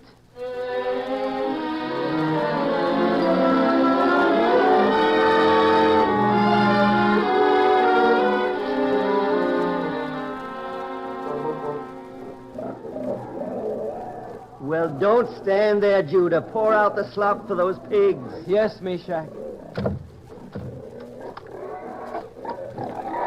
Look at them eat. Now, I've often thought a pig is better off than a human. They don't care what they eat. We care, but we eat it just the same. You're right, Meshach. The food that our employer gives us is no better than the pigs get. How do you stand it? Oh, I'm an old man. I'm tired of fighting the world, so I sit with the pigs, and it gives me time to think. Yes, when you get to my age, food makes little difference. But you, lad, you had a hungry look ever since you've been here. And my belly's felt empty every day for months. I've asked for more food. All he says is if you don't like it, leave. There's no place to go. That's right, boy. Times are bad. Why, back on my father's farm, every servant has enough food. Bread and meat and cheese and milk to drink. My father's servants don't live and eat like pigs. Ah, but his son does. Yes. But tell me, Meshach, if you had a son and he did something wrong, would you refuse to see him again? If I had a son, if he did something wrong, who can answer a question like that? Would you even refuse to hire him back as a servant? From pig tender to servant? That's quite a step up in the world, my boy. Forget about it. But I could make him a good servant. I know all about the farm. I could work long and hard. I'd earn everything he gave me. If you were a stranger, your chances would be better. You haven't forgotten what you did. Why should your father forget? No, Judah. You're a pig tender now, and that's what you'll always be. But why? Because it's the way of the world, that's why. But if I humbled myself. Humbled yourself? A pig tender humbling himself. Even the pigs would laugh at that. I could tell him that I know now that I sinned against him. Wouldn't he understand? You'll find in this world that when you're down, no one has any use for you. You're down to stay, my fine friend. Now and for the rest of your life. Down? For the rest of my life? No, Meshach. No. I will rise and go to my father.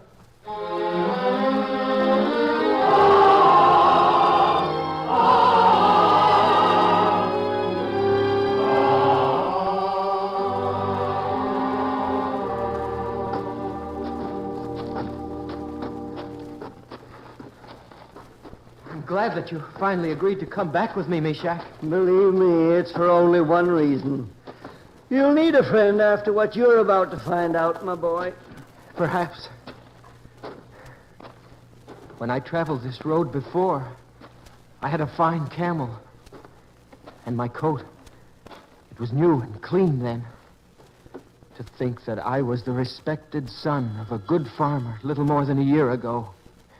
And now I come back a poor, ragged, filthy tender of pigs. We'd better get off the road if we don't want to be trampled by that camel. Yes, and hurry. He's coming fast.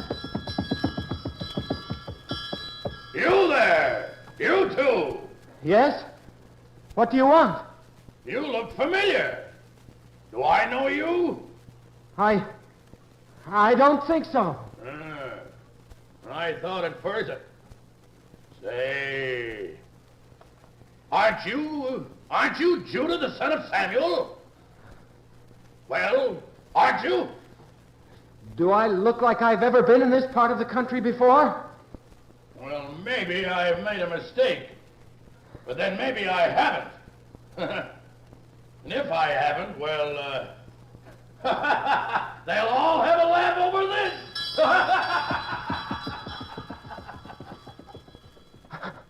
He recognized me. You know him? Of course. He's Simeon, a farmer in this part of the country who's always disliked my father. Oh, this will give him a chance to make a laughing stock of my father and me. Is that so important? Maybe we ought to turn back. I shouldn't disgrace my father in his old age.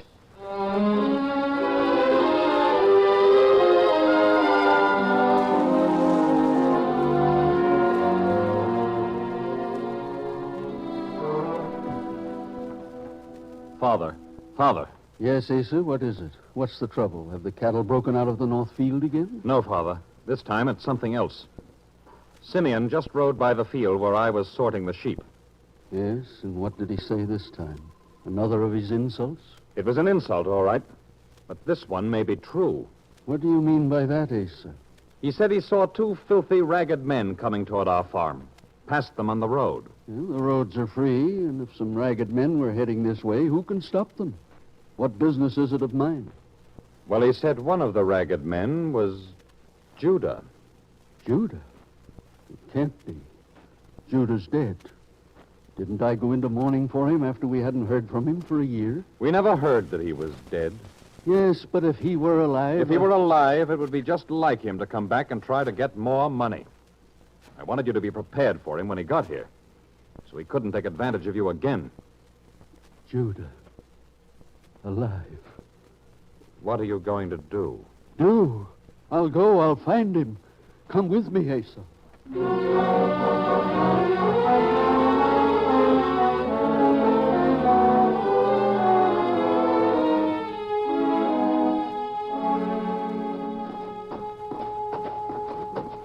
Please, Father, don't hurry so. You're not young anymore. I must find him, Asa. We don't even know if it is Judah. Besides, Simeon didn't say he was sure they were coming to our place. I think we should turn back. Turn back? How can you say such a thing? How?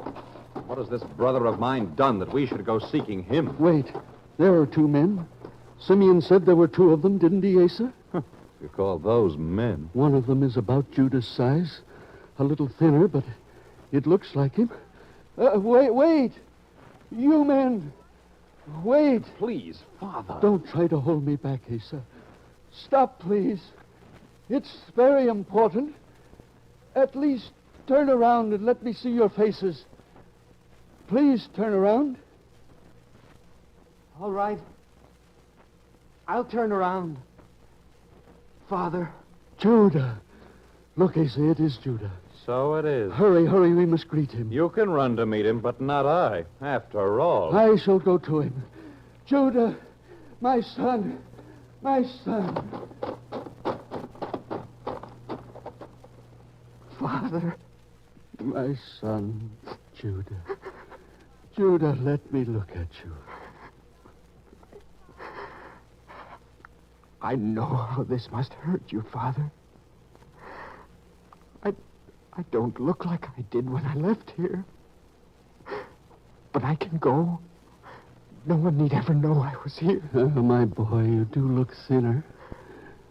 Is that all you see? Look, my clothes. So ragged. I'll disgrace you. Your ragged coat? Does that worry you? Here, take mine. No, Father, please. Here, take it. And my ring. I want you to wear it. I want them all to know you're my son. Here, let me place it on your finger. There. You see? And when we get home, we'll kill a fatted calf, the fattest in all my flocks, and we'll celebrate Father, what on earth are you doing? Asa. Father, I saw you put your own coat on him, and then your ring. What does this mean? Asa, I am welcoming back my son. After what he's done? Father, I came back to be your servant, not to claim the right to be your son. I'm not worthy of that. Can you deny me the right to call you son if I want to? I don't deserve it. You deserve what is in my heart to give you. He went away. He wasted his money. And now you give him a great welcome. But me, I stayed home. I worked hard. Who does me any honor? Asa, there isn't anything I possess that doesn't also belong to you. But can you deny me the right to celebrate the return of the son I thought was dead? No. For after all, isn't he still my son? Come, Judah. Come home with me. And bring your friend. Tonight we'll all celebrate. Rebecca will be there. She's been waiting for you, son. Yes. This will be a day of great joy. My son has returned at last.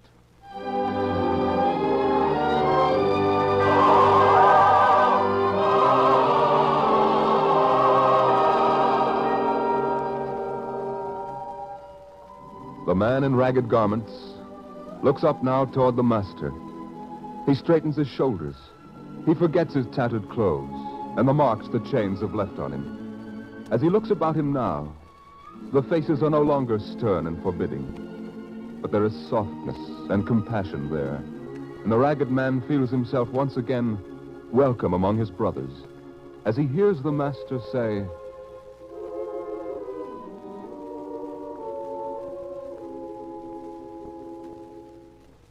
So I say unto you, that likewise joy shall be in heaven over one sinner that repents, more than over 99 just persons who need no repentance.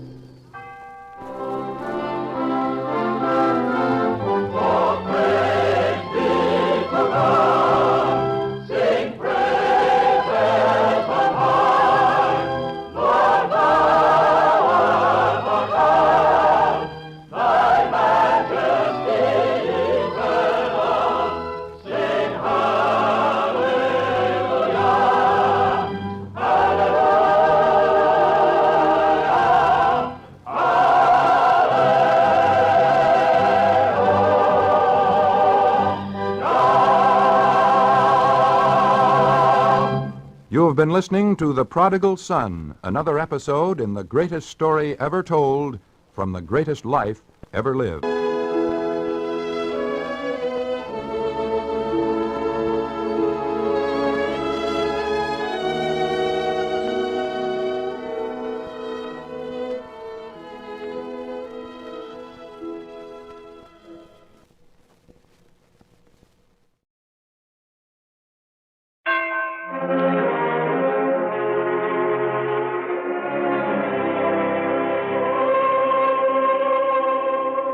The greatest story ever told.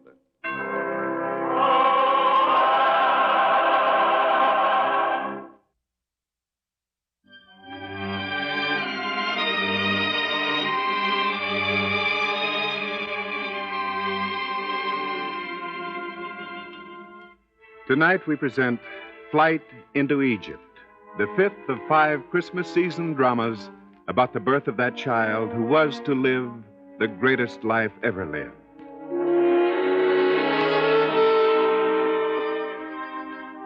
The scene, the bustling city of Jerusalem, a city of secrets which the oppressed pass among themselves concerning the oppressor. But one bit of gossip passes freely this day among all the people and among their oppressors as well. And even now it has reached into the palace of cruel Herod, who stands looking down from his balcony. Your Majesty sees something below in the streets? Tell me what you said before. About the people? About those shepherds. Oh, that. Well, these shepherds were heard to be going about Bethlehem speaking about a child, a miraculous child. Some said they were drunk, but others said they were inspired. Inspired in a holy way. And the child? What about the child?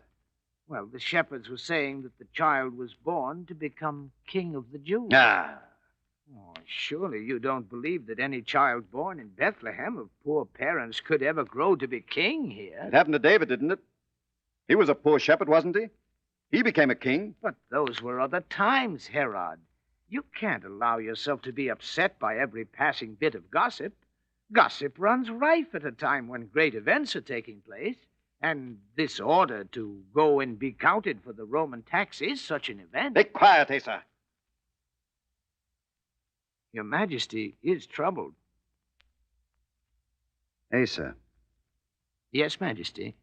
We must get to the bottom of this. I want spies sent to Bethlehem immediately. I want inquiries made. I want those shepherds brought here to me. I'll find out what all this talk about a king being born really means. But, Majesty, your position is secure. A king's position can never be secure. Do as I say. Dispatch men to Bethlehem at... Quickly. Open the door. It may be more news. Yes, Majesty. Well, come in. Come in. If you have word, come in. Majesty, news. Important news. Well? Visiting dignitaries, and we've made no preparations to receive them. Who comes visiting me? I'm expecting no one. What are you talking about? What are you trying to do? Please, Majesty, I'm only telling you what happened. Well, tell it all. Quickly. Majesty, 3 men have come through the main gate of the city this morning. They're obviously important men, not mere travelers, but emissaries from another land. They're well-dressed, riding fine camels, and one camel is devoted to carrying fine gifts, beautifully wrapped. Gifts, eh? For me, no doubt. They've come seeking a favor. I don't think so. What do you mean, you don't think so? The way they talked. Our sentries followed them just to be sure. Well?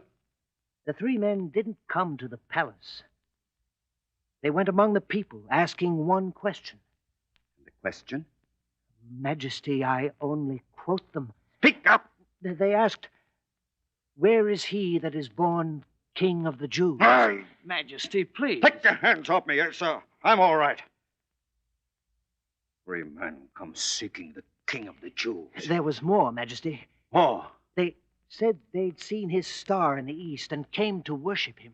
This must be gossip. The captain of the guard heard it himself. Shall I bring him to you? Yes, at once. Now, wait. Majesty? Bring me the high priest of the temple first. Yes, Majesty. And as for the 3 men, I want them watched.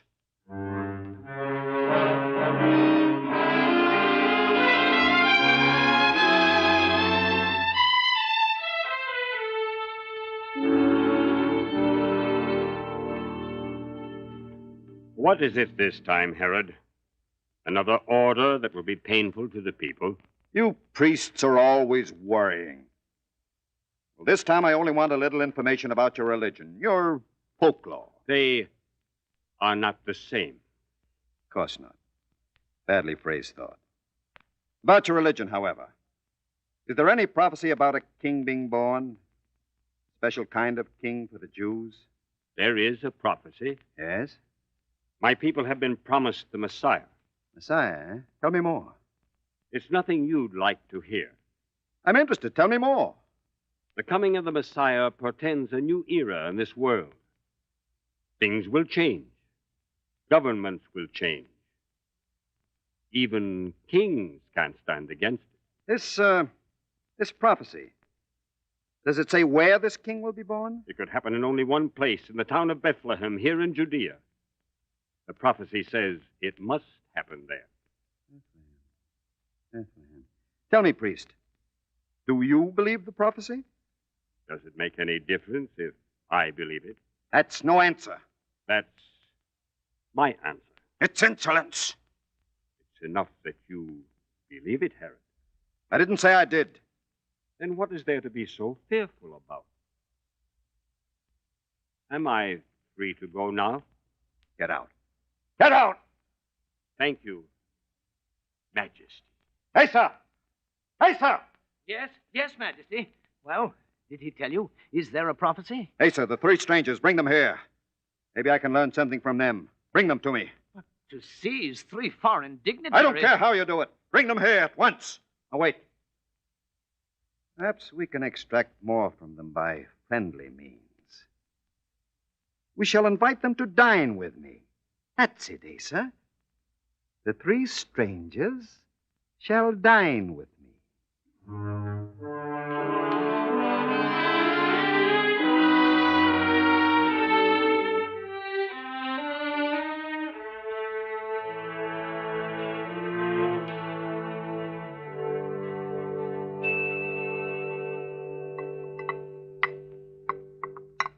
And so you came from your native land to visit Judea? May I correct your Majesty?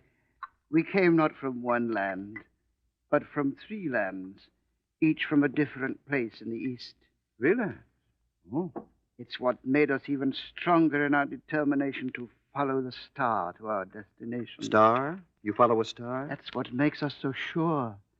To each of us, in his own land, the star appeared at the same time some weeks ago. As it happens, we are all of us students of the heavens. Isn't that right?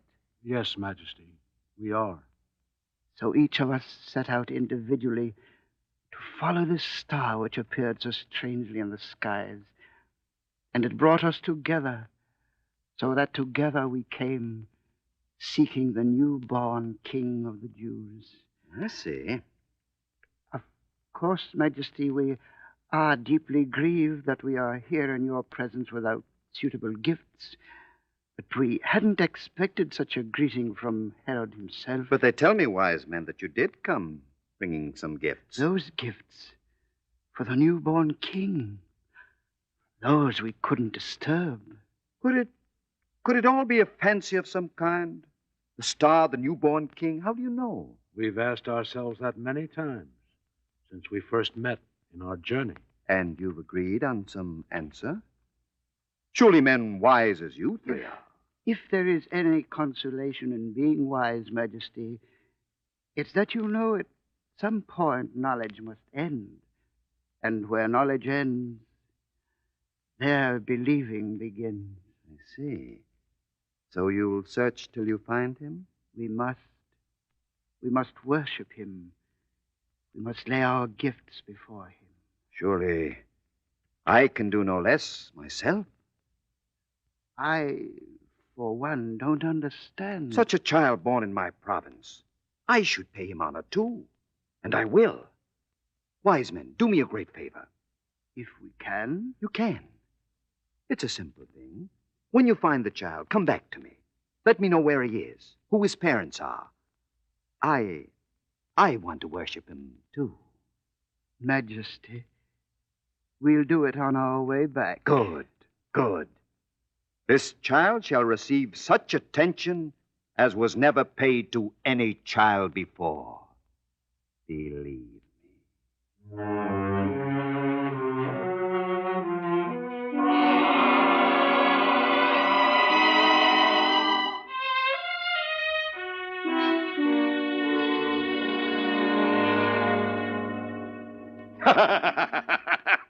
Well, Asa, no need to fear now.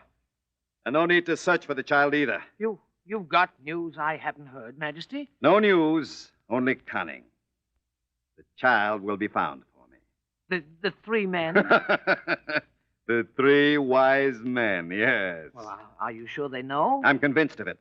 A star. They follow a star. Then maybe we should follow them. No.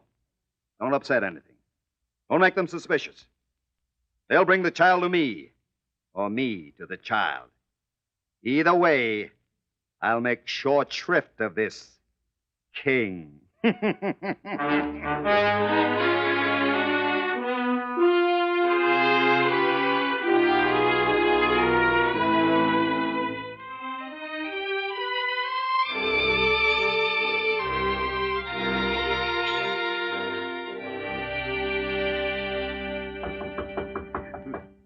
to intrude so late at night. We must, Caspar.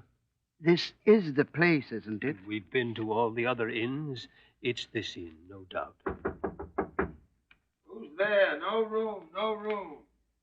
We've come seeking a child here.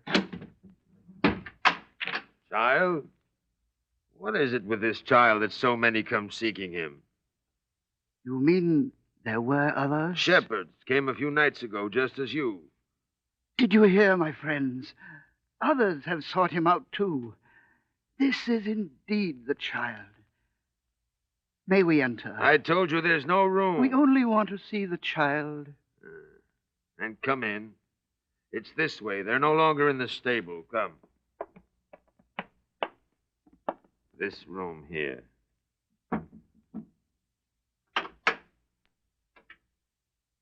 Yes.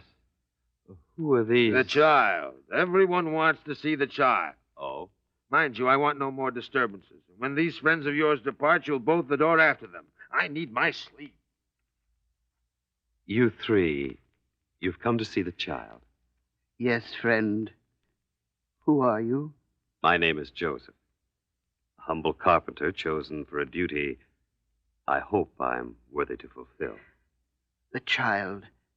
The mother. In here, my friend, but softly, for he sleeps. Yes. Softly.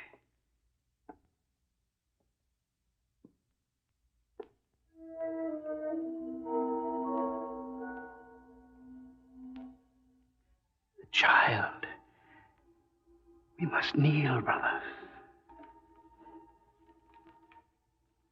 Mary. Mary, they worship him. Joseph.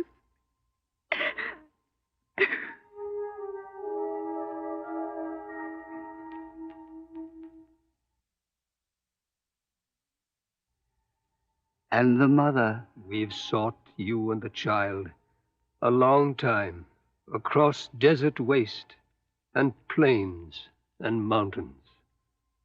We came seeking you. If I stare, my lady, forgive me, for such a face as yours I've never seen before. And shall never see again. But the gifts, brothers. Yes, the gifts. For the child, Joseph. We've brought him gifts. I lay mine at his feet. Gold. Frankincense. Myrrh. Gifts. Mary, gifts for the child.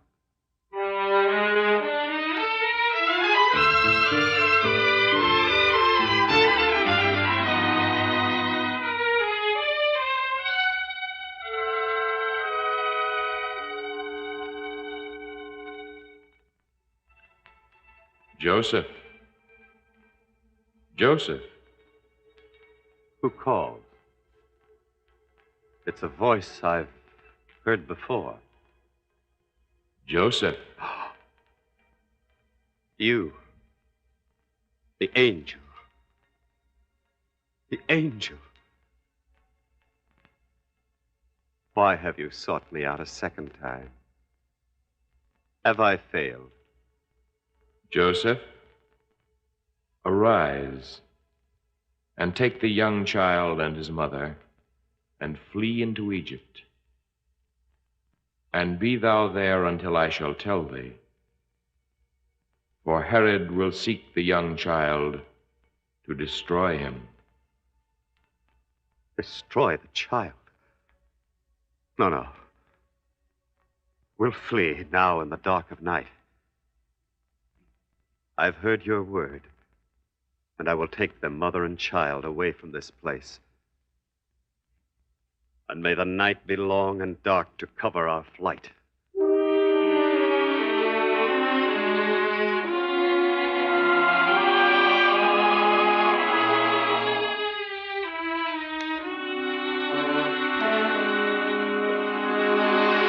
Hey, sir. Hey, sir. Yes, Majesty. There must have been some word of those three. Wise men? Nothing yet, Majesty. I await reports every moment. But they said they would return. They did not return. There's no trace of them. Is Bethlehem so big a place that my own sentry can't find them there? They've escaped, I told you. Quiet. Yes, Majesty. Ah, Jacob. You found them. Well?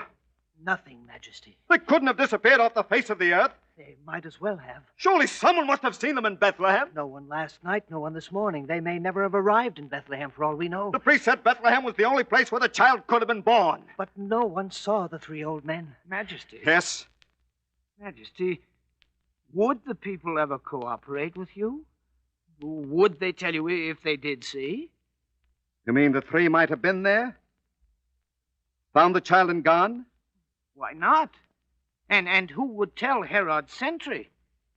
Yes. Yes. Yes, we shouldn't waste time with the three men. You're right. The child. The old men can do me no harm. But the child. The newborn king. Yes, Majesty. The king. He must die. He must be found first. He must die. Yes, but how can we? We must find him first. You may be able to kill him without finding him. Did you ever think of that, Asa? Majesty, please, we mustn't lose our heads. You think I'm insane? You think I don't know what I'm talking about, you rat? No, Majesty, of course not. But in one's excitement, one can say things. Can one? Well, I happen to know what I said and what I mean. Even if we never find out which child it is, he shall still die in his cradle. No, but Majesty... You fool! Kill the one child I fear. I may have to kill them all. Majesty... Why do you stand there looking like that? Well, the people would complain to Rome. Let them. No, but such brutality. And what will Rome say? This Herod is a man of power and principle. He killed his own son, didn't he? Well, didn't I? Majesty, please, others will hear. Let them hear. You think it was ever a secret? They talk about me behind my back. I am king and I have no secrets. But I'm strong. So I have no fear. Every child. Oh, but Majesty... The child is newborn. And what does newborn mean?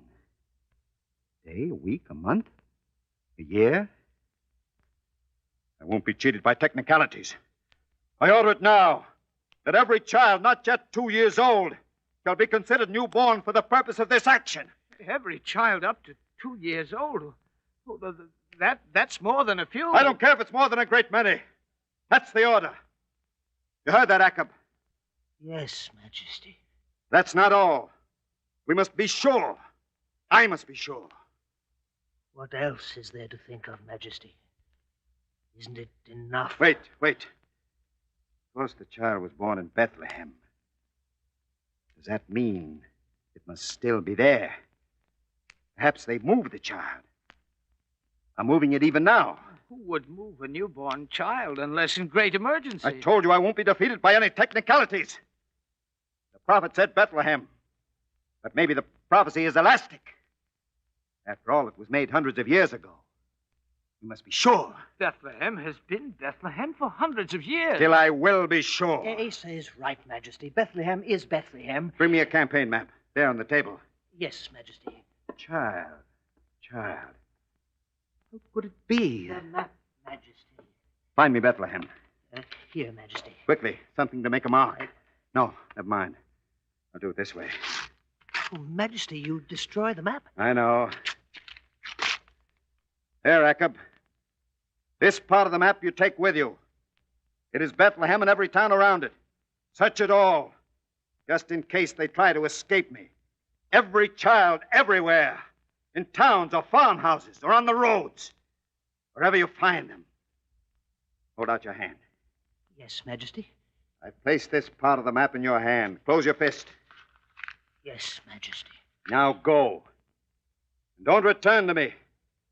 Don't give back to me this piece of map until it becomes proof. Proof that every child up to 2 years of age in this whole area is dead.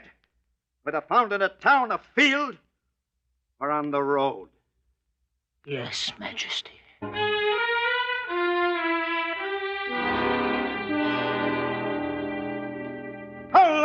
gonna take? Oh, please, Majesty, calm yourself. The order is being carried out. I know. But I can't seem to rest till I hear it from Jacob himself. This is a day they won't forget. Don't worry about them.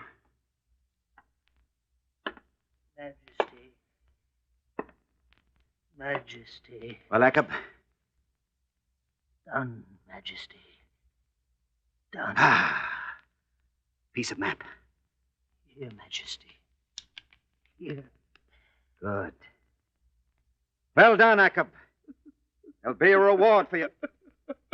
Jacob. Jacob, what is it? Speak! Majesty, Jacob is not himself anymore. Take the blithering fool out of here. Job is done. I wonder, just where, just when, did that one child, that newborn king, die? It would be interesting to know that, Asa. In any event, he's dead. Dead. And that's all that matters.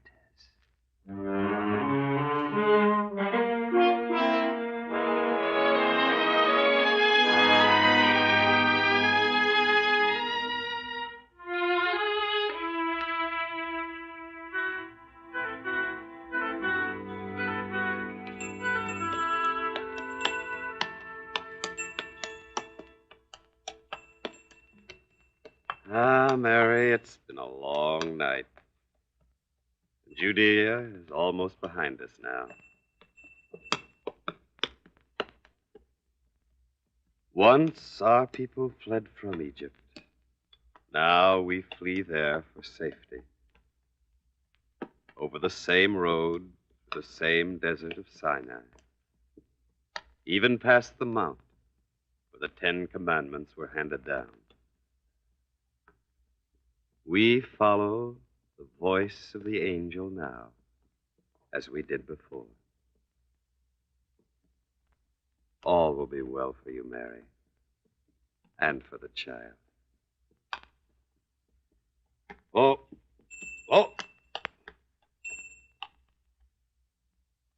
Joseph? We must stop here for a moment, Mary. Our land.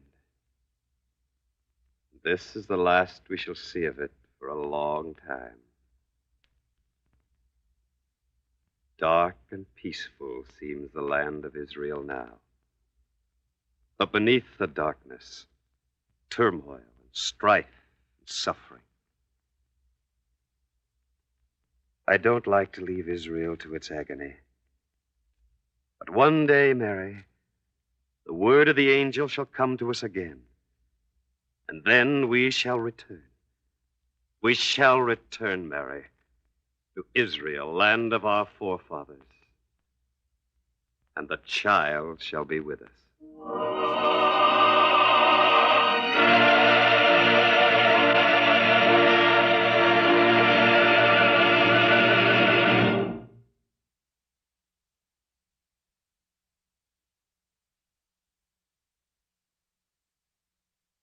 Copyright 1995 Dove Audio Incorporated. If you would like to receive a Dove Audio or Dove Kids catalog, please call 1-800-328-3683 or 1-800-328-DOVE.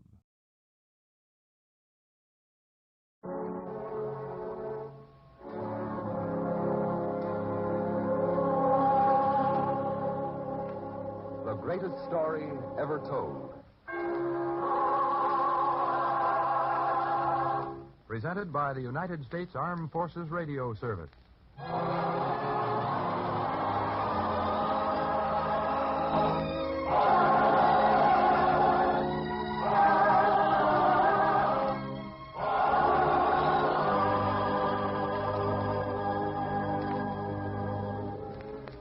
He who has been called the Prince of Peace brought to this earth a new way of life built on kindness and goodwill. Today, the meaning of his message is more vital than ever before in the history of the world.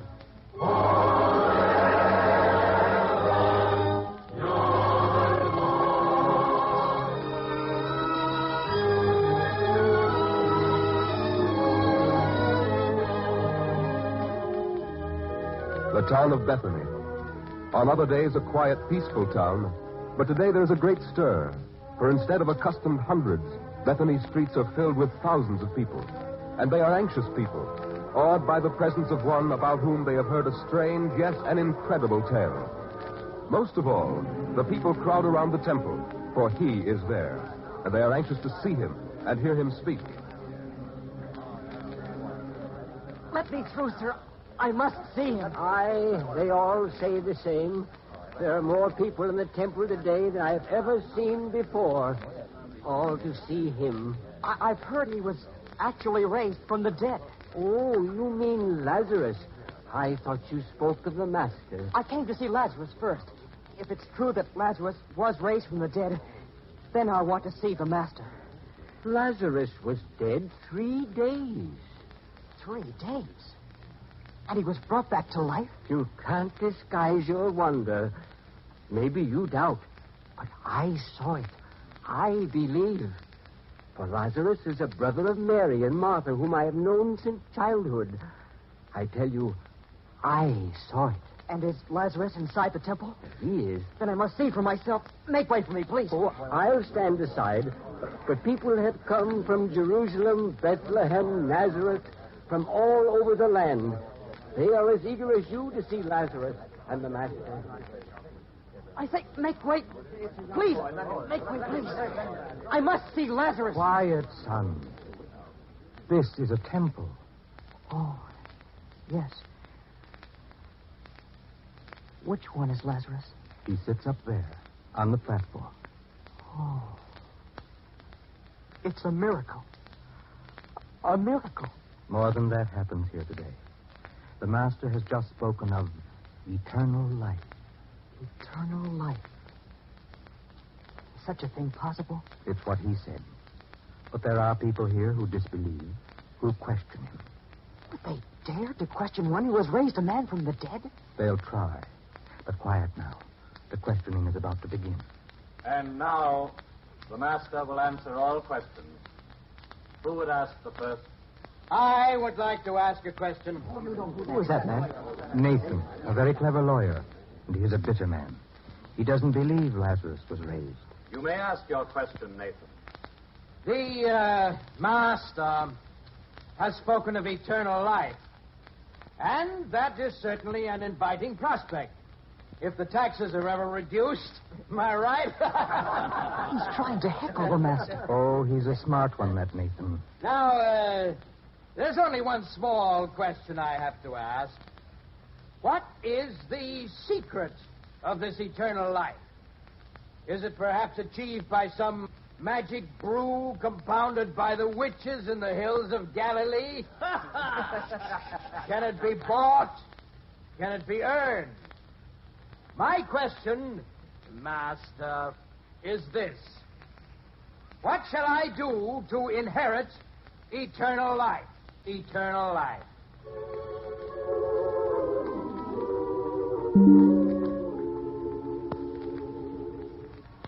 What is written in the law? How do you read it? What is written in the law, eh?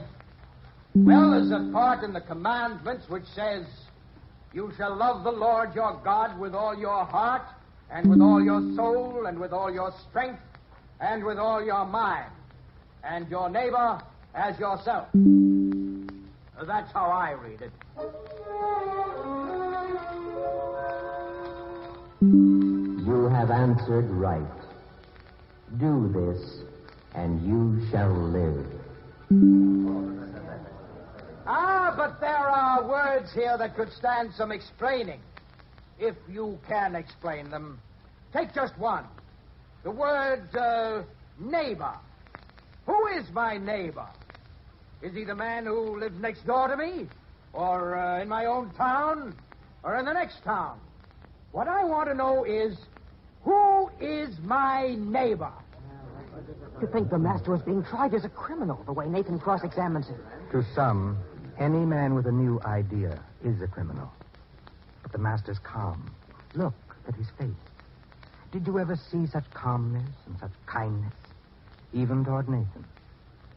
Now he's going to answer. Perhaps with one of his parables.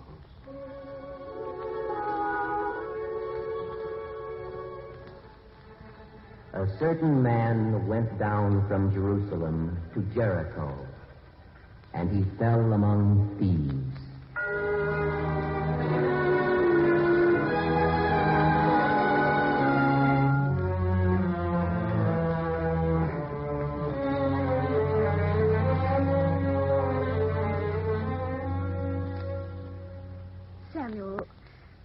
Samuel. Yes, Esther? Maybe you'd better not take your new clothes. Do you want me to travel like a beggar? You'd be less conspicuous if you did. Ah, I understand now. You're still worrying about my safety on the road. Well, so many men have been attacked by bandits lately on the road to Jericho. I'm sure if I had time, you'd tell me all over again how they tie ropes across the road to unseat riders and how... Samuel, please. I'm sorry, dear. I didn't mean to joke about your worries. Not any more than I'd joke about my love of you. But if my brother sent for me, there must be a good reason. Maybe my mother's health. Whatever it is, I assured him I'd come to Jericho as soon as he sent for me. So, dear, let's finish with the packing. Everything's ready except for your money belt. I promised I'd let Jonathan bring me that. It makes him feel so important. Jonathan, I'm ready. Yes, Father? Elson, do you have the money belt? Here it is, Father. And it's heavy. Very heavy. If you have to carry a burden, gold is the best I know of. Let me help you put it on. Of course. I put it on this way and there. Tie tightly. Yes, Father. Samuel, I still wish you wouldn't go alone. Now, Esther, please. I'm going to Jericho alone only because I can't help it. Well, I can go with you. Oh, indeed. But who would take care of your mother? Oh, that's right. But I know someone else who's going to Jericho today. Saul's father. Today? Yes. You see, Samuel, you don't have to go alone after all. Why, of course. And whom do we have to thank for it? Why, my son. Jonathan, you're proving to be a great help to your father. I'm proud of you, son. Thank you, Father. But I better go find Saul's father now. Tell me, Jonathan, do you know Saul's father? Have you ever seen him? Oh, yes. He's a wonderful man. Very kind. Well, nice. It's nice to be with him. But now I'd better find out when he's leaving. Certainly, but there's no need to run. Oh, I'll have to. You see, I have to go down to King David Street to find Jonathan. Yes, Father? Did you say you were going to King David Street? Why, yes. Saul lives there, and if I want to talk to his father... Jonathan. What's the matter? Just who is Saul's father? Ephraim. Ephraim of Nablus. Of Nablus. And King David Street. Just as I thought. Of course, he's a Samaritan. Yes. Well... Is something wrong, Father? Is something wrong? In heaven's name, son, don't you know about the Samaritans? What do you mean? I don't ever want you playing with Samaritan boys. Is that understood? But why? Why? Well, for one thing, Samaritans are dirty, shiftless people. Well, Saul isn't dirty. Besides, they're not to be trusted. But, Father, Saul is an honest boy. He never cheats at games. Jonathan, will you listen to your father? Yes, Father, but can I even ask why? Well, Samaritans are traitors. 500 years ago, when the Babylonians invaded our land, it was the Samaritans who collaborated with them, who ate at their tables and even married their women. 500 years ago? Well, then you can't blame Saul for that. He's a Samaritan, and it's in their blood to be cheating traitors. Father. Yes, Jonathan? What you said about their blood, it's not so. And what do you know about such things, may I ask? Saul and I, we made a pact of friendship. I cut my hand and he cut his, and we mingled blood. It looked the same, his and mine. A sacred pact of friendship with a Samaritan. Esther, did you hear? Please, dear. No, I've heard everything. Jonathan, you may leave the room, but before you go, promise you will not play with any Samaritan boys again. But, Father... I said promise. Father, please. Saul's my best friend. Promise. Yes, sir. You may go now. I can't get over it, Esther. What's happened to the boy? Is that why I work so hard? Give him the best of everything so he can associate with Samaritan boys? Please, Samuel, don't think about it now. You've got a dangerous journey ahead of you. Samuel. Yes, sir. Would it really be so bad if you went with this Ephraim of Nablus? Esther, I'm surprised. I'm sorry. I only thought of your safety. After all, who would see you on the road? Oh, you can't tell about things like that. Some important merchant might see me. The word would get around that I associate with Samaritans. It might ruin me. I'd rather risk it alone than be seen with a Samaritan. And now I'd better go. I've already put a skin of fresh water and some cheese and bread in the camel's saddlebag. And here are your clothes and the gifts I got for your mother and brother. Good, good. Samuel, take care. And on your way, stop in at the temple to make a sacrifice. And pray. Don't I always do that? Now, goodbye, dear. You will take care. Of course. I'd better go now. Samuel, haven't you forgotten something? Forgotten? What we always used to say when we parted. The Lord keep watch between thee and me. While we are absent, one from another.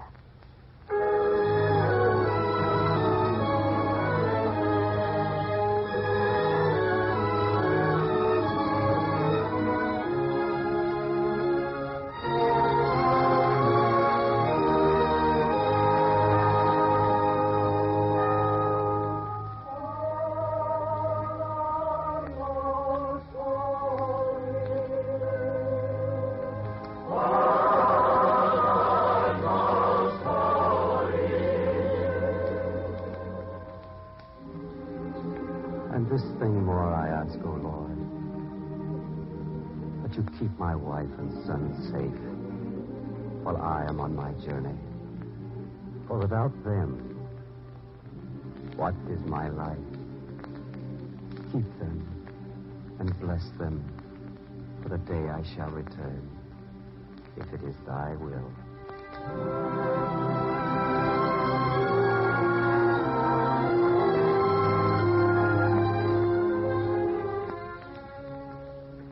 And may your offering find favor with the Lord, so that he grants you a safe journey.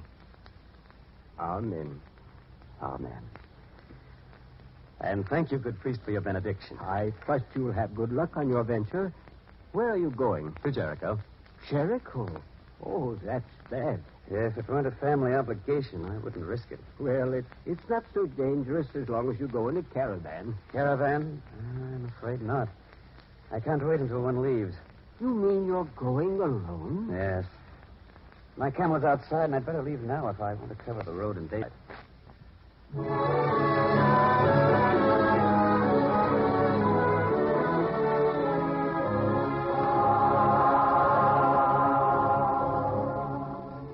Keep a sharp eye to the road, Simon. I'm watching, Atwood. This time I hope it's a caravan. My share of the booty has been pretty slim lately. It's more than you deserve, you miserable weakling. I may be small, but I'm not a weakling. Haven't I wrestled and thrown camel drivers twice my size? Wrestled? You're a poor excuse for a bandit if you can't stand the sight of blood.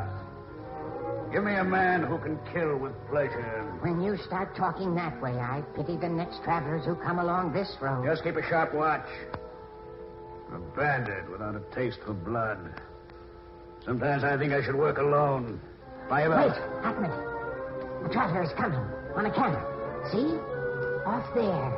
We'll stop him where the road curves. Let's get moving.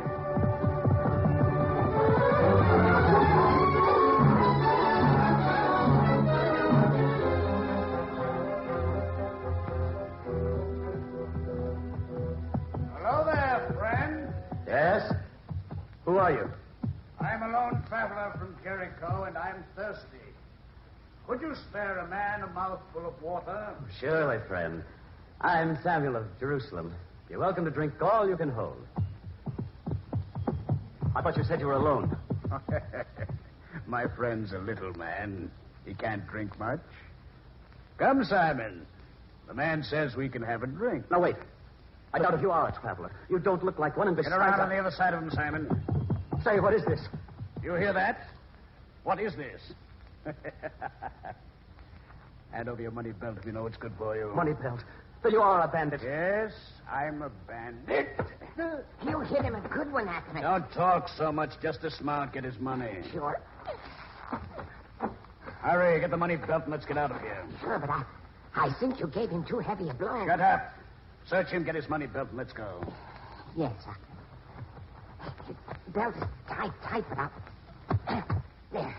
There it is. And a heavy one, too. It'll buy many a skin of wine. Let me have it. Here. His clothes are not so bad either. Well, don't stand there talking about his clothes. Take them. I'm taking them. Oh. Still alive, is he? I'll fix that. Not you'll kill him. I don't like victims who moan. Well, that's done. Now take his camel. If we ever get caught, there's one man who won't be able to identify us. Come on, weak knees. Yes, Ahmed.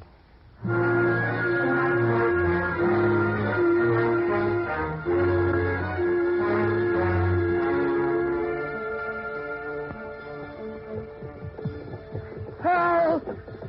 Someone help me. I'm a traveler who's been attacked by bandits. Ah! Who is it out there in the darkness? I'm by the side of the road. I've been badly beaten. Help me. And endanger my caravan. I'm carrying taxes for the king from the temple. If you're from the temple, surely you'll help me. It's your duty to man and God. I can't stop and risk the gold. But I'm dying. Help me. At least give me some water, please, please. Don't stop, drivers. Get your camels moving. We must get away from here. This may be a trap set by the bandits. Hurry, drivers. Start moving. Help me, please. I'm dying. Help me.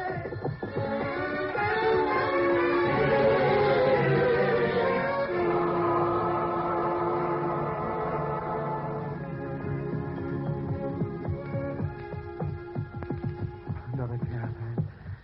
If I could only get up. Help. Help. Who is that who's calling? A voice. The voice of a man who sounds pretty sick and weak. Help me. I've been attacked by bandits. Do we stop? Who is it out there in the darkness? I'm Samuel of Jerusalem. I've been beaten by bandits. I can't move. Help me. I need water and clothes. I'm freezing here in the night. Help me. A man who travels alone deserves to die alone. From the size of your caravan, you must be an important man. Can't you spare even a skin of water, an old coat? I tell you, I'm dying. I am a servant of God on urgent business. I have no time to stop. If you're a servant of God, could you let a man in distress die? To me, you're not a man, only a voice in the dark. Move on, men. Move on. No, you must help me. You must. I have a son, a wife. For their sake, help me. Move on, I say.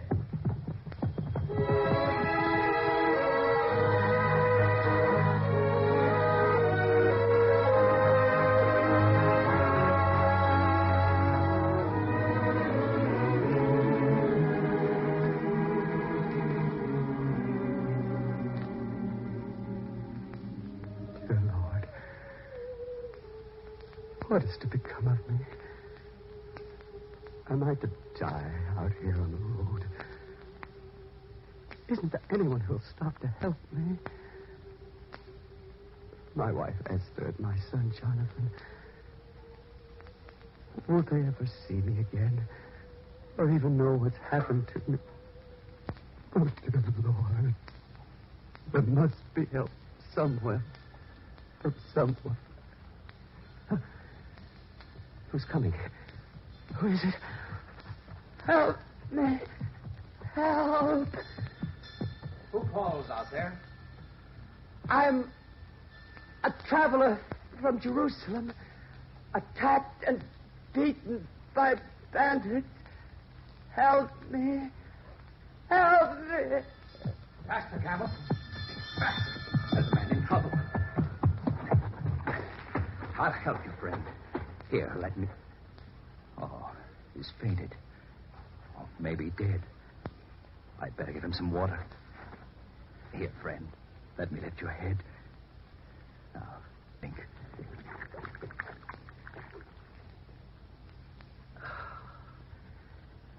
Thank you. Thank you. Don't bother to talk now. You must save your strength. And I'll soothe your wounds with some of this oil I have. I don't mean to hurt you. Forgive me. I must fix your wounds. There are many of them, and they're deep. But this oil... Here... Oh! Sometimes a man must hurt in order to heal. I'm doing the best I can. The oil will ease your pain. Better. Better. Good. Now I must get you to an inn. Thank you. But first, let me put my coat around you. You're naked and cold. But what about you? I'll fight the cold by walking. You must ride my camel. You're doing too much for a stranger. A man who's a stranger today may be a friend tomorrow. Here, take my coat.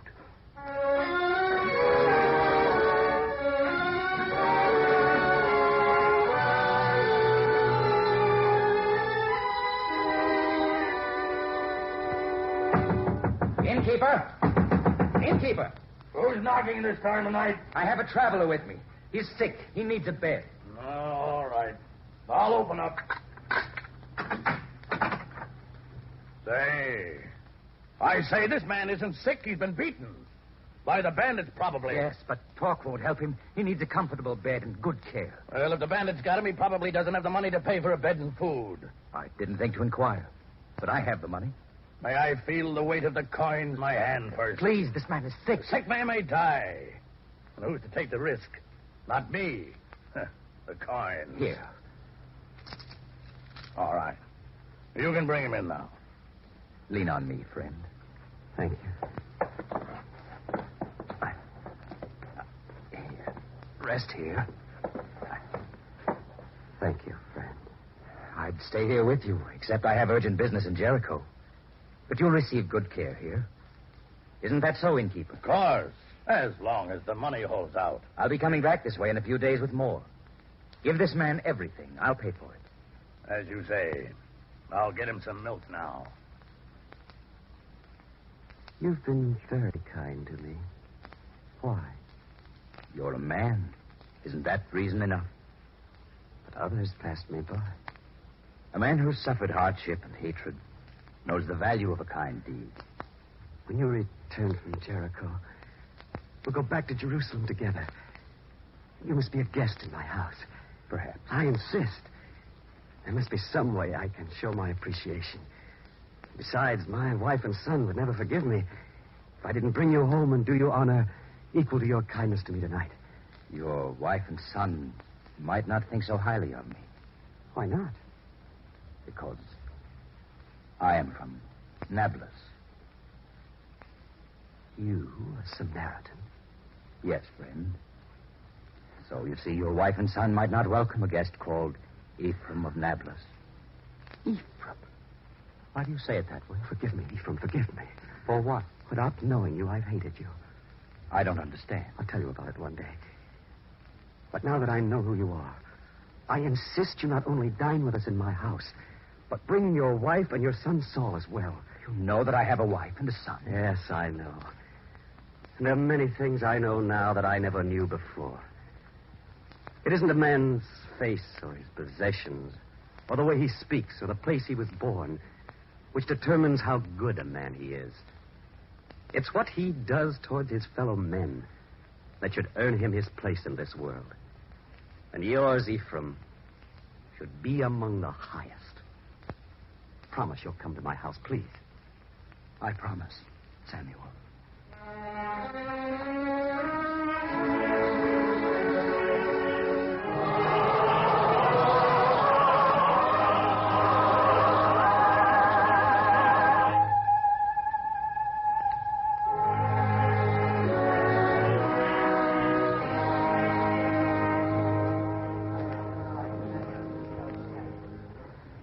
The master spoke wisely. Yes. And now Nathan looks humble and meek. Not defiant as he did before. Wait, the master's going to speak again.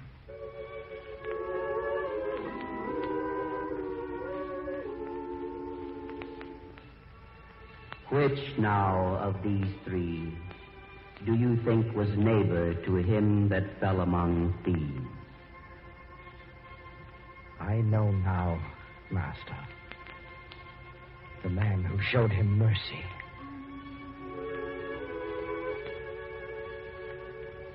Go thou, and do likewise.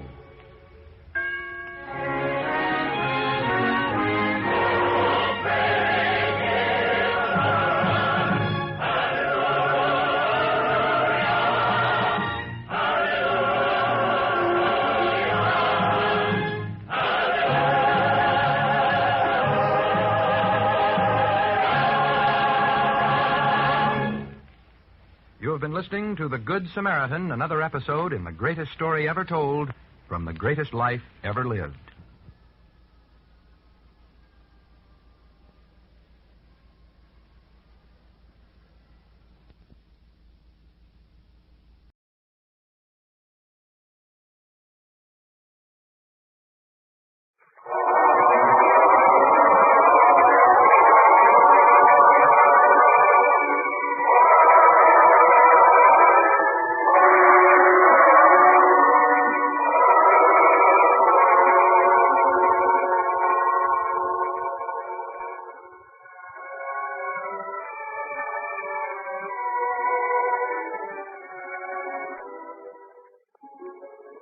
Tonight, we present They Who See Not Shall See, a drama of spiritual vision based upon an episode in the greatest life ever lived.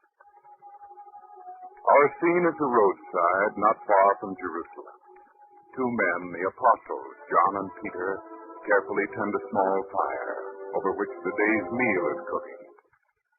Peter stirs the cooking stew. But it is an empty gesture. John notices that.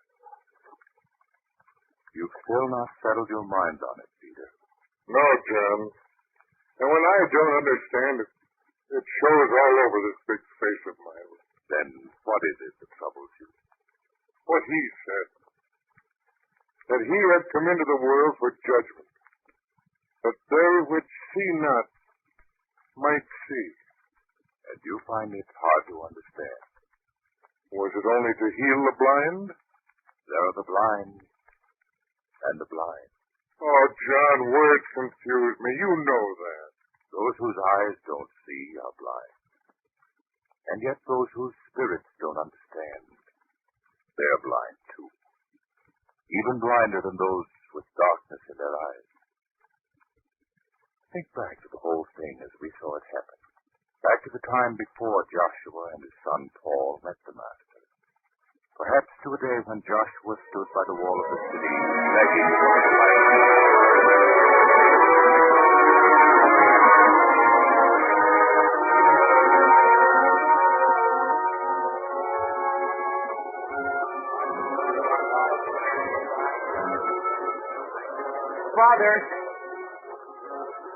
Father, alms for the poor. Spare a poor man a coin. Father. Huh? What? Father, shall we go home? I'm hungry. Hungry.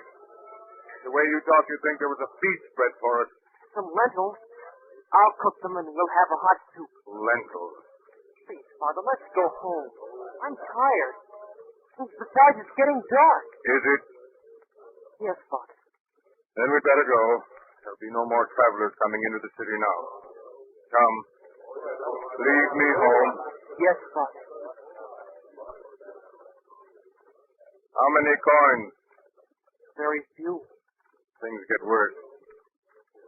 It's a good thing that your mother died when she did. Father, how can you say that? You think I'm being cruel and harsh, son? No.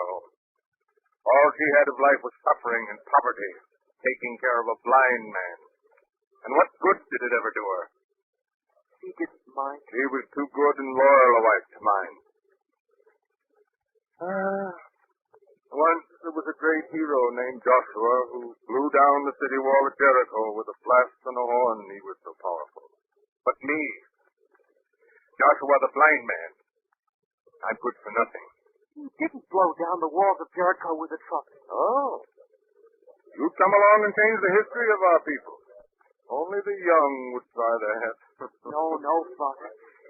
But you left out something. Oh, did I?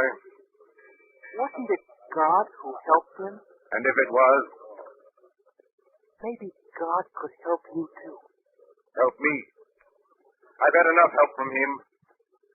Being born blind was his doing. Please, Father, I didn't mean to make you angry. I only thought... Don't think so much, son.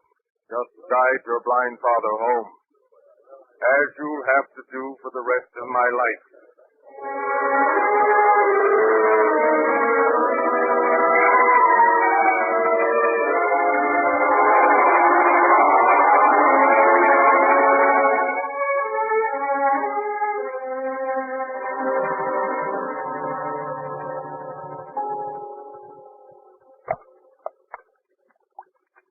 I hope you're hungry, Father, because there's a big bowlful for you. Here, Father. Here's your ladle. Thank you, son. Paul? Yes? You're not going to eat? Oh, yes, of course. I'll fill my bowl.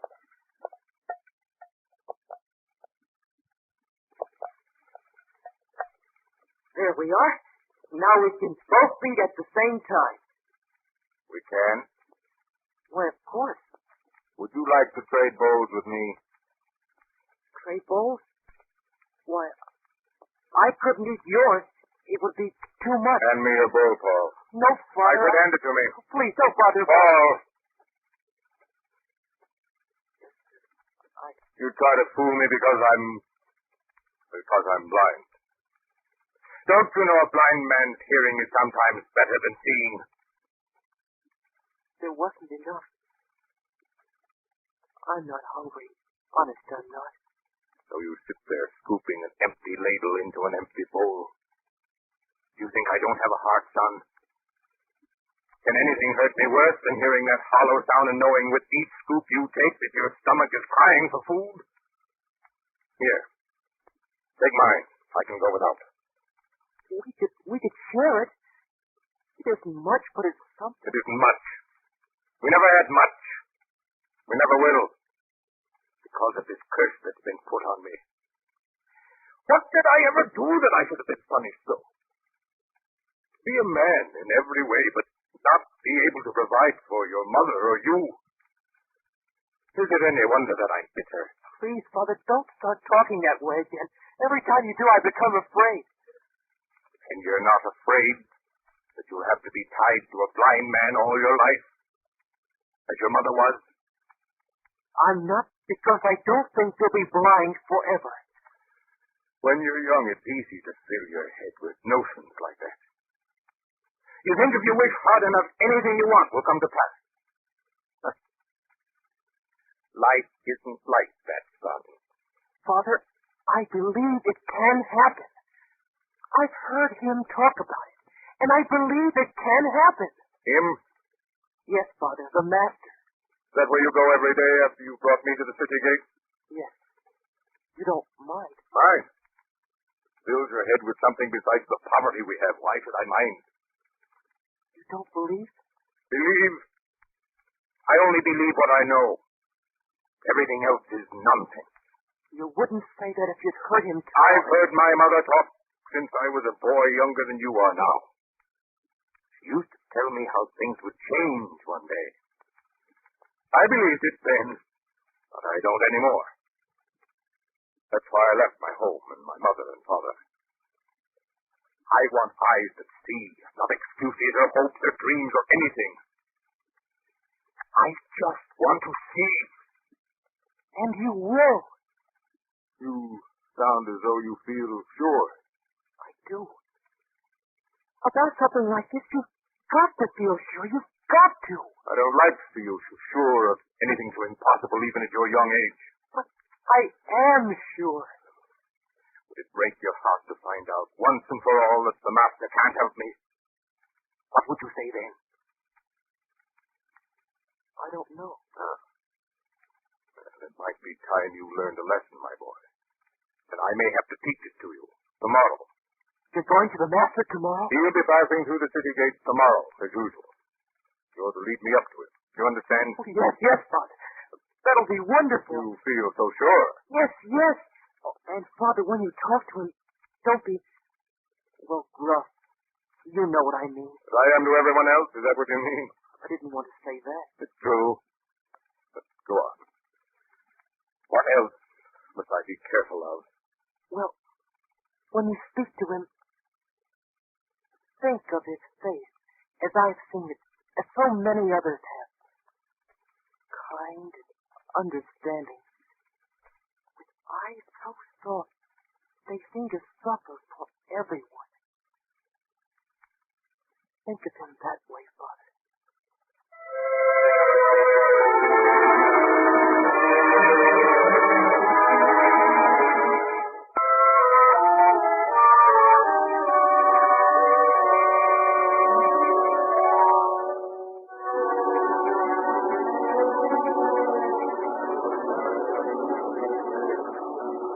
I haven't seen him yet, brother. He may not come this way today. But he must. We forgot. With all that talking of yours last night, we forgot that today is the Sabbath. Oh, that's right. I forgot. Lead me to him, and once and for all, we'll prove what he can do and what he can't. Father, that isn't what you said last night. You promised you'd believe. That you'd really... Take me to him. Don't do it, Father, please. Not if you feel like that. You dare disobey your father. Lead me to him, I say. All right, Father. Put your hand on my shoulder. Well, am I before him yet? Father, it won't help if you don't believe. You say he does miracles. We'll find out.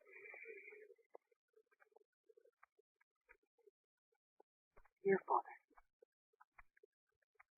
Here is the master. Good. You're the master, they tell me. I can't see for myself, so I have to take my son's word for it. If you are the master and you can do these wonderful things my son talks about, I ask you to make me see. That's Joshua, the blind man. The master can't do that. Blind all his life. Oh, it's going to be the blind. Well, master, can you cure my blindness? Or is it only special miracles you perform? Easy miracles. Father, let go my arm, Paul. No, I won't, Mister. I won't.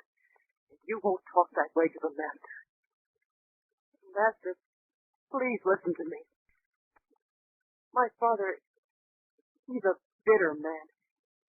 He was born blind through no fault of his own. And he wants to see.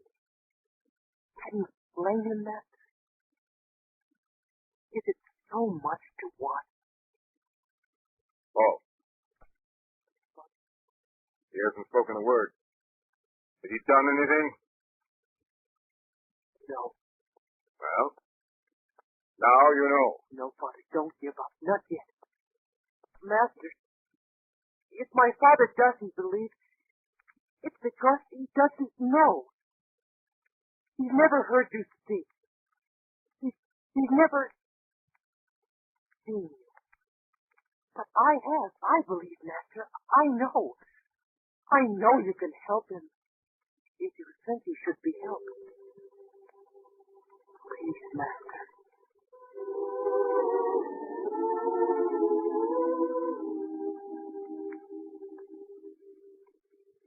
I must work the works of him that sent me. Did you hear, Father? I could always hear. I want to see.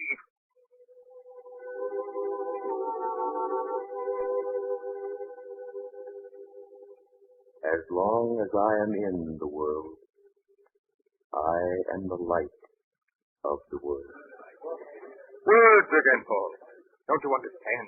He can do nothing. He can't help me. Wait, Father.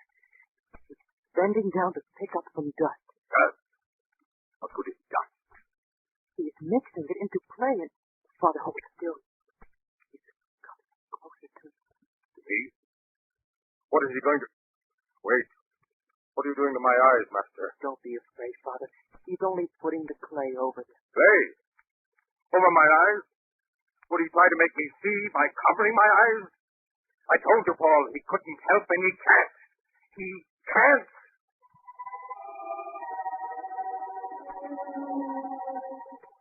Go. Wash in the pool of Siloam. Did you hear, Father? Come. Wash? In the pool? Why? Do it for me, please. For you. Please, I'll follow. I'll go to the pool.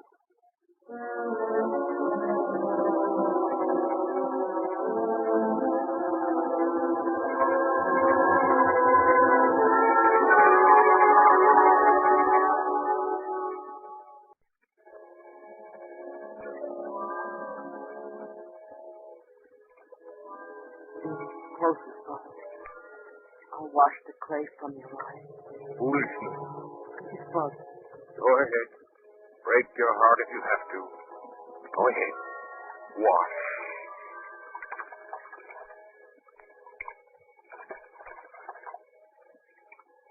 Father. Father.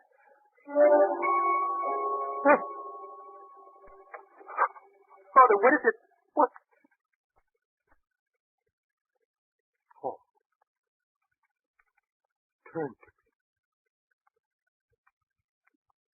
Look into my face. Yes, Father. My son. At last, I can see my son. Father.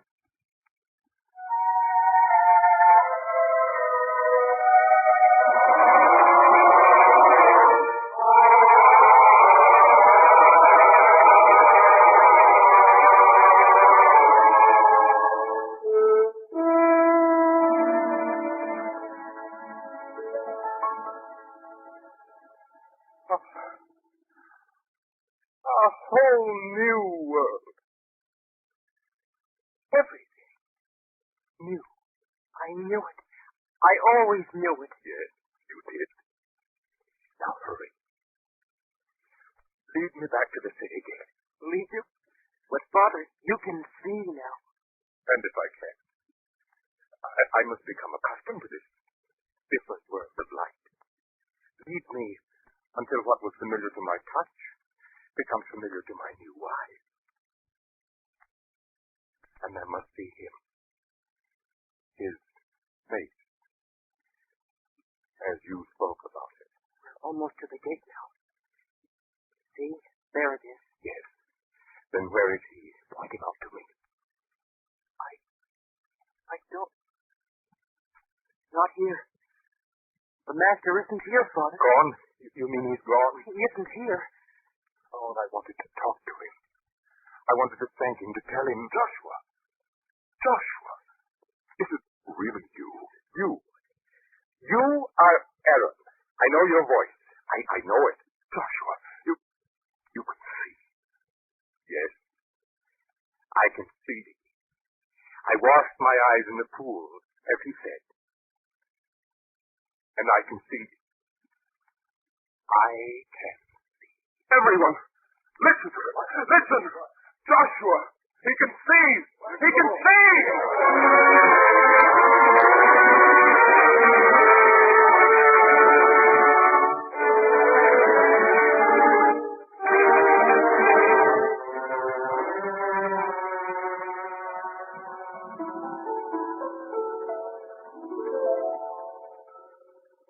And this is the house we live in. How strange to have spent so many years here and to see it now for the first time. Yes, Father, it must be. Son, it will be different from now on. You won't be a beggar's son anymore. I'll learn a trade. I'll work hard. I'll make up to you all the things you've gone without. These must be more neighbors. They must have heard. I'll open the door. No, let me. It will be the first time I've walked to the door without feeling my way. Welcome, friend, to the house of Joshua, no longer the blind man. And you're Joshua? Of course. Come in. Help me celebrate this wonderful thing that has happened. Celebrate? You've nothing to celebrate. You'll come with me. With you? But why? What is it? Michael wants to see you. It's urgent. See, Michael? The important official? Yeah. Well, you better come along. At once.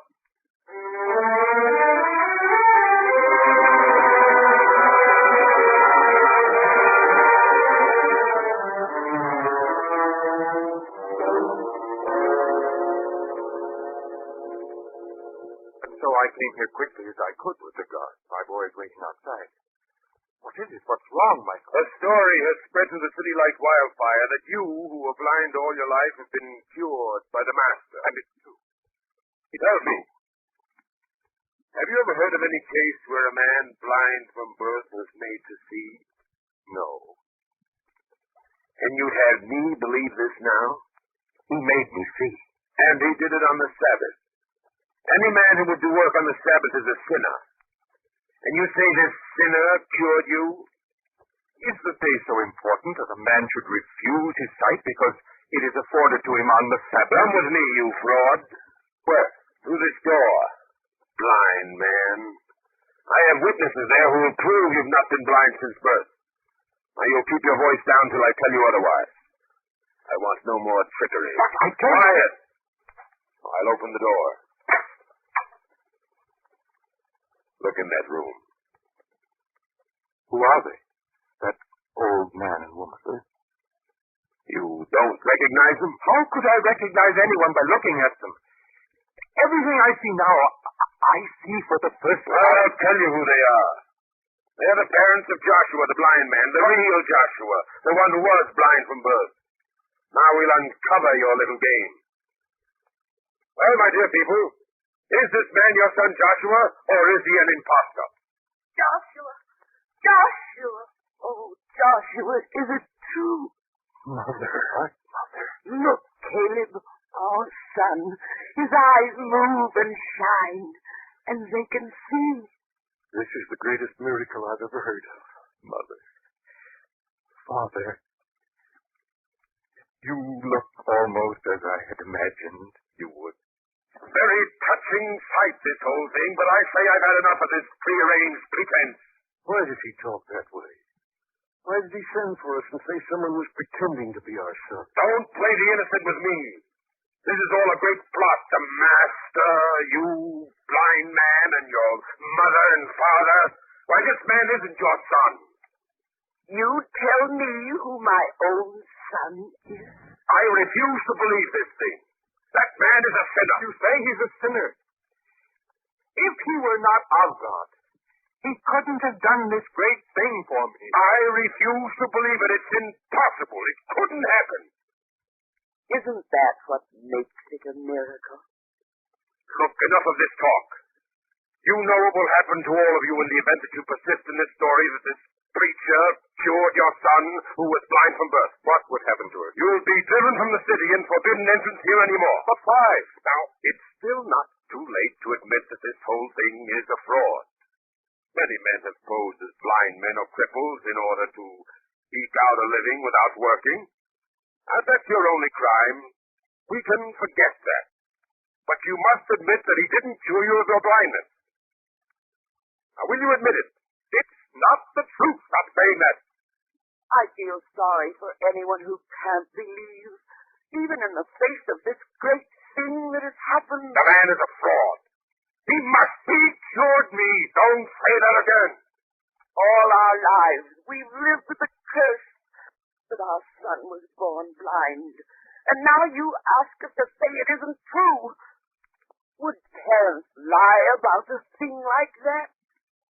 This master must have cast a spell over the whole lot of you.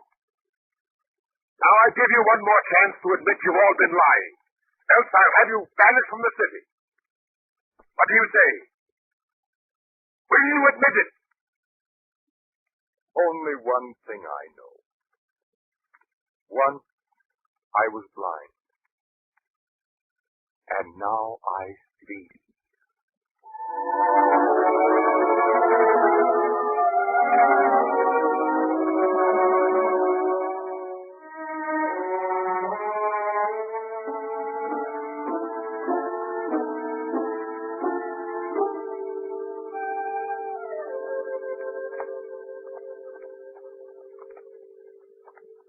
And we must leave the city, Father?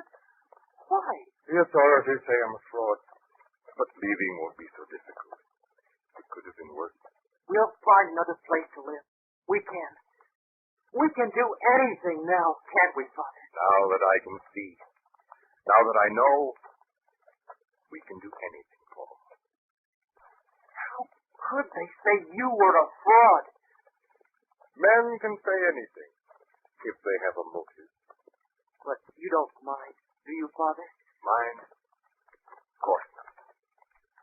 The only thing is, I would have wanted to lead a master at least once before we left.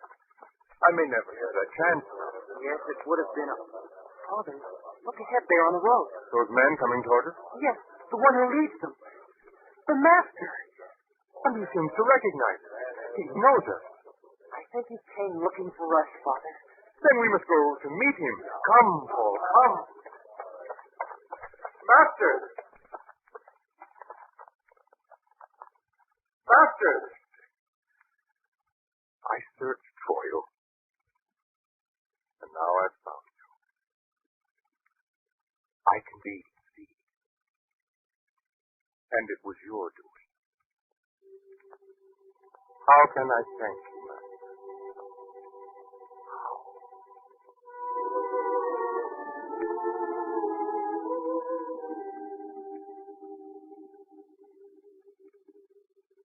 Dost thou believe in the Son of God?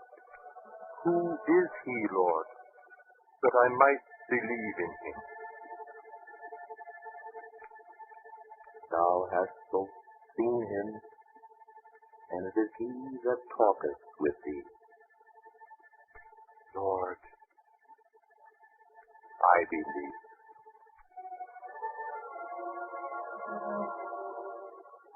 For judgment I am come into this world, that they who see not might see.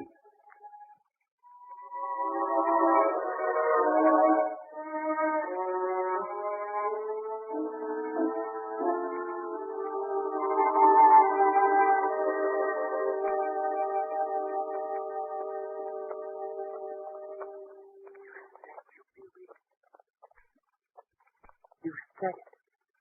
And I meant it, son. What he said. Yes.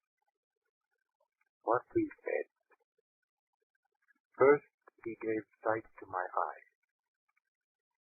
Then he gave sight to my spirit. For I didn't believe, because I was blind in spirit. Now, I see.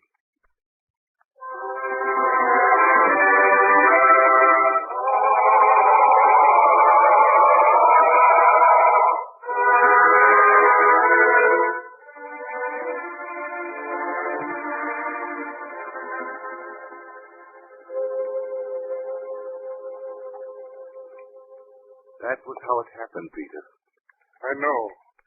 I saw that too, John. And was still puzzled.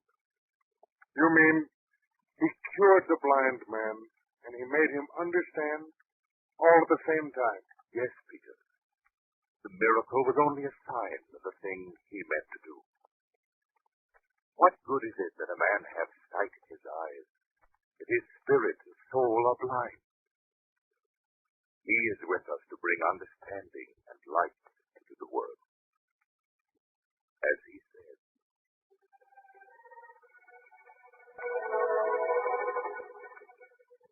For judgment I am come into this world, that they who see not might see.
greatest story ever told.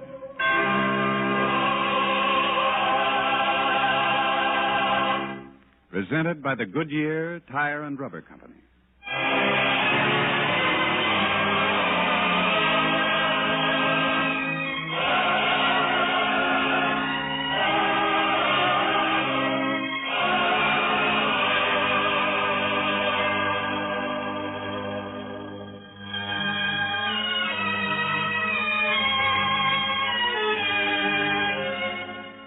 Tonight we present The Lost Sheep, a drama of repentance and forgiveness based on a teaching from the greatest life ever lived. Our scene is a hillside just beyond Jerusalem where a crowd is gathered to hear the Master teach. But there are several men there who have not come to learn, only to observe and to criticize. Two such men look around, and then one says, Yes, Micah, it's true what we heard. You can see them, you can pick them out. Then shall this be allowed to continue, Amos?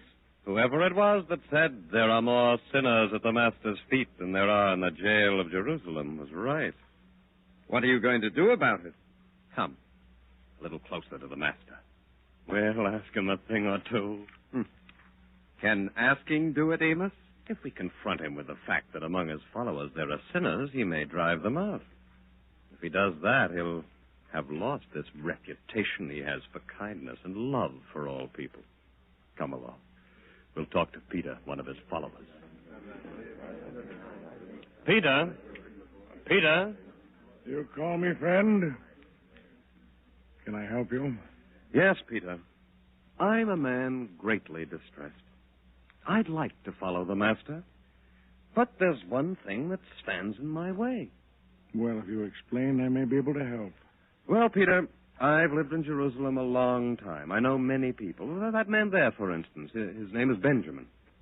The last time I saw him, he was being taken from the court to carry out a sentence for thievery. I don't know the man, but it's possible. And there are others here that I recognize, with records equally as bad. How can I follow a teacher who receives sinners? Would I not be losing stature by mixing with them? The Master can ease your mind about that. Come. Come, Micah, just the opportunity we've been waiting for. Master, there's a man among us who would ask you a question. Amos, speak to the Master. Master? You say you teach the Word of God. Now, that may be, but if so, is it fit that you should teach to sinners? Oh, yes, there are sinners here in our midst, but you do not drive them away. You who teach of good things in God, why do you associate with sinners? Well, Master, can't you answer? Please, Amos. The Master's thinking about your question. Perhaps even now he's phrasing in his mind a parable, which may help you to understand. Or perhaps he's trying to act as though he didn't hear me. Oh, I do the same myself when I don't want to answer an embarrassing question. Amos, if you're going to laugh... Violence, Peter. Well, Master, what about your friends, the sinners? Tell him, Master. A parable. He'd understand a parable.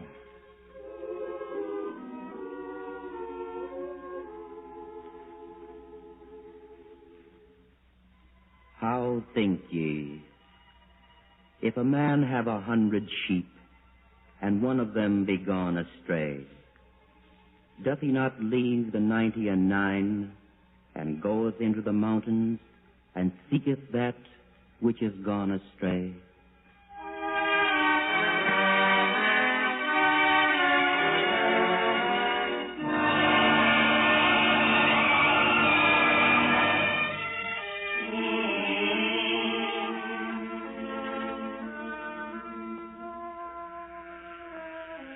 Joram, you can stop playing that flute now.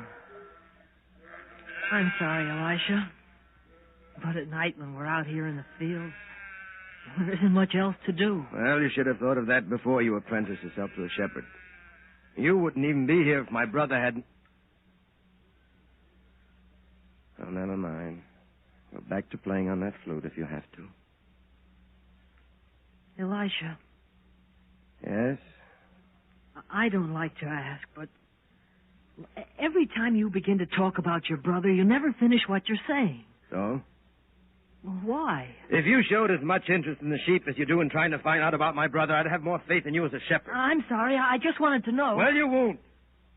Now, if you insist on making some kind of noise, play that flute. But don't talk. I'm sorry.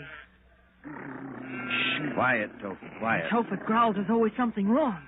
Prowlers, even foxes. It's nothing, just a sound in the night. Maybe I better put out the fire. It's safer in the dark. There's nothing to be afraid of, I tell you. Now, sit there, quietly. Yes, Elisha. When I look up at those stars, I think to myself, David once saw those same stars as a shepherd boy, and he grew to be king of Israel. I wonder what it's like to be a king. Well, that was in other days. Now only Romans are king. We'll have our own king again one day. You'll see. And it'll be you, I suppose. Oh, not me. But it might be another shepherd boy. Why, once my father said... It is something, Elisha. Tophet, go, after them. Tophet will scare them away if anything can. Yes, a good dog and trained to deal with poachers. But they might hurt him. No danger of that with Tophet. He's too smart for them. Just wait. I don't hear anything. You will. I don't hear anything yet. Yeah. There is something wrong. But he couldn't have lost them. Once he's got the scent, he doesn't lose it. Well, maybe they bribed him with a piece of fresh meat or something. No, Tophet would rather starve than take food from the hands of a stranger. I trained him that way. Tophet, I told you to get them. Why, the way he's acting, you'd think he'd met a friend. Elisha! My mother. Mother! Is that you? Yes, Elisha. I was almost lost. If it hadn't been for Tophet, I would have been. I thought I'd never find you. What are you doing here, wandering the hills at this time of night? I had to find you, Elisha. It's important. Very important. Nothing should be important enough to make you leave the cottage at night. Now rest here by the fire and tell me. In front of the boy. Well, what's to be said that can't be said in front of the boy? Please, Elisha, I know how you feel about this certain thing. Ask the boy to leave us. All right, Mother. Joram. Yes, Elisha? Walk off a way, out of hearing. My mother and I want to talk here by the fire. But keep a lookout. I'll be careful. You'd better be. In such darkness, a lamb or two can be lost very easily. Yes, sir, I'll be careful. I'll be close by if you want me. Well, Mother, what is it? What do we have to talk about that's so secret? Elisha, you won't get angry. How do I know? You haven't even told me what it is. Oh, Mother, not that again. Before you say anything, listen to me. I won't do anything for him. If he's in trouble, he'll get out of it himself or rot in jail. He's not in trouble. Then what does he want from us? He only comes around when he's done something wrong. Elisha, listen to me. Your brother Daniel is back. What? Even now, he's in the cottage waiting for me to bring him word of what you'll say. What does he want? He only wants to live with us again. He wants a home and a chance to prove that he's able to do his share of the work now. I don't believe it. He told me, and I believe it. The answer is still no. Elisha. Mother, I'd do anything for you, but not that. I was the one who worked hard. I stayed here and took care of the flock while Daniel went off and got into all sorts of trouble. Even now, I'm sure he's escaping from the authorities. And as soon as he thinks they're not looking for him anymore, he'll go away as he's gone before. It's not right to doubt your own brother that way. I'm only measuring him by the standard he set himself. He's not to be trusted. He's a liar, a cheat, dishonest. Elisha. I'm sorry, Mother. I know how it must hurt you to realize it. But Daniel will never have the chance to make a fool of me again. Whatever he wants from now on, he'll work for. And he can start right now, but not in my fields or in my house. I want no part of it. Your fields, your house, your father's house. He's as much your father's son as you are. It's a good thing my father never lived to see his favorite son turn out to be a thief. You won't forgive? No, I won't. But if you'd only... Elisha! That's Joram. It must be trouble. What is it, Joram? What's happened? One of the lambs. Lost. I tried to follow it, but I couldn't see. Foolish boy. I knew I couldn't trust him. Before you go, Elisha, say your brother can stay. No, Mother, and I can't talk to you about it any longer. I've got to find the lamb that's lost. Now, in the middle of the night? Wait till dawn at least. It will have strayed too far by that time. I'll have to go searching for it now. Go back to the house, Mother, and have that brother of mine out of there by daylight. Please, Elisha. You heard what I said. Have him out of there by morning. Now I have to go. Joram! Joram! Where are you?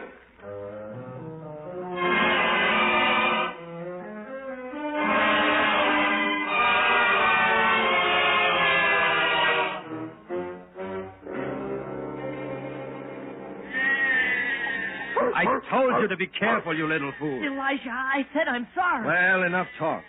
Stick to the counting. I tell you, one of the lambs is lost. Why count? Because at night the moon on this hill plays tricks. Sometimes the shadow looks like a lamb. And what you thought you saw straying off may well have been nothing. What's the count so far? 88. Now keep a sharp watch, and I'll single them out and keep the count. 89. Get over there. Go on. 90. 91. 92. 93. That's right, Tophet. Get him in line. 94. 95. 96. And you see, there are only 3 left. That makes 99. I told you one was missing. All right, so you told me. If you'd been less busy telling me and more vigilant with the sheep, this wouldn't have happened. What are you going to do now? What can I do? Go look for it. Oh. Well, I could go. And who'd find you when you got lost? No, you stay with the flock and I'll go. You're not afraid? Oh, I'd be afraid. No, I'm not afraid. It can be dangerous up in the hills at night. Pits to fall into, branches to trip over. You've still got 99 sheep. Why risk your life for one little lamb? Because it's my work. A shepherd can't allow a lamb to stray out there alone in the night. And if you've ever heard the cry of a lost lamb, you know it's the sorriest sound in the world. No shepherd worthy of his bread and broth would let that happen. I'll go and take Tophet along with me. You watch the others and make sure no more are lost. All for one lamb. It doesn't make sense. It makes sense to me. Now stay here and be more careful. Tophet. Joram, if I'm not back by dawn, take the flock down to the cottage. I'll meet you there. But be careful.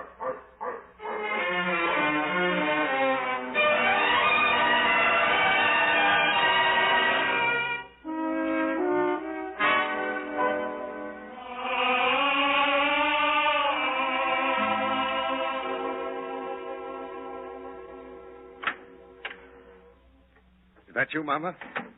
Yes, Daniel. Well, you spoke to Elisha? Please, Daniel. You have to understand your brother. Being a shepherd and having so much time to himself, he broods a great deal. And in his mind, he makes things seem worse than they really are. You're trying to tell me that he said no. He might change his mind. I know Elisha too well for that. Daniel. Maybe I'd better leave. What's the use? You don't have to leave till dawn. Why not sleep here tonight? And in the morning I'll fix you a hot meal and you'll go refreshed and strong. Stay the night, please. Could I sleep here? Could I rest, knowing how my own brother feels about me? Stay for my sake. Please, Daniel. All right, Mother. Till morning. You can sleep on the same lambskins your father selected for you when you were a boy. They're still soft and warm, son. Mama, you're so good to me. Better than I ever deserved. To think of all the trouble I've caused you, the shame. Now, it was nothing. Oh, I know how it must have hurt you for everyone to know about me. And you defended me. I know you did. And why not? Because I'm no good. No good. Daniel, you just made a mistake. If you were no good, you'd have gone on making mistakes, but you didn't. You came back. You've changed. I can see it. So don't tell me you're no good. I know better. And now you'll get some sleep. And in the morning you'll go elsewhere. You'll find a place where you can live a good life. Don't worry, Daniel. I have faith in you. My father. He had faith, too. Remember, Mama, when he used to make Elisha and me stand before him, and he put his hands on our heads and said, "These are the 2 pillars of my house. On them it rests." And now there's only 1 pillar. Only 1, Mama. Please, Daniel, some sleep. You need that most of all now.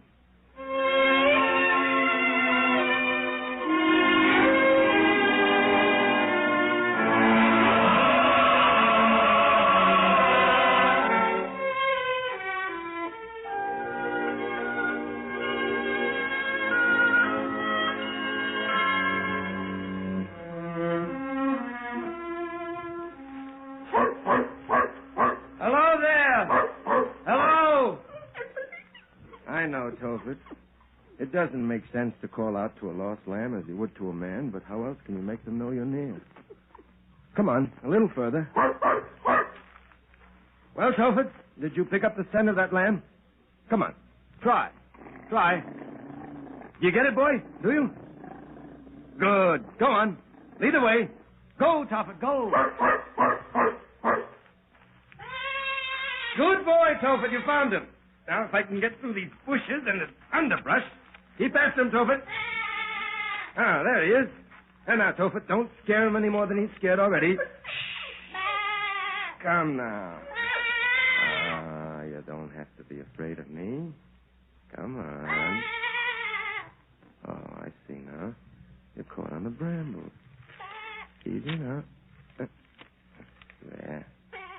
There, you're free. Tophet. His little heart is beating as hard as a blacksmith's blows. No, nothing to be afraid of. You're safe now. Come. Up you go. Over my shoulder. There. That's right. Good boy, Tophet. You found him. Good boy. Now, let's go back. Home, boy. Home. Oh. Tophet, I tripped. I fell. My back. Can't move. I can't. Tophet. Home. Go home. I said go home. Home. Don't you understand? I need help. Help. He doesn't understand. Go home, Tophet. Get help. I can't move. Go back. Get help. He doesn't understand. He won't leave me. Help. Help! Help!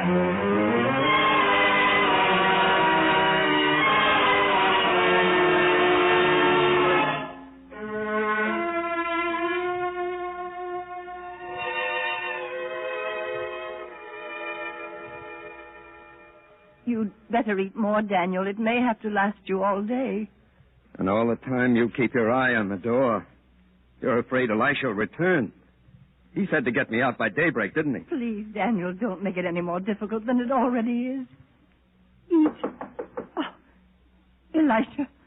Let him come in. I'm not afraid of him. Please, no harsh words between you and your brother. Come in, Elisha. Come in. Joram. You? Where's Elisha? Please, Judith, don't be angry with me. I didn't mean to lose the lamb. It just happened. Didn't Elisha find it? Where is he? I'm afraid something awful must have happened. He didn't come back. He told me to meet him here with the flock by dawn, and he's not here. He was supposed to be back this morning? Yes. He said to meet him here. So I'm sure something's happened. Wandering the hills in the dark of night, I warned him. Daniel, what do we do? Do? We'll have to find him. Well, you know where. Well, it's been a long time since I roamed these hills, but not so long that I've forgotten my way. I'll go looking for him. Find him, Daniel, please. You must. Of course, Mama. I'll do my best. You're a good son. And a good brother.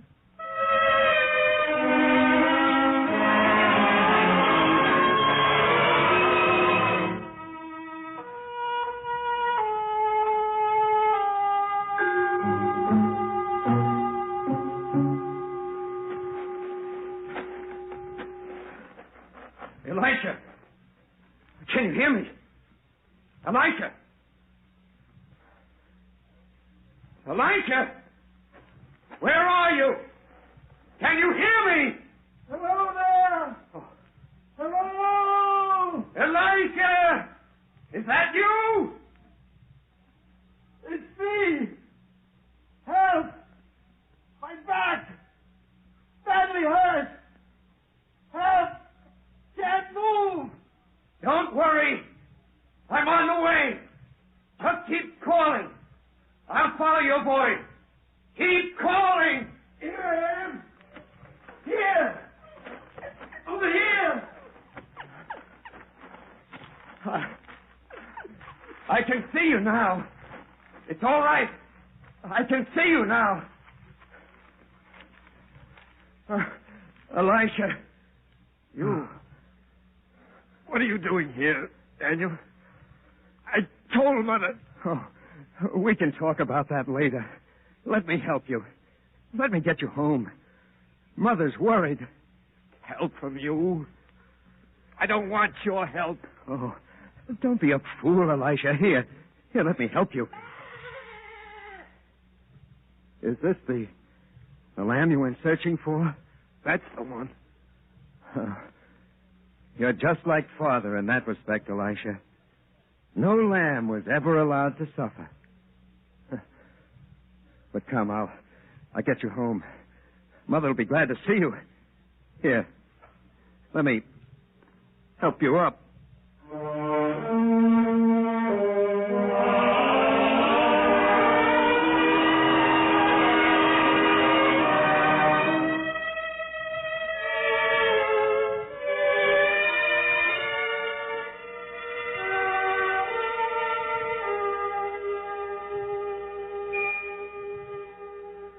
He's still sleeping in there, Daniel. Yes, he's hurt. But I've seen men recover from worse. Yes, where I've been, I've seen everything. And now you're leaving again. Oh, there wouldn't be any peace for you if I stayed, Mama. You know Elisha. And maybe he's right. Maybe I have no right to come back and expect decent treatment from him. So I'd better go before he wakes. If you have to go, go in peace, my son. And let me know everywhere you go. Someday things might change. Oh, Daniel. Mama, please. Mother? Elisha's calling. Go to him. He needs you now. But wait. No, Mama. Go to him. You'll hear from me someday. I promise. Goodbye. Mama? Mother? Yes, Elisha, I'm coming. I'm coming. Mother, I was just... Elisha, please lie still. You need rest now. His voice. I heard Daniel's voice. Please. He's gone now. You mean he's left? I did as you said, Elisha. Then you must get him back. Elisha, did I hear right? Did you say to bring him back? Yes, Mother. While I was lying here, in pain, I had a chance to think. And I thought differently than I ever have before. Oh, Elisha. Last night, in the darkness and the danger, I went seeking the lamb that was lost. I left the 99 that was safe and endangered my life for one that had strayed. I almost died to recover it. Yet when I found it, it meant more to me than all the others. So I thought, couldn't I do as much for my own brother? Oh, Elisha. You can't know what it means to have my two sons together again. The two pillars of my house, even as your father said. Go. Find him. Tell him that today you and I have recovered not one lost lamb, but two. Go, Mother. Go find my brother.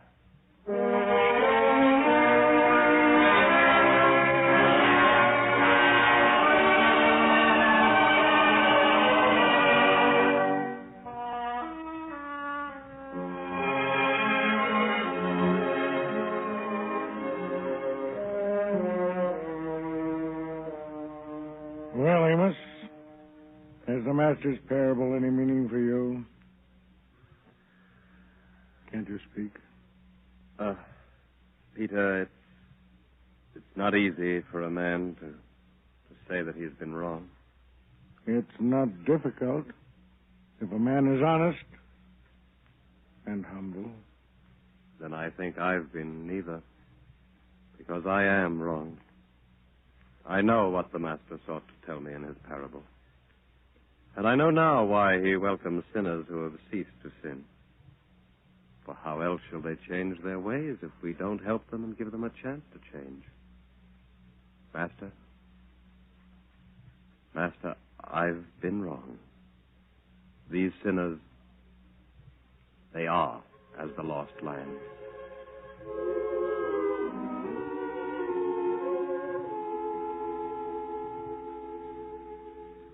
I say unto you that likewise joy shall be in heaven over one sinner that repenteth, more than over 99 just persons who need no repentance.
This program was brought to you by the Goodyear Tire and Rubber Company.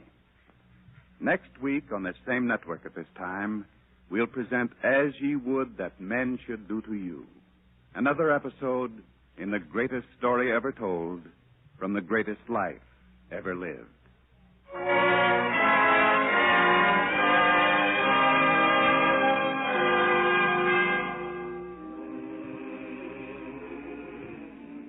This is ABC, the American Broadcasting Company.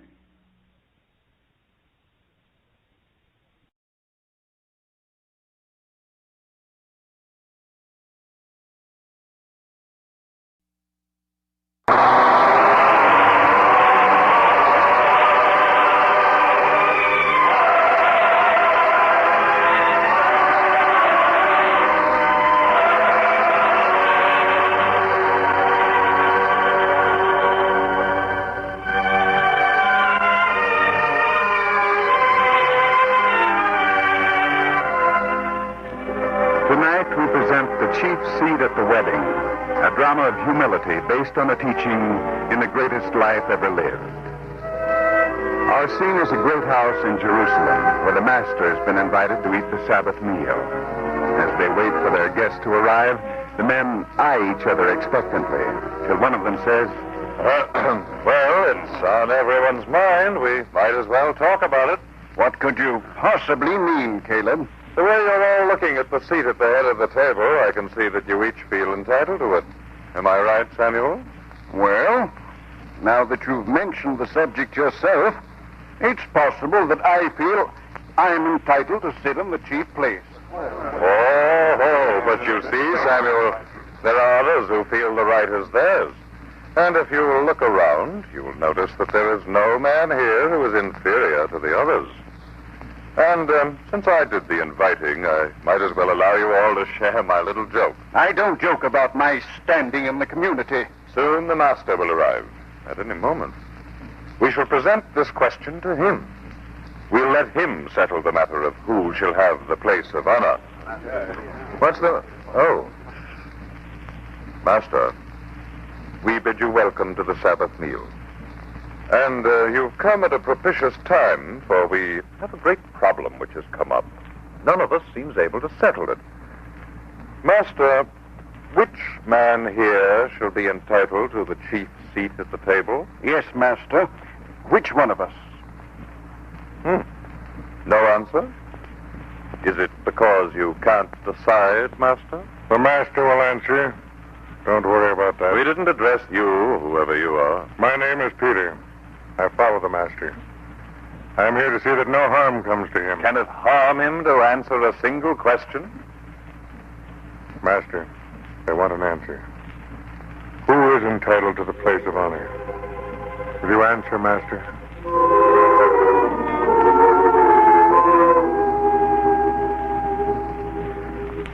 Whosoever exalteth himself shall be abased, and he that humbleth himself shall be exalted. Aha! Is that an answer? It's the Master's answer. But if it's not clear to you, then perhaps you'll explain with a parable.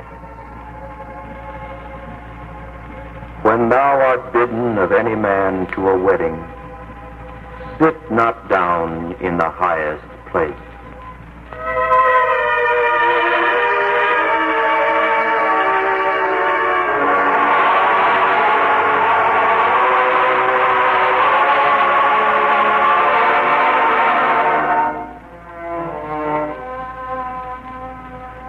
A wedding, you say, Nathan? Well, well. I didn't mean to interrupt you during the business day, Boaz, but I wanted to give you as much notice as possible. Well, it isn't every day a young man gets married, is it, Nathan? No, sir. And certainly not to any girl so lovely and fine as Ruth. Yes, and you want me to attend? Yes, sir. Ruth's father, he said he would consider it a great honor if you, as my employer, would be there. Yeah, naturally. May I give him your answer this evening? Of course. I should be delighted to attend, especially in view of the fact that I'm assured the place of honor. Assured the place of honor? Well, isn't that what you said, Nathan? What Ruth's father said? Or are you changing your mind? After all, as overseer of the greatest farm in this area, the honor should go to me, shouldn't it? Well, sir, I don't know. Indeed. You see, I don't know what other plans have been made. I don't know who Benjamin has invited. How can I say the place of honor will be yours? I feel that I've been deceived, Nathan. Oh, but... First, you as much as promised me the place of honor, and now you seem to have changed your mind. You can understand that a man of my standing might feel he'd been insulted. You understand, Nathan? Insulted. But, Boaz, all I said was... But if you choose to insult me, Nathan, there's nothing I can do. So I don't have to attend your wedding, you know. Well, sir, would you give me a chance to talk to Ruth's father about it? Of course, my boy. Talk it over. I'm sure you'll arrive at the right decision. Yes, sir.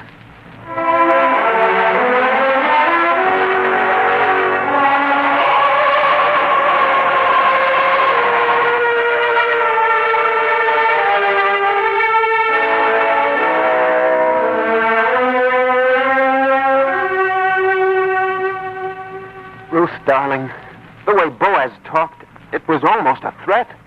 What do you mean, a threat? He's my employer. It might mean I'd lose my place on the farm. After how hard you worked for so long? Oh, no, Nathan. We might as well face it. Boaz is a vain man. Anyone who insults him is open to retaliation. In my case, well, it might mean my job. And now, of all times, when we're just beginning to build our lives together, it's important. The most important thing there is. Then there's only one thing to do. Talk to my father. I don't want to bother him with this. It'll spoil everything for him. You know how he's looked forward to this time. You'd better talk to him, Nathan. If there's going to be trouble, we might as well face it. Come, he's at his blacksmith shop now.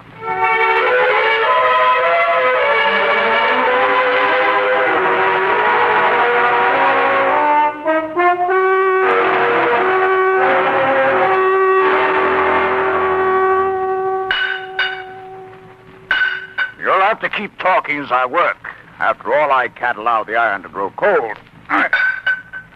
Well, Nathan? Ruth? We've told you everything, Father. Boaz won't come to the wedding unless he's guaranteed the place of honor, eh? I'll be finished here in just a moment. There. Now to throw it into the cooling vat. There. Well, now. Here, Father, let me wipe your face. It's so wet, the sweat is running in streams. Thank you, dear. When the Lord commanded that man would earn his bread by the sweat of his brow, he should have provided that blacksmiths would be the richest of men. For after all, who sweats more, eh? Benjamin, please. About Boaz. Boaz, yes. It's impossible, son. Impossible. There is at least one other man who comes before him. But, Father, Nathan's place on the farm, he may lose it. How would we live there now? Daughter, do you think that means nothing to me? I may be only a blacksmith, but I've got my pride. Your mother always wanted you to have a great wedding, to have all our friends there. It's going to be just as she would have arranged it herself if she were here. I know, Father, you did your best, but this... How could we ever expect that this would happen? Boaz. Ever since he's become overseer, he thinks he's better than anyone else. It wouldn't have been this way in Ezekiel's time. When he owned that farm, he supervised it himself. A fair man with no false pride. But when he died, he left the farm in Boaz's care so his own son could remain in Jerusalem to continue his studies. All that doesn't help us now. What can we do? You want me to insult my dearest friend? You mean Samson? A great scholar. A kindly man. Why, I couldn't even think of having my daughter married without having Samson there. I know you two have been friends a long time. A long time, all our lives. We grew up together in this very town. I always knew he'd grow up to be a scholar. And he did. One of the best. But he never forgot his friend Benjamin. Yes, even now he invites me to his home, even when he has the most important guests. Should I insult him now at my own daughter's wedding by not offering him the place of honor that is due him? Your father's right, Ruth. Would I ask him to do this if it weren't so important to our future happiness? Ruth, I'm giving you the best I can. There'll be no finer wedding in this town. But don't ask me to insult an old friend. Please don't ask me. You're right, sir. We shouldn't have troubled you about this thing. Father. Here, now. I'm sorry, daughter, but what you ask me to do, I can't. Believe me, I can't. Take her away, son. I have work to do. Come, dear, please. All right, Nathan. Father, I don't blame you. Believe me, I don't. Come. Go, dear. Take my word for it. This won't seem so serious after a while. Ruth, please, don't worry about it too much. But if you lose your position now, the money you're saving up to buy a place of our own, it'll disappear little by little until there's nothing left. You'd have been better off if you'd never met me. Oh, don't say that, darling. And as for all the things I've wanted, they've been for you. Everything. The land to assure you that you'd never go hungry. The house to give you comfort and security. And if everything had worked as I'd planned it, we'd have it all in only a few years. Well, what if it takes longer? We can wait. It isn't right. How can everything we planned on be upset by something so small and petty? It isn't right. Maybe I was wrong about Boaz. Maybe I misinterpreted what he said.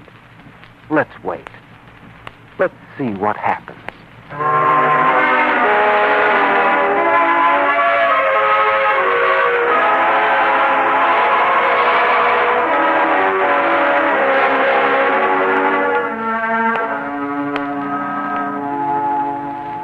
Nathan. Is that you, Nathan? Yes, Boaz. Well, you've come at a very opportune time, Nathan. Have I? Well, come. You won't deny that the thing uppermost in your mind is your wedding. Of course I won't. Well, I want you to know that I haven't been forgetful either. Look at me. Sir?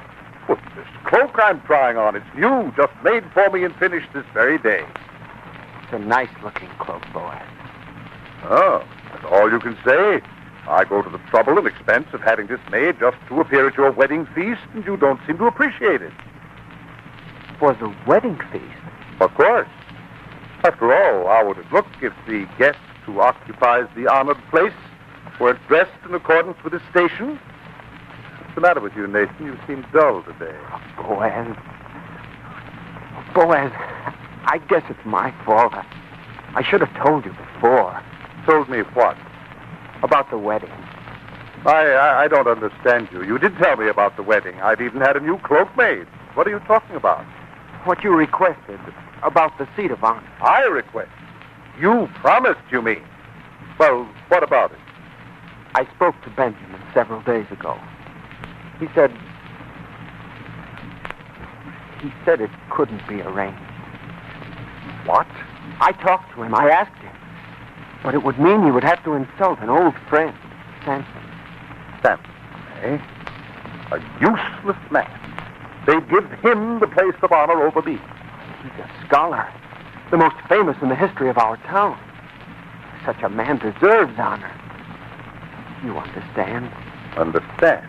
Of course I understand, Nathan. I understand that you invited me to your wedding, that you assured me that the place of honor would be mine at the feast, that on the strength of that promise I went to the expense of having this fine cloak made. But now I find out that I can't depend on you. And if I can't trust a man, how can I have him working for me? You see, you placed me in a very embarrassing situation. Oh, please, Boaz, try to understand. I do understand. No, Boaz, you don't. Now you're contradicting me, too. What's the matter, Nathan? Why are you forcing me to do something I don't want to do? I assure you, I don't want to take your position from you. But, Boaz, I can't ask Benjamin to insult his old friend. But you can ask him to insult me. It wouldn't be an insult. Wouldn't it? Well, I'll decide that, Nathan. Oh, Boaz, please, can't you understand? I did the best I could. Now when I need my job most, you're going to take it from me. Over such a small thing. A small thing? My honor? Well, I don't think so. And as for how much you need your position here, well, you can't need it very badly if you won't arrange this little matter. I'll see what can be done, Boaz.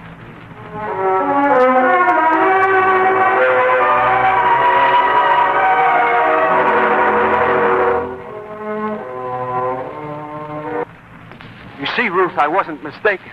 He came right out with it this time. Either he gets the place of honor, or I lose my job. Maybe if we talk to my father again. No, I wouldn't hurt your father. I know how he'd feel if he had to ask Samson to forego his place. But if he didn't? What do you mean? Suppose my father didn't have to ask Samson. How else could it be arranged? Leave that to me, Nathan.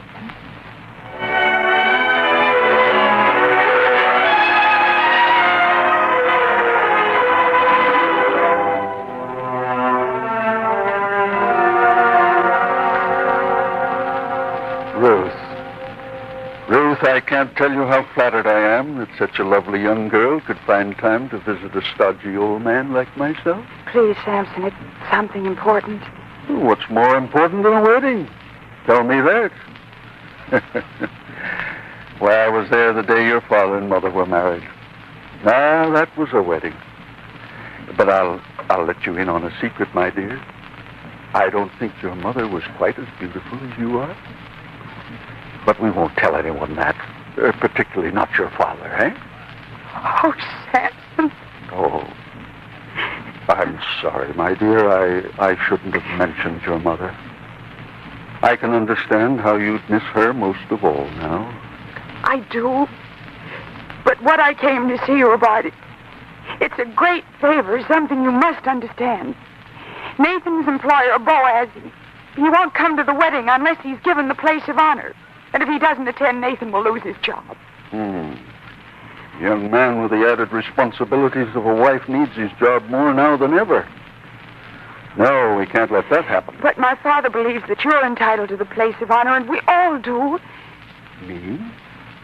Is that what your father's planning on? After all, his best friend, the most noted scholar in our town. Isn't it only fair? Would it help if I didn't go at all? You wouldn't refuse to attend the wedding feast. My father would never forgive himself if that happened. Then I'll be there. But as for occupying the seat of honor, well, that's a matter I think I can work out. What do you mean, Samson? We'll see that things work out satisfactorily. Oh, thank you, Samson.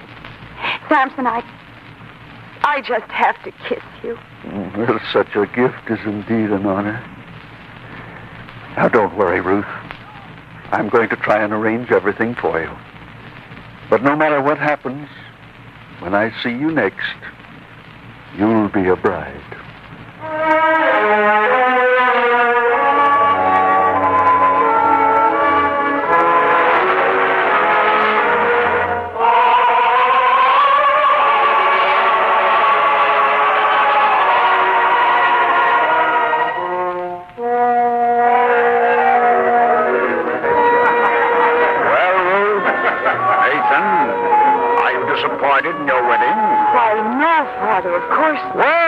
See you both smile. And as for what may happen tomorrow, don't worry about it today. Boaz will take his place as I want it, not as he wants. But, Father... Let's not discuss it now. There's something Nathan has to do now. Something I have to do, Benjamin? Yes, Nathan. It's a tradition in my family. You see, each groom in my family always went out just before the wedding feast to invite the first 3 strangers he met to celebrate with us. So, Nathan, go out and find 3 strangers. Invite them to the feast. Carry out our family tradition. Of course, Benjamin. I'll go. And now, Ruth, we'll gather the guests to the table. Quiet, everyone. Quiet. My dear guests, I want to thank you all for coming to my daughter's wedding.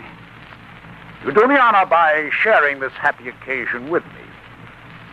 But the lambs are brown on the roasting spit, the bread is hot from the oven, the cups are filled, so let us all gather round the table. But before we take our places, the guest of honor must be seated. Samson?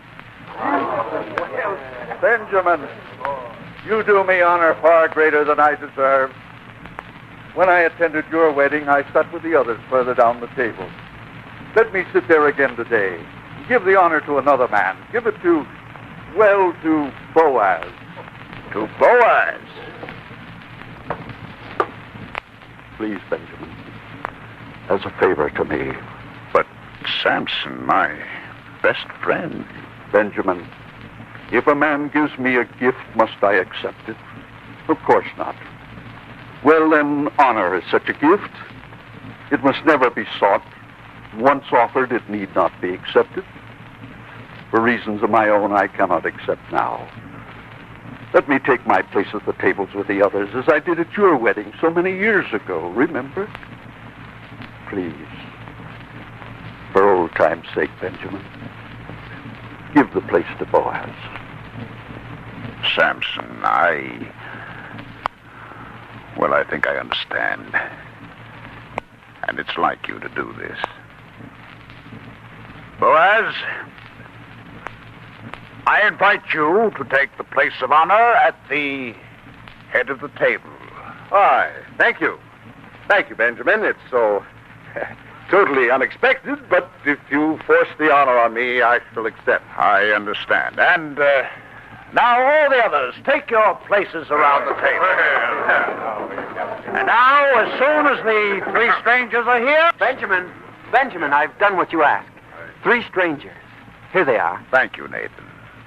Welcome to my daughter's wedding feast. Take places at the table, please. And now that you've seated yourselves, let us know who you are so that you are no longer strangers. You, sir. I'm Simon of Gibeah. Thank you for your hospitality, and I wish the new bride and her husband a long and happy life together. Thank you, Simon of Gibeah. And now you, sir? My name is Jeremiah of Beirut. May I add my best wishes to those of the others here? Thank you, Jeremiah of Beirut. And you, stranger, you who seated yourself at the foot of the table. Your name? My name is Gideon. From where, friend? From Bethel. Gideon of Bethel, of our own town. We have no one here named... Wait. Gideon. Ezekiel's son was named Gideon. Yes, Benjamin, I am Ezekiel's son. I see you don't recognize me. Well, I can hardly blame you. It's been a long time since I left here to study in Jerusalem. But now I've returned. What good fortune to find a wedding feast in progress. But I'm taking too much of your time. Please carry on with the feast. Carry on? Not until you've taken your rightful place at the table. After all, the owner of the largest estate, heir of the most noted family here, come, you can't sit at the foot of the table. Come up here. Take the seat of honor. Me? Am I more worthy than the man who occupies it now? Indeed. He's only your overseer, Boaz. Is this Boaz? The last time I saw him, he wasn't dressed so well in such fine clothes. Well, Boaz occupying the seat of honor, you have worked yourself up. Well, after all, Gideon, it was offered me. I can see that, but there's another man I see at the table whom I would have thought more suitable as guest of honor. Another man? Yes. When I was in Jerusalem, there was only one man in our entire town I heard spoken of with reverence and respect, even by the wisest men there. He is Samson. Yes, Samson's fame as a scholar has spread far. I heard him quoted often in Jerusalem. I should think that he would deserve the place of honor. The choice is yours to make, Gideon. Then I insist. Samson, come up here. Take your rightful place. It isn't necessary, Gideon. Necessary? Has anyone said it was necessary? No, but it's fitting and proper. I couldn't occupy the seat of honor while a man like yourself sat in one of the lower seats. Please, Samson. If it will make you feel at ease. Boaz, get up. Get up. Give the seat of honor to a man who's more deserving than either of us. Yes, but where shall I sit? Have the others move. Have them make room. Disturb all the others just for one place. Why? Go on, Boaz. Take my place at the foot of the table. Take it. But after all, from the seat of honor to the very foot of the table... If you'd taken your right place at the table to begin with, you wouldn't have had to sit at the foot of the table. Go, Boaz.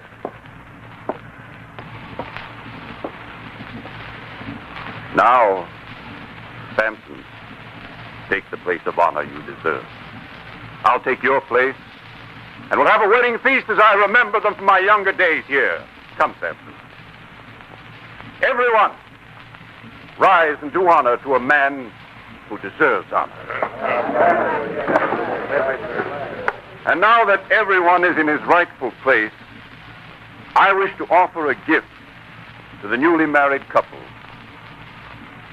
To two people who begin their married life with so hospitable a gesture as to invite strangers to share their feast. I shall give a portion of my land large enough to allow them to start a farm of their own. Benjamin, Nathan, Ruth, we can really have a wedding feast now.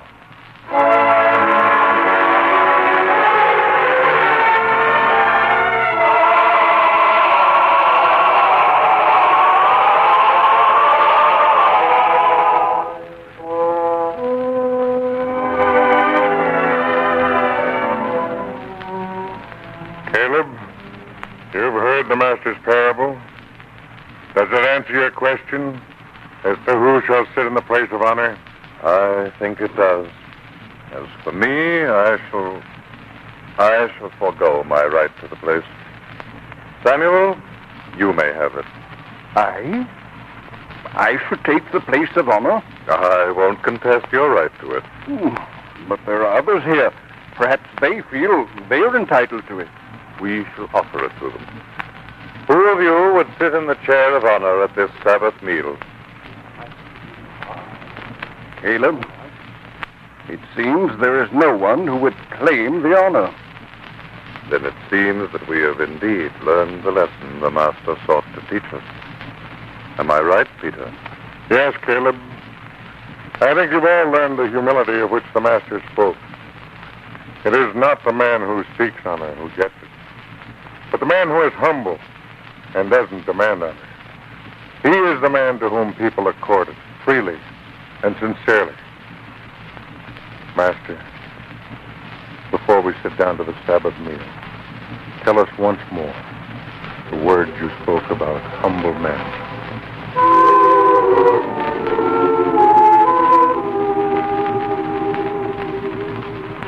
Whosoever exalteth himself shall be abased, and he that humbleth himself shall be exalted.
The greatest story ever told.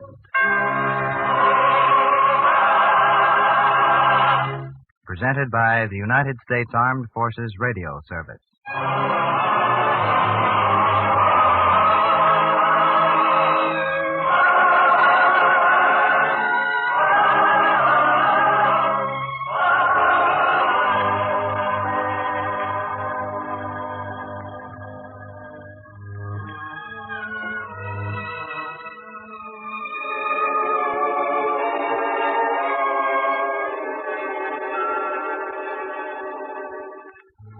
Tonight we present And Her Name Was Mary, the first of 5 Christmas season dramas about the birth of that child who was to live the greatest life ever lived.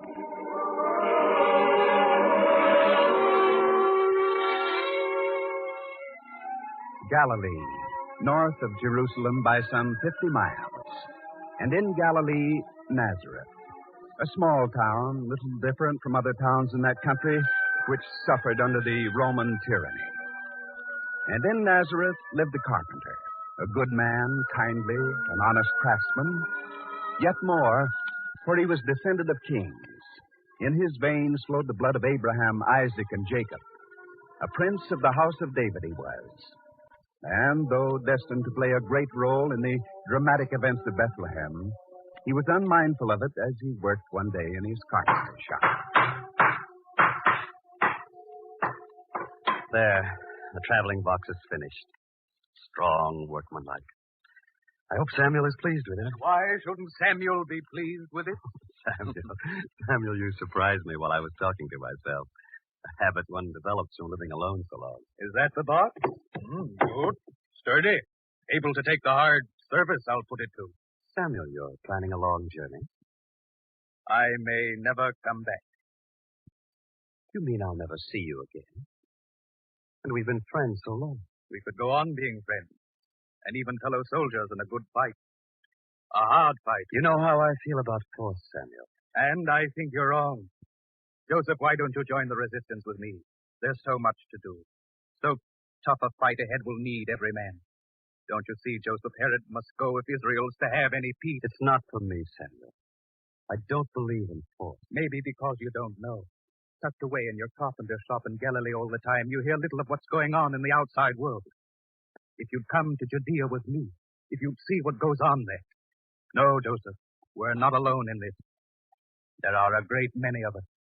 You couldn't find one of us by day who doesn't seem to be just an ordinary worker or servant. But at night, it's different. At night, we meet in secret in the hills of Judea. And there are many of us. We work by dark, in caves, underground. But we have strength. And if you match strength with Herod, only bloodshed can result. Maybe you talk that way because you don't know. Don't know what's really going on. I think I've heard my share about Herod and his tyranny. Herod, an Edomite, an outsider set by the Romans to rule over Israel. What have we come to, Joseph?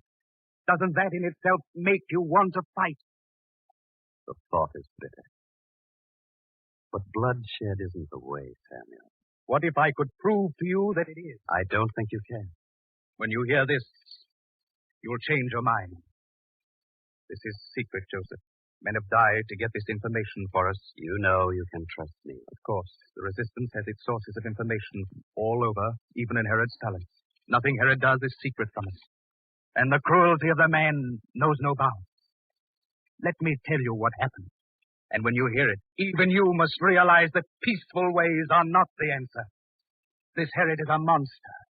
And it wasn't long ago that he was talking to Asa, his prime minister, about a matter very important to us all.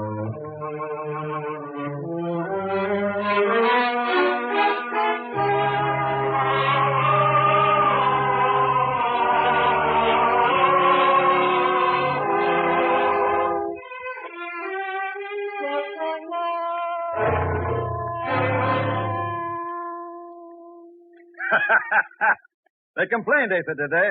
Yes, Majesty. Herod, this time we may be coming too close to rebellion. Don't whisper it to me as though it were a secret. Well, I'm sorry, Majesty. I only thought... I do the thinking, Asa. The people groan about the taxes. We must do something. Isn't that right, Asa? If you would, it would make my job easier. Then we'll do it. We'll raise the taxes. Raise them? But I told you... Very simple, Asa. If people think the taxes are too high now, we'll show them they can be even higher. We'll break them. That's what we'll do. Break them. Majesty, I must ask you to clear the court. I have something important to say. No one else must hear. What? Please, Majesty, not before the others, for your sake. The way you cringe, Asa. All right. I'll clear the court. Clear the court! Everyone! Everyone leave! Now, Asa, we're alone. What's the secret? Word from Rome? No, Herod. Well, what is it? Herod, you know there are those among the Israelites who fight us. And that's your secret? No, of course not, Majesty, but joining them are others who are not Jews. Some of your own people are with them. And that's no secret either. Well, Herod, don't become enraged. Hear me out. Say nothing, do nothing before you hear all I have to say. Stop trembling and speak up. One man has thrown his lot in with the Jews. He's an important man. A prince. I'm king. The prince would have to be my own son. You just said what I tried to tell you. Asa. Please, Majesty. Asa, are you telling me that my own son Aristobulus has put his lot in with the rebels? That's a lie. Would I suggest such a thing if I didn't have proof? What proof? We captured a rebel. We questioned him. How much of that can a man endure? He talked. He told us. Yes, and he's popular with the people. Maybe because they know. You miserable, conniving wretch. You're lying to me. Majesty, please, would I lie about such a thing and expect to live? I presume you have proof? More than enough. Asa, send my son to me.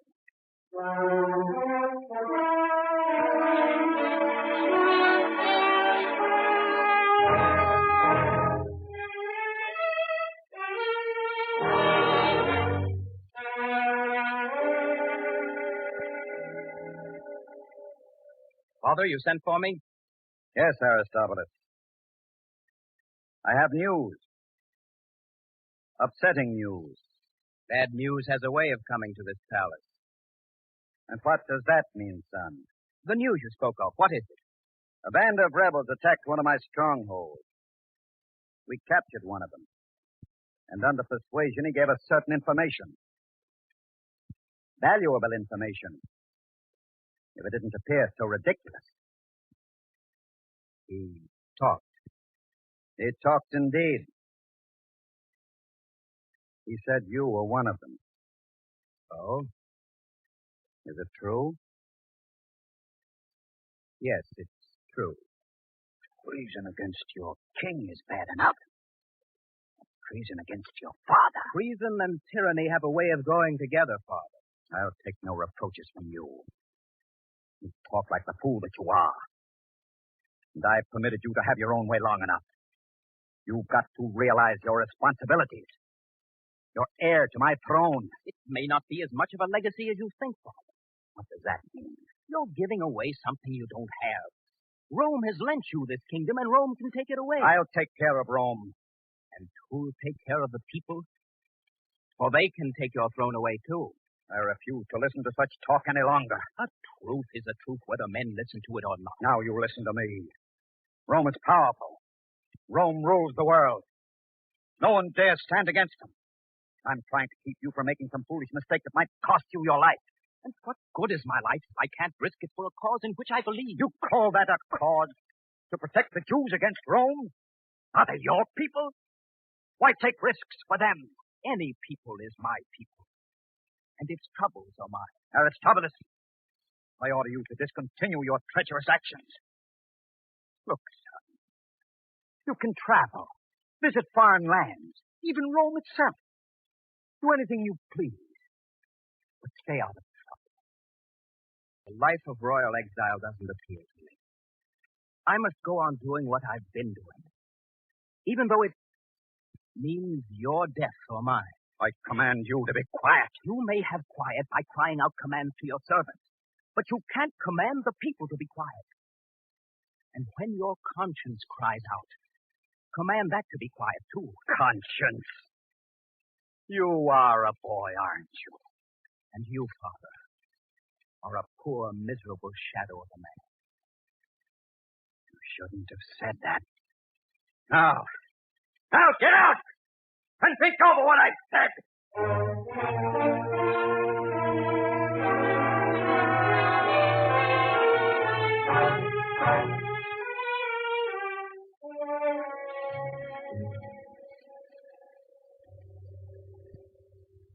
Your Majesty has spoken to your son? Yes, they son. Does he admit his guilt? Admit it. He boasts of it. A young, impetuous prince. He could cause trouble. A great deal of trouble. I know. And the way gossip travels these days in Israel, it might become known. You mean that Herod is weak? He refuses to punish his own son. It could be said. It could be said. It will be said. In Rome, too, perhaps? You're very clever, Asa. You know my every thought. And you know the Romans, Majesty. They'd be the first to say that Herod is a weakling. The strong warrior of old now can't even manage his own son. How can he manage Judea? I know. Well, I was only exploring the possibilities. We must look ahead. I'm looking ahead, too, Asa. This is something I can't risk. Asa? Of course, Majesty. There's no other way. You think so, too? It will remove the greatest obstacle you have. But it must be done subtly. It will. I have an idea. An idea? We must give a party, Asa. His Majesty invites a few well-chosen friends to a party in honor of his son. In honor of his son? I don't understand. You said it would have to be done subtly. It will. Now, arrange the party. It must take place out in the garden, near the pool. Yes, Majesty.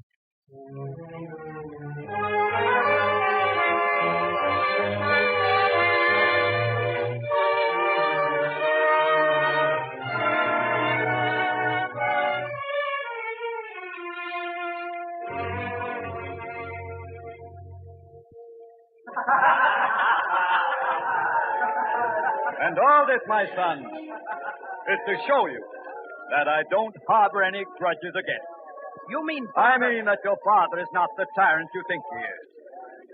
He respects your opinion and the strength with which you voice it. Although back in his mind, the old warrior feels he's stronger than you are. They say you're still one of the strongest of men. They say I am. And if you don't believe that, let me show you. Stand up, son. But why? I'll show you how strong I am. Some hand wrestling. Please, Father, at a party? I feel I've been challenged. I can't refuse. My friends, a little sport to begin the evening. My son has challenged me to the hand wrestle, and I have accepted. Now then, clear a space. Come on, son, out here. Take your stand. Father, please, you're too old. Too old? That's exactly what I'm going to prove I'm not. Hold out your hand. Come now. All right, Father. Now we clasp hands and start. The prince is strong. Look, the prince is budget. He recovered nicely, didn't he? Look there, the king is giving way.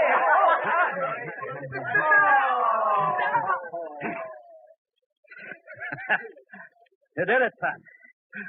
You did it. I didn't know you were that strong. You're all right, Father. I didn't hurt you. Hurt me? Just because I'm perspiring a little? You don't know your own father. But the exertion... Nothing that a cold plunge into the pool won't remedy. And then each man shall retire to his room where servants are waiting to rub them down with fine oil and freshen them with rare perfume. Then the banquet itself. Of course, Father. Exactly what I need. Good. Into the pool, then. And everyone, come, join us.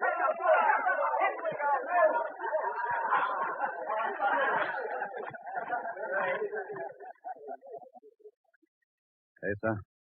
Yes, Majesty. The room is ready? I've appointed the man myself. A big man with large, muscular hands. My son's no weakling. The man I picked will do the job.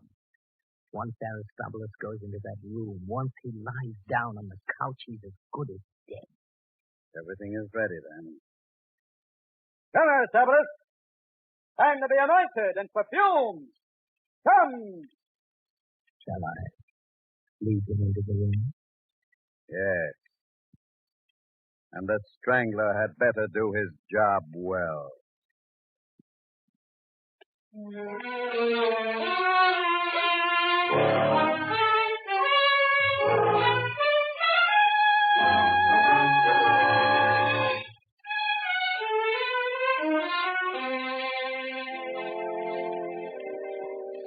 There, Joseph. That's the story of the tyrant Herod. The kind of man he is. Murderer of his own son. Doesn't that make you want to go to Judea and help us fight against the man? It's unbelievable. I could tell you more, too, but that should be enough. Well, Joseph, will you join with us? We could use a strong man like you, a man with skill. His own son? Yes, the son is dead. One of the servants who was there is a member of my own band. He swears to every word of it. Well, what do you say? We must have faith, Samuel. Is that all you have to say? Well, I'm through with bowing down to an alien king placed over Judea by the Romans. Are you through with faith, too, Samuel? Faith? Yes. I'm through with faith. Can faith shield you from the tyrant's sword? Tell that to the dead of Israel whom the Romans have killed. No. Extravagant, cruel, despotic Herod lives on Israel's blood. And you want me to have faith. Our people have come through other evils before. We'll outlive this one, too. Don't be too sure. Just because Herod doesn't rule in Galilee yet doesn't mean he won't reach out for power here, too. After all, Judea, Galilee, they're both part of Israel. No, Joseph. We have a choice between two faiths. Revolution or destruction. It would seem that the time must come soon. The time to fight? It's here already. I didn't mean that. What other time can be so important? The time for the third way. Neither destruction nor revolution. He was promised when the hour was darkest. He? Whom do you mean? The Messiah. Messiah? Yes. Samuel, you're forgetting God's place in all this. The same Jehovah who led our people through the desert with a cloud by day and a pillar of fire by night. If times are difficult, we must never forget that the same Jehovah has promised that the Messiah will come and deliver Israel. For too long we've been promised a Messiah, and he's never come. We must fight now, Joseph. Don't you see? No other way can prevail against the planned and calculated tyranny of the Romans. Herod must be driven from Israel, and fighting is the only way to do it. And fighting is bloodshed, killing. No. Joseph, somehow freedom is such that human blood must always be part of it. And as long as blood must flow, let it be the tyrant's blood, Herod's blood. Join us, Joseph. I know I'm just a plain man, a carpenter. I know little of these things. But my way is the way of peace and faith.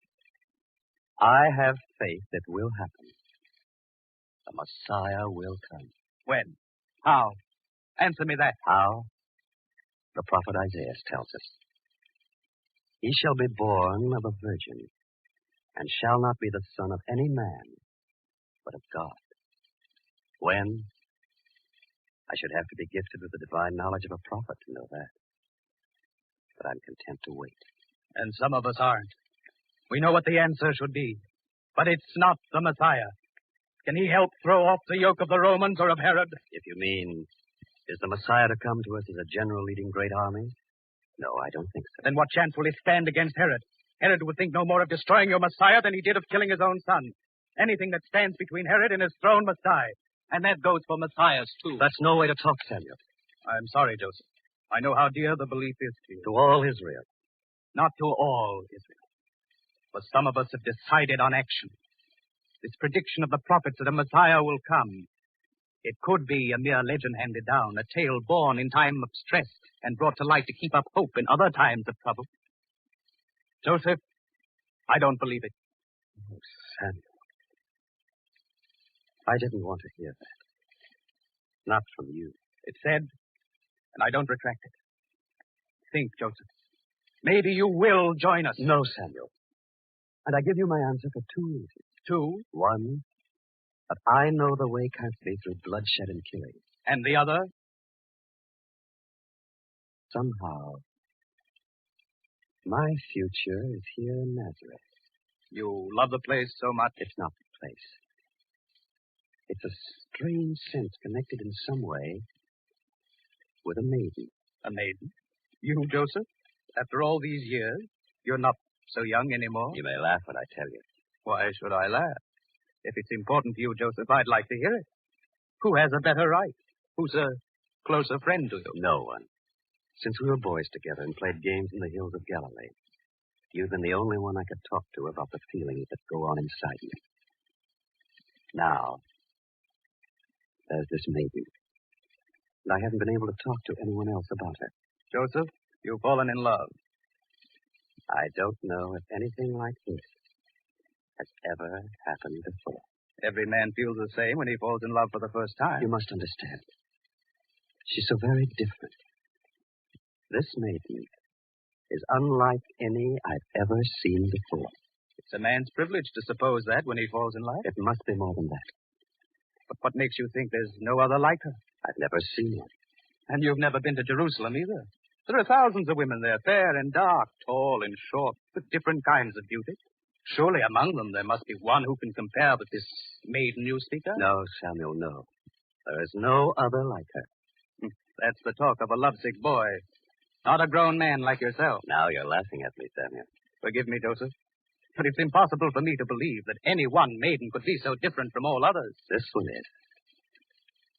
When she walks, it's like the walk of angels, so light and graceful. And when she smiles, the sun seems dark by comparison. And her eyes, there's deep understanding there and compassion. And a soul so great, all else seems small. For you to feel that way, Joseph, that is unusual. But tell me, how does she feel about you? I don't know. You never talk to her about the way you feel? I've never talked to her at all. And yet you know all this about her? Does that strike you strange? That's impossible. How can you know anyone so well without having had a word pass between you? You can see it. At least I can see it. It's all within her. Surely, Joseph. Now you must be joking. No, Samuel. I've never heard of any such thing. Never expected you would talk that way. Would you like to see for yourself? Indeed, I would. Well, you can. It's almost time now for her to take her daily walk down to the well to fetch water. Come. We'll stand in the doorway of my shop, and you can see her as I've seen her every day now. I've seen many women, but none who ever lived could be as fair or good as you say this one is. Come. Joseph, I don't know. Wait. Look, here she comes now.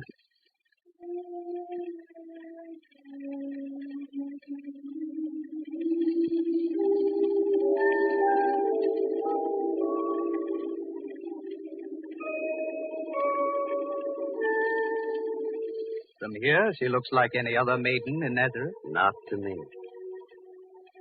I will say that she appears to be more graceful than any other. Such grace as I've imagined queens must have.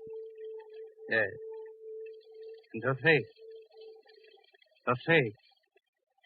Joseph, she is truly beautiful. Most beautiful. Quiet. She passes now.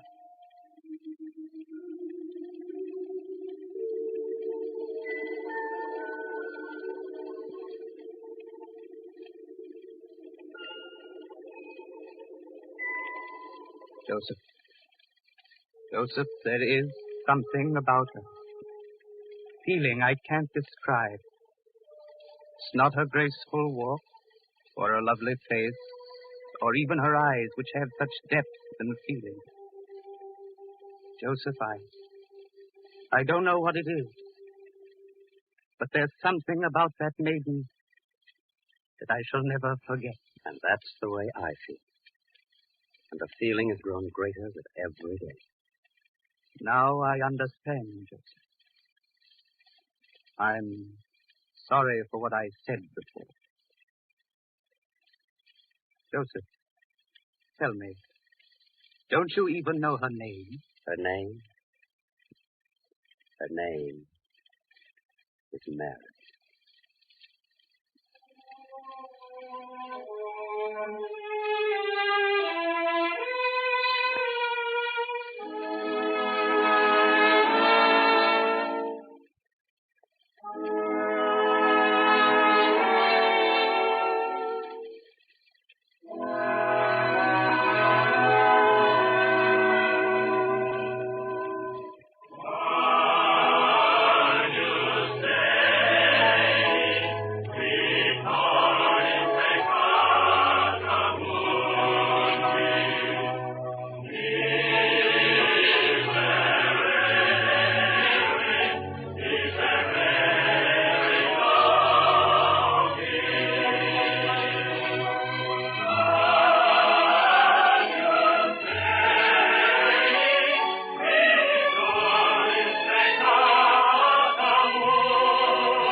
This has been And Her Name Was Mary, another episode in the greatest story ever told, from the greatest life ever lived.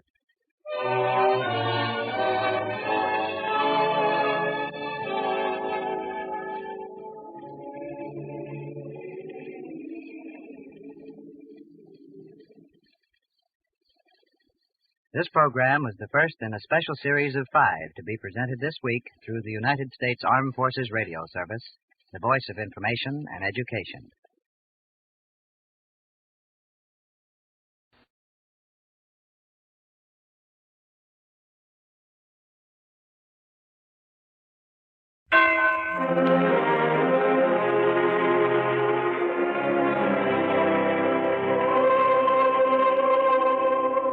The greatest story ever told.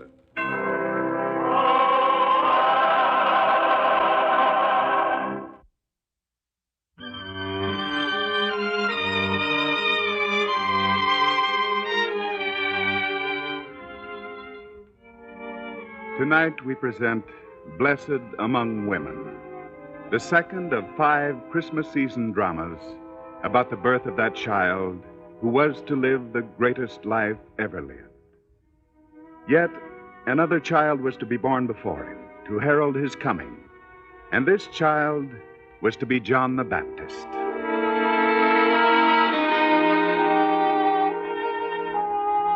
The town of Nazareth in Galilee, a country downtrodden by Romans and their ruling puppets.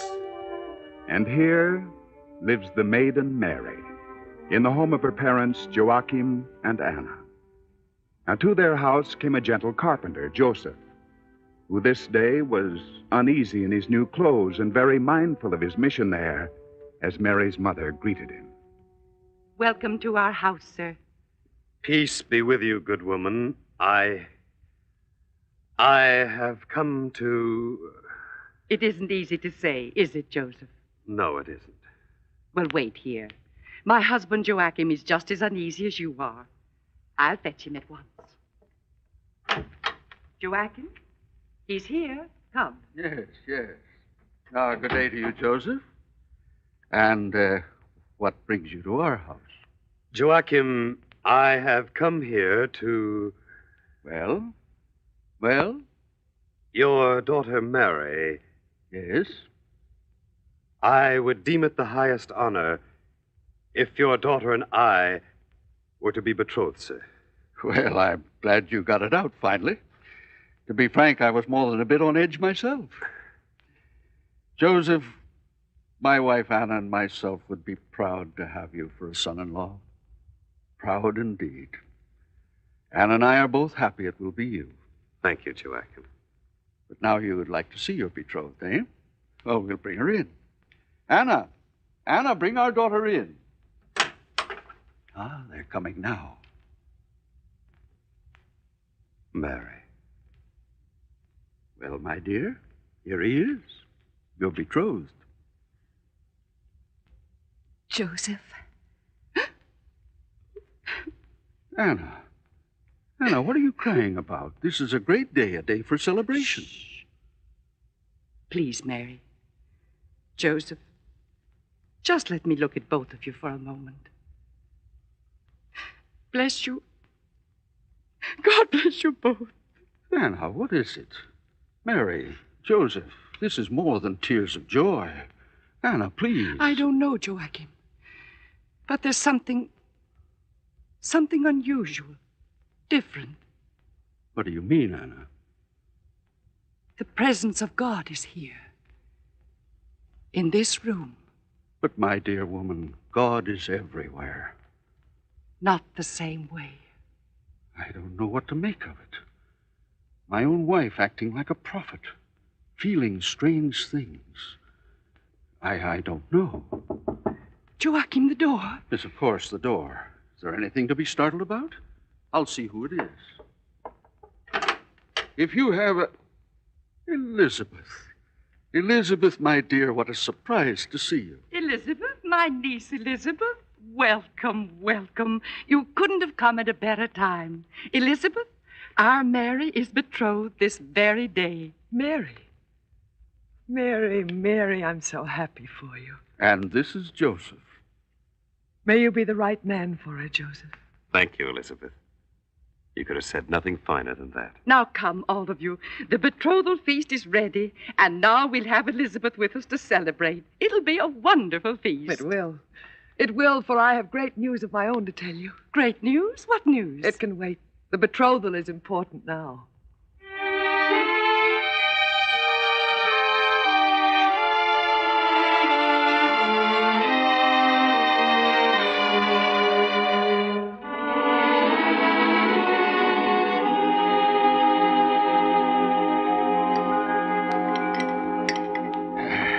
Well, Elizabeth, the betrothal feast is over. And I can see my Anna's bursting with curiosity. Let's have your precious secret. Joachim, Anna, you know my husband Zacharias very well. You know how diligently he has pursued his duties as priest in the town where we live, never asking much, never seeking to advance himself, content to serve and let the service be his reward. That's Zacharias. But now, in his turn, the greatest honor has come to him. What do you mean, Elizabeth? Zacharias is to go to the temple in Jerusalem, to burn the incense there. Oh. Zacharias in the temple itself, burning the incense. Oh, Elizabeth, it is an honor, a great honor. We mustn't let that pass unnoticed. Joachim, you think Of course we'll go. Would I let such an honor to a kinsman of mine go unnoticed and unobserved? We'll go. Oh, thank you, Joachim. I knew you would. It'll be such a happy day for me, I'll want to share it with others. Oh, by all means, my dear, by all means.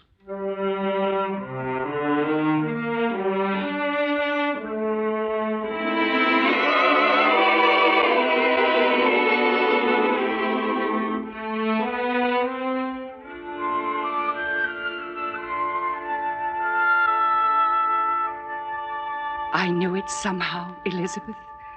What do you mean, Anna? This afternoon, almost at the very moment you arrived, I felt it. The strange presence of God. First, the betrothal of Mary and Joseph, and now the news of Zacharias. Anna, about the girl. Mary? Yes. Well? When we're in the temple, I shall pray for her. I shall pray that she may be honored in her womanhood, as I am not. Elizabeth, please. One child.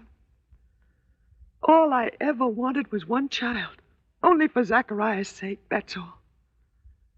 I pray that Mary may have a child. I shall pray for it. Why not pray for yourself, Elizabeth? Myself. I'm an old woman now, Anna. No, Elizabeth, no. You're my aunt, Anna. But the difference in our ages is only months. No. I'm too old. So I'll pray for Mary. Pray for both of you, my dear. Oh, Anna. Anna, sometimes I do think that I could still be blessed with a child.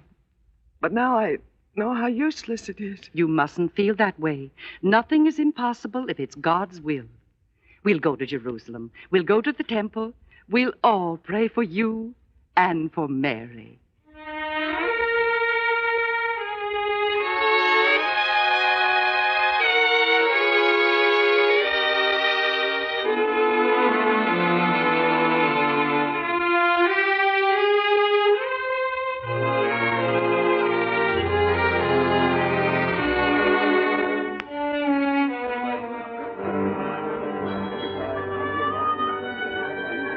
So this is the holy city.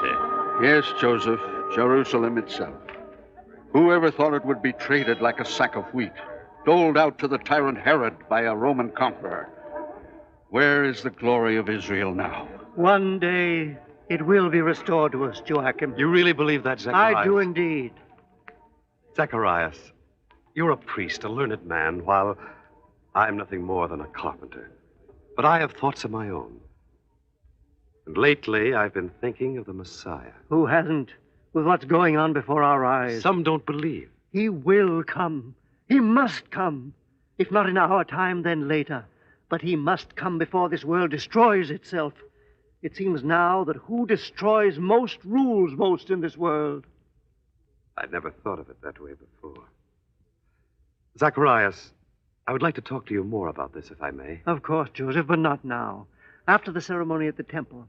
After I've performed my duties as priest. It's not just an empty promise. Of course not, Joseph. After the ceremony, we'll talk with the Messiah as much as you like. Eh? Good. And now we must join the women and take them to the temple. Come.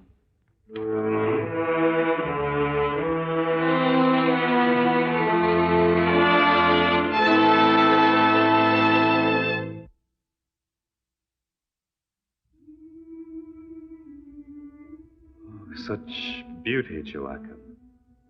Have you ever seen anything like it? No man has.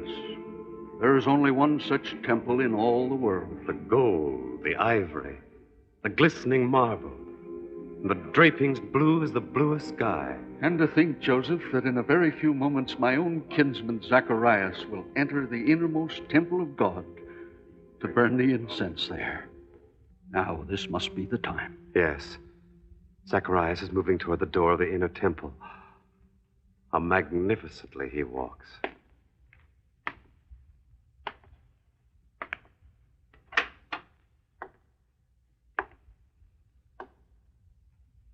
This incense do I offer to you, O Lord, in the sacred solitude of your holy temple.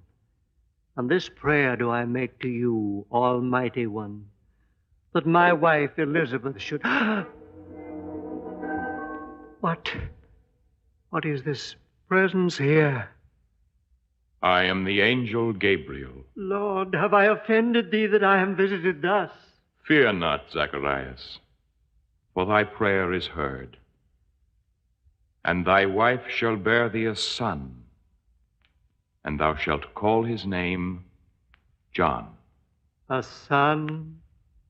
And thou shalt have joy and gladness, and many shall rejoice at his birth, for he shall be great in the sight of the Lord, and he shall be filled with the Holy Ghost.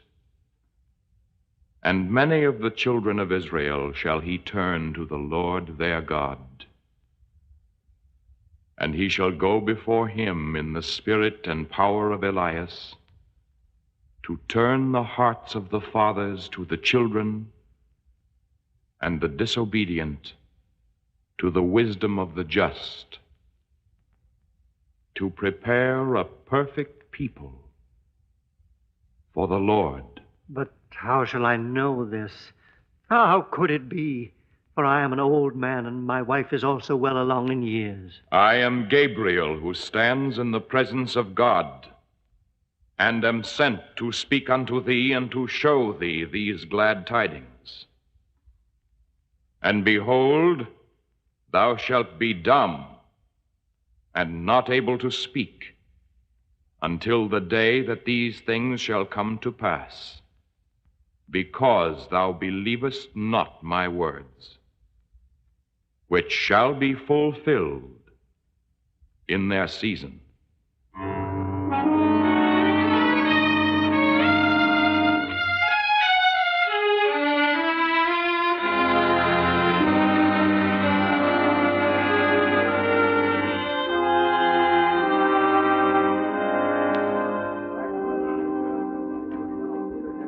What is it, Joachim? Is there something wrong? I don't know. All the others are talking and looking toward the door of the inner temple. Is it Zacharias? He's been in there a long time. That's the thing, Joseph. He's been in there too long a time. There might be something wrong. Look, the door's opening now. There's Zacharias. He's so pale, trembling, and the wild, fearful look in his eyes. Is he ill? I've never seen him before like this.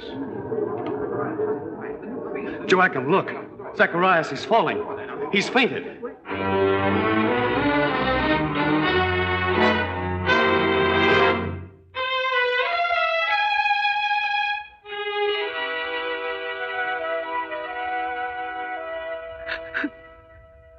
Elizabeth, my dear, weeping can't help. Oh, Anna, why? What could he have done that he would be so strangely affected? To be struck dumb, not to speak one word. One single word. Please, my dear, Joachim and Joseph are in with him now. Maybe they'll have good news when they come out. Maybe it was something I did. Could I have offended the Lord, Anna? You? A finer person never lived, Elizabeth. Don't you reproach yourself. Perhaps I trouble the Lord too much about a child. Elizabeth, the fault isn't yours. Mary, let this be a lesson to you. My dear child, whatever burden is placed on you by the Lord, accept it without complaint. Remember, Mary, remember. Yes, Elizabeth. Yes. Well, Joachim? Anna, you must take them both back home to their own town. What happened in there, Joachim? Nothing. Oh, Joseph, you tell me. Anna, he didn't say a word. My dear. Anna, we must all do what we can to see that they both are brought home safely. If there's anything I can do to help, Joachim. Thank you, Joseph. But we are not a family to thrust our burdens on others. Why? Elizabeth, you must contain yourself. Now, with this new affliction, Zacharias will need your help more than ever. You must be strong. Strong? I've borne my disgrace quietly till now. I've been strong. Is this my reward? To have my dear husband struck dumb in the waning years of his life? Is it? Elizabeth, please. If there was some reason... Now, don't start blaming yourself again, Elizabeth. Elizabeth, it could have been my fault. No. Yours, Joseph? Joachim can remember before we went into the temple how Zacharias and I talked of the coming of the Messiah. And he told me we could talk about it later after the ceremony in the temple. Yes, I heard it. And so? I have a feeling that in some way his being struck dumb has something to do with that. Joseph, I dare say men have said that same thing many times before. What of it? I can't tell you, Anna, except that I feel in some strange way these things are all joined together. Too far-fetched, Joseph. Now we have work to do. We must take our kinfolk to their home.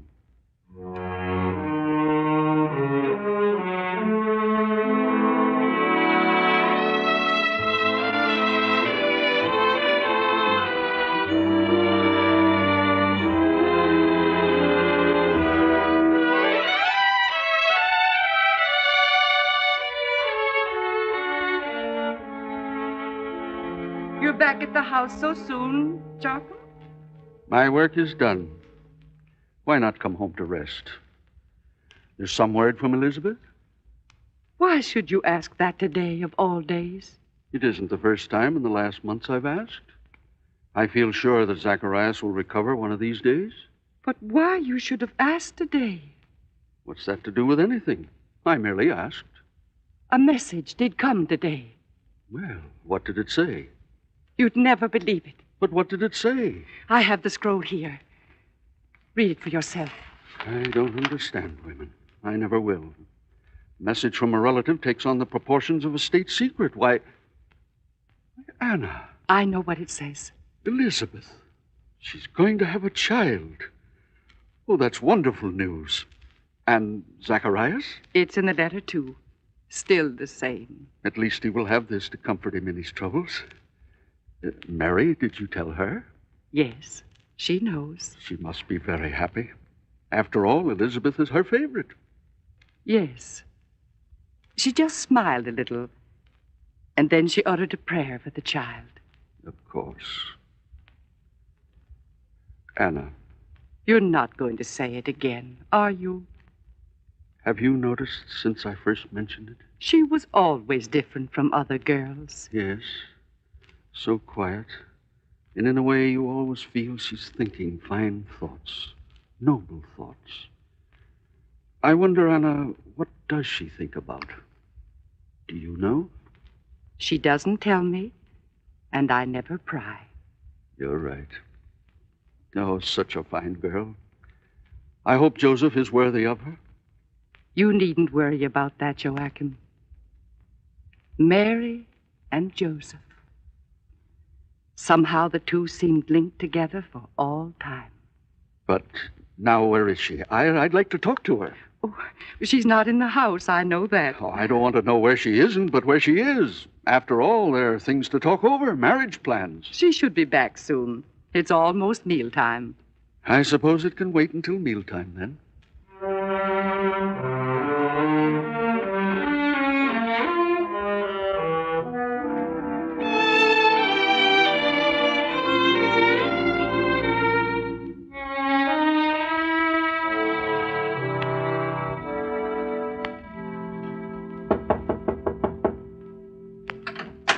Ah, Joseph. Is Mary with you? Why, no. We thought she might have stopped by at your carpenter shop to bring you home for the meal. I haven't seen her, Joachim, not all day. I can't understand it. Anna, Joseph hasn't seen her either. He hasn't? Oh, then I don't know. I'm worried. And you think I'm not? Go to her room. But she isn't there. Go anyhow. Maybe you'll find some indication, something. Yes, Joachim. I'll go out looking for her. After all, it's almost dark now. She shouldn't be out alone. I can't understand it. She's never done this before. Joachim? Hannah, what is it? Gone. Her clothes are gone. Mary's left. Left? Where? Why? I don't know. Oh, Joachim. Now, don't cry, Anna. We'll find her. Somewhere. Someplace.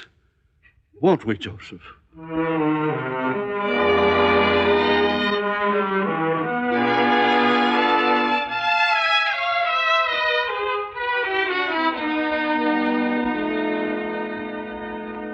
Zacharias, it's late. Time to get to your bed. Oh, Zacharias, if only I could read your thoughts. If only you could speak. No, if it's such an effort, you mustn't try. Our child will speak, though. I know it. And maybe someday Zacharias... A visitor, so late. No, Zacharias, I'll see. Mary. Elizabeth. No, child, I'm all right. The babe within me stirred suddenly. Blessed art thou among women. Elizabeth. You know. Somehow, I know. But tell me, Mary, tell me. How did it come to you? Alone. I was alone, Elizabeth, when the voice came to me.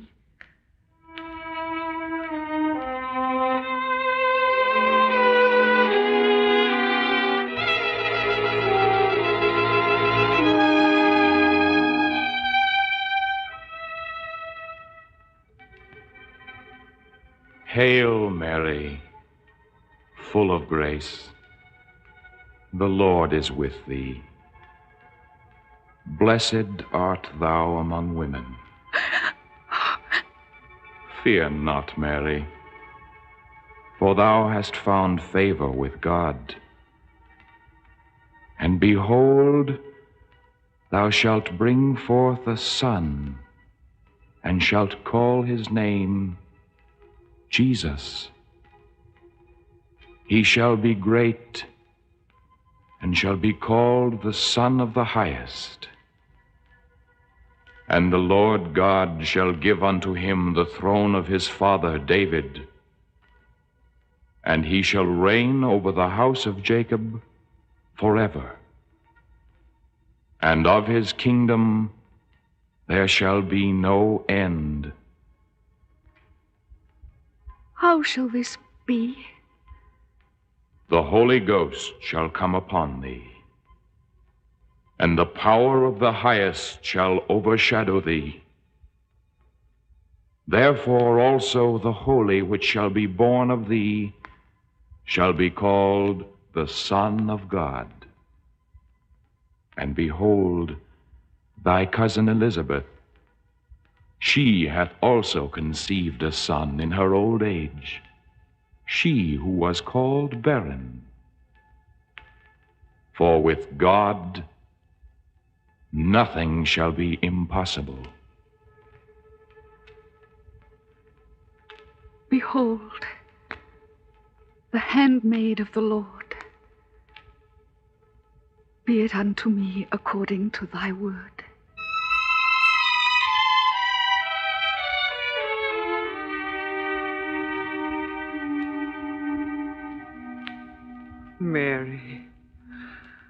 Mary.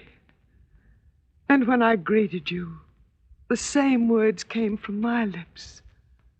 Blessed art thou among women. Oh, child, what will be in store for you? I've already said, be it unto me according to his word. Come in, child. Come in. You shall stay with me. I shall care for you. For our children are bound together by the will of God and the words of God. Come in, child.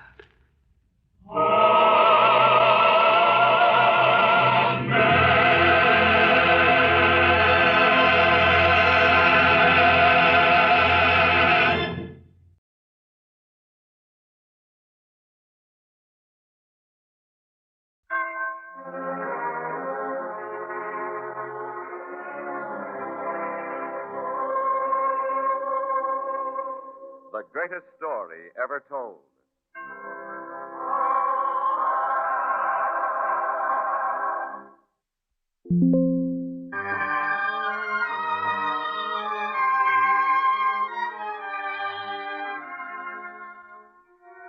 Tonight we present Go and Be Counted, the third in our Christmas season dramas about the birth of that child who was to live the greatest life ever lived. Yet, another child is to be born before him to herald his coming, one to be known as John the Baptist.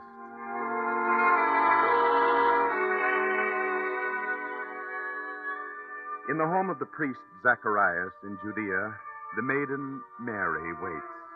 And while she waits, her cousin Elizabeth sits by looking at her. Are you frightened, my dear? No. I wouldn't blame you if you were. To be suddenly placed apart and above from all other people. It's an honor in the sight of the Lord, but a deep responsibility, too. My soul doth magnify the Lord, and my spirit has rejoiced in God my Savior. For he hath regarded the humility of his handmaid. For behold, henceforth, all generations shall call me blessed. Of course, child. And we are bound together in some way, you and I, your child and mine. For when I saw you standing there in the door, the words spoken to you by the angel came to my lips before I could think them. Elizabeth. Don't move, dear. Elizabeth. Elizabeth, where is she? Joachim, your daughter is here and safe and well. But to run off that way without a word to anyone. Why, I thought I'd go out of my mind with worry until we got your message. Please, Joachim. And why shouldn't I worry? Of course. Now, come in. We can talk.